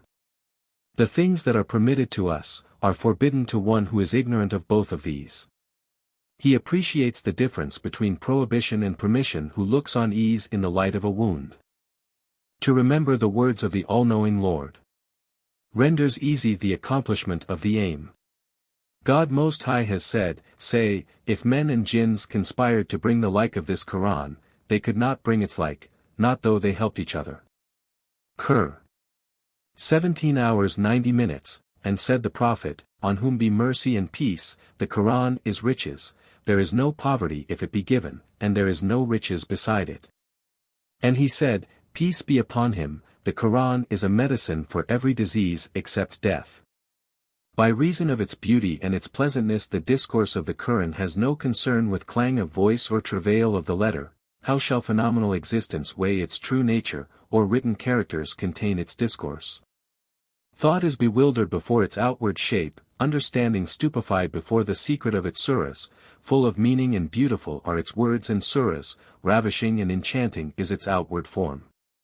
From it earth's produce and the sons of the angel world have ever drawn their strength and nurture, in the loosing of perplexities its hidden meaning is soul's repose and heart's ease. The Quran is balm for the wounded heart, and medicine for the pain of the sore at heart. Do thou, if thou art not a parrot nor a donkey nor an ass, surely hold the word of God to be the root of the faith, and the cornerstone of piety, a mine of rubies, a treasure of spiritual meaning. It is the canon of the wisdom of the wise, the standard of the practice of the learned, to praise it is joy to the soul, to look on it is solace to the mind. Its verses are healing to the soul of the pious, its banner is pain and grief to the evildoer, it has thrown the universal reason into affliction, has made the universal soul sit down in widowhood. Reason and soul but hold men back from its true essence, the eloquent are impotent to rival its manner. On the glory of the Quran. Glorious it is, though concealing its glory, and a guide, though under the veil of coquetry. Its discourse is bright and strong, its argument clear and apt. Its words are a casket for the pearl of life, its precepts a tower over the water wheel of the faith, to the knowers it is love's garden, to the soul the highest heaven. O thou to whom, by reason of thy heedlessness and sin, in reading the Quran there comes upon thy tongue no sweetness from its words, into thy heart no yearning from their comprehension by its exceeding majesty and authority the Quran. With argument and proof, is in its inner meaning the light of the high road of Islam, in its outward significance the guardian of the tenets of the multitude. Life's sweetness to the wise, to the heedless but a recitation on the tongue, phrases upon their tongue whose sweetness they cannot taste, while careless of their spirit and design. There is an eye which sees the spirit of the Quran, and an eye which sees the letter, for this the bodily eye, for that the eye of the soul, the body, through the ear, carries away the melody of its words.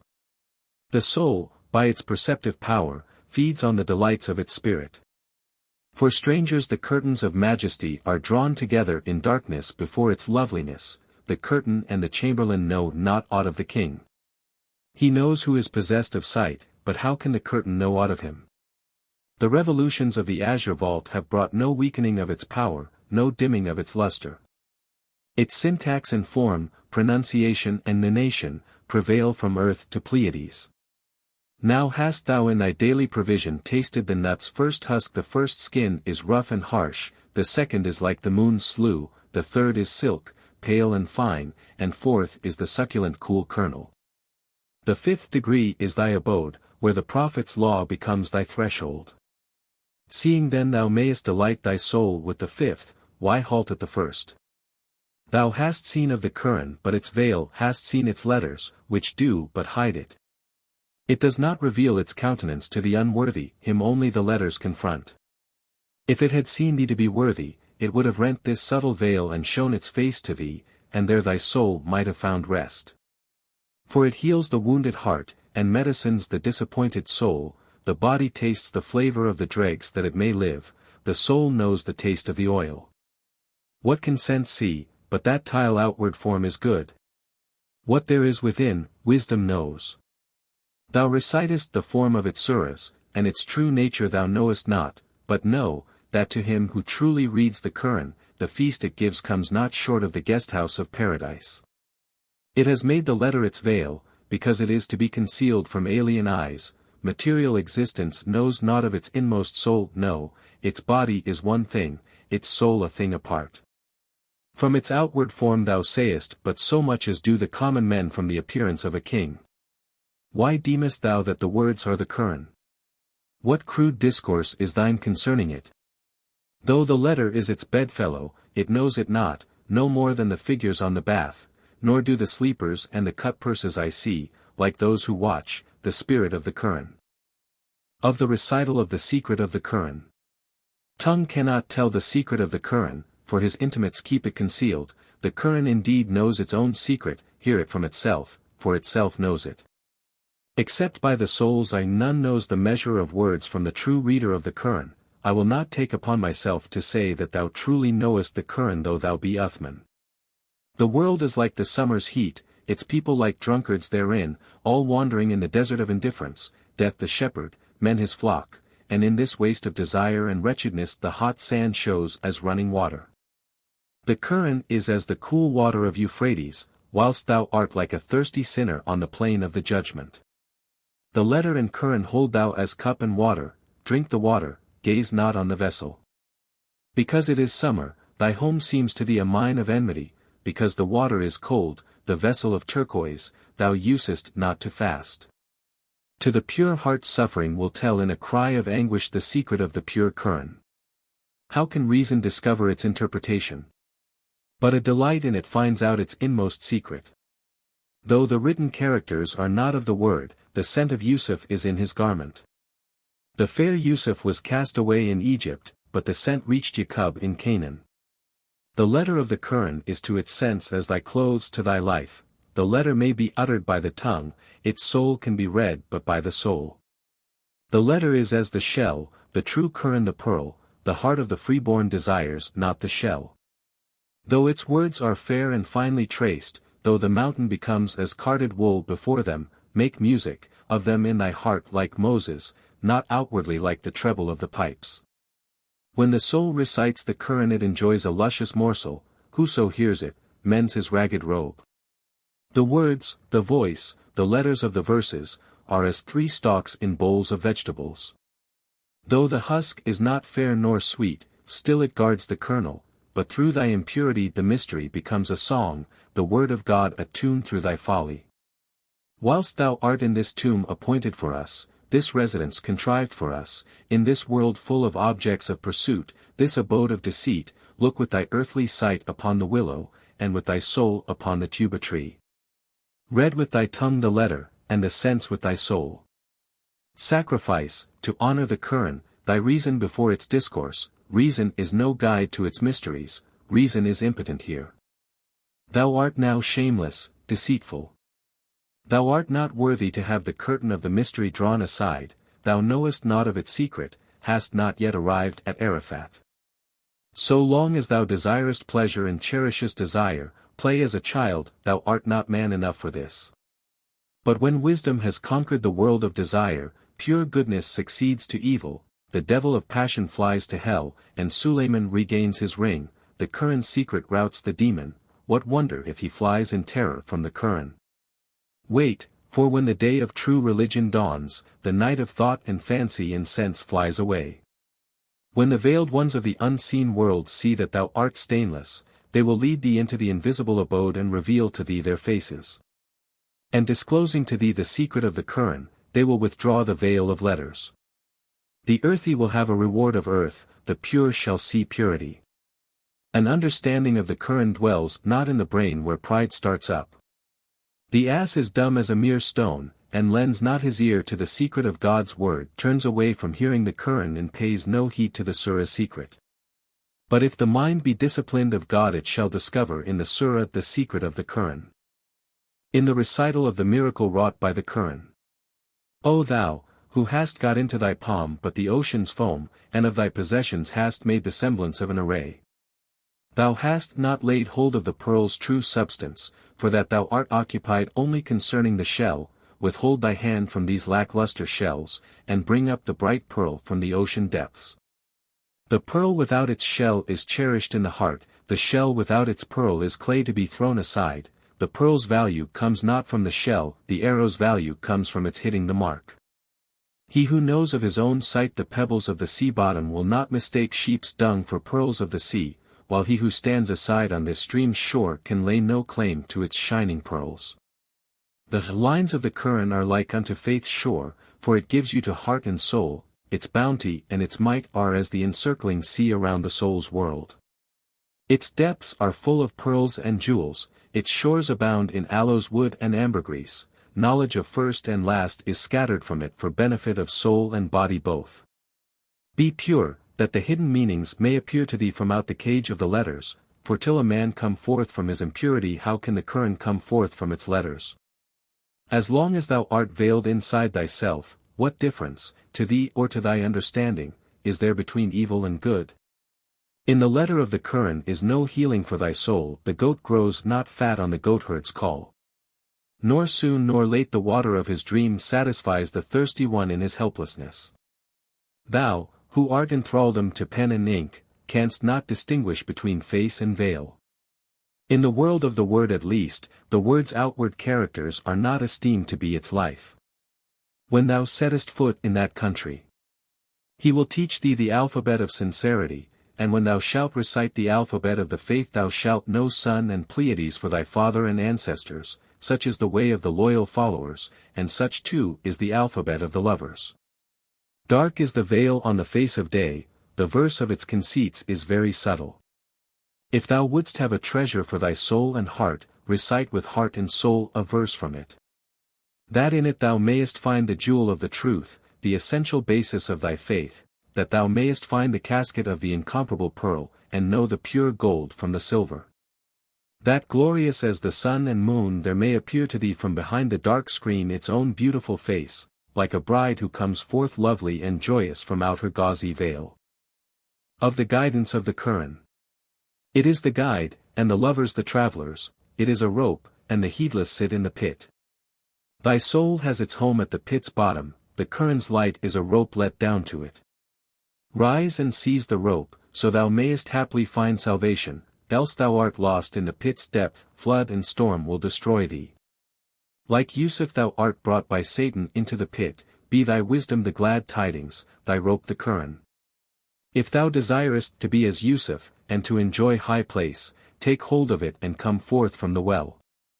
The wise use the rope to obtain the water of life, but thou makest ready thy rope to dance on it for daily bread. No one learns 2 letters of the Quran in 1,000 centuries with such an eye as thine, the understanding's arm turns about as does a wheel, body and soul are captives of thy passions. If thou desirest throne and crown and honor, why sittest thou for ever at the well's bottom? Thy Yusuf is helpless in the well, thy heart reciting the Surah, Safa, Qur. 2:12, Make of sorrow a rope, of thy sighs a bucket, and draw up thy Yusuf from the well. On the greatness of the Quran, verily it consists not in its division into 10s and 5s. To attract a handful of boys thou hast made its honor to consist in the 10s and 5s. Thou hast abrogated the authority of every verse which abrogates another, art still unlearned in its doctrines, the intricate passages seem to thee plain, while in its plain teachings thou hast no faith.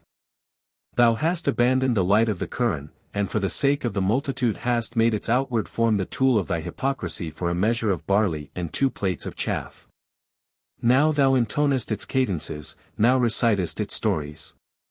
Sometimes thou makest of it a weapon for strife, sometimes in thy irreverence throwest it into disorder, sometimes esteemest it a prodigy, now thou interpretest it according to thine own conjecture, and again determinest to the contrary of that. Now in thy fancy thou takest the conclusion of its passages for the beginning, now absurdly turnest its meaning inside out, again thou expoundest it by thine own opinion, and explainest it according to thine own knowledge. Amongst the 30 caskets of the Quran thou wanderest not except with railing. Sometimes thou sayest to a foolish friend, perhaps a lazy cloth weaver, if I write thee a charm, keep it clean, O youth, and soil it not. But there must be a sacrifice in the morning, the blood of a black bird is required. All this deceit for a dirham or 2, a supper or a breakfast for thy belly. Thou hast wasted thy life in folly, what can I say? Begone, and shame to thee. Thou creepest into some mosque or other in thy appetite, thy throat full of wind, like a pipe or a bell, shame on thy religion and thy faith for this appetite. May either wisdom be thy portion, or death. Shame on thee for such a nature, such accomplishments and science, they bring thee no esteem. On the allegations brought forward by the word of God. Wait till the Quran shall make complaint of thee before God on the judgment day, and shall say, how much falsehood has this deceitful one, whom thou trustedst, drawn forth from thy truth. Shall say, O God, thou knowest both the manifest and the hidden, night and day he recited me loudly, and rendered not justice to a single word of me. Neither in grammar, nor meaning, nor pure pronunciation did I ever receive in the mirror of my due from him with honesty. He has a good voice when he intones, and his robe of mourning is a pretty blue. But however he boasted his claims in respect of me, he knew not the depth of my meaning, for beyond talk and clamor this crowd are unable to utter a word. He never pushed forwards his horse towards my private grounds, could not distinguish my face from my veil, when he entered my street he showed in his discussions no worth but only worthlessness. He surrendered not his mind and soul to my words, but forced me in the direction of his own decision and desire, now he wounded me with the sword of his lusts, and again he fettered me in the snare of his passions. Now he brought me to his drinking parties, and again sang me as a song, sometimes he would recite me by way of profanity, making a noise like an ass in his shamelessness. Now he would break through the frigidity of my words with his amorousness, as a gimlet through wood, now like a professional storyteller with his cadences he would scatter my words abroad to the stroke of his plectrum. O deviser of schemes! I ask for a just decision on the day of judgment against such an affliction. For the sake of blandishment in this transitory abode, sometimes in the crowded street and sometimes at time of prayer, sometimes by thy words and sometimes by thy voice thou shinest but to attract admiration. The words that have been polluted by thee, though they be wise, yet are they folly, for though the breeze is pleasant and delightful, yet if it pass over ordure it is not so. Has not God by his command plainly denied his Quran to the impure? On the sweetness of the Quran. How shalt thou taste the flavor and delight of the Quran, since thou chantest it without comprehension? Come forth through the door of the body into the landscape of the soul. Come and view the garden of the Quran, that all things may appear before thy soul, what has been, what is, and what shall be, the worlds dry and moist, within and without, whatsoever has been created by, be, and it was. The decrees ordained by him, all will be made plain to thee through it. God's attributes shall obey thee, and shall truly recount their narrations before thee. When the hearer hears God's word, the utterance of it causes him to tremble. Till thou see with the eye of purity, how canst thou recite the Surah Ikhlas? Qur, 112:1, a surah like a cypress of Ghatfar, its rhythm like the violets of Tabaristan. The Quran's loftiness and sublimity, if thou ask thy preceptor, are as the throne and seat of God. Its letters are the wings of the Spirit, the curtain of the light, its diacritical points black moles on the checks of the virgins of paradise. Regard thou in this wise its outward form, that so thou mayest understand the secret of its surahs. That it may place an aleph in thy mind, and put ba and ta underneath thy feet, and, for the sake of life and wisdom, may dispose of thy fair Yusuf for 18 worthless pieces, Qur. 12:20, for in the street of the love of unity and true wisdom beauty is valued no higher than this. The crucible of desire shall try him, and afterwards he shall be made like gold of the mine. Yet again is the crucible prepared, that in it all fraud and deceit may be melted out, then when the pure metal becomes soft, it is polished and made an ornament for its possessor's crown. The diadem and crown of every lord of rectitude and faith are such as this. On the hearing of the Quran. When the pious reader has set the book with reverence upon his lap, and has recited, "Let no one touch it," Qur. 56:78, over both his hands, for a single copper he gives forth a lusty cry, like a turtle-dove for a grain of corn. Hear God's word from God himself, for the labor of the reader is only a veil. The knower hears the word from the truth. The force of his desire denies him sleep. The feelings may be captive to the professional reciter, but love has its songster in the heart itself. Set a mole in thy inmost heart, and not upon thy cheek. For it is thy thoughts are the true index of thy state. The Quran tells its secret to the discerning thought. Turn and twist and pause are only matters of the voice, and whatso are matters of voice and written character and sound, reside outside the gate. If there were any meaning in its song, a nightingale would not be sold for 2 coppers. Seek for the essence of the matter in the meaning, not in the written words, thou wilt find no scent in a picture of ambergris. The time of waiting in this transitory world deem but color to the eye, and sound to the ear.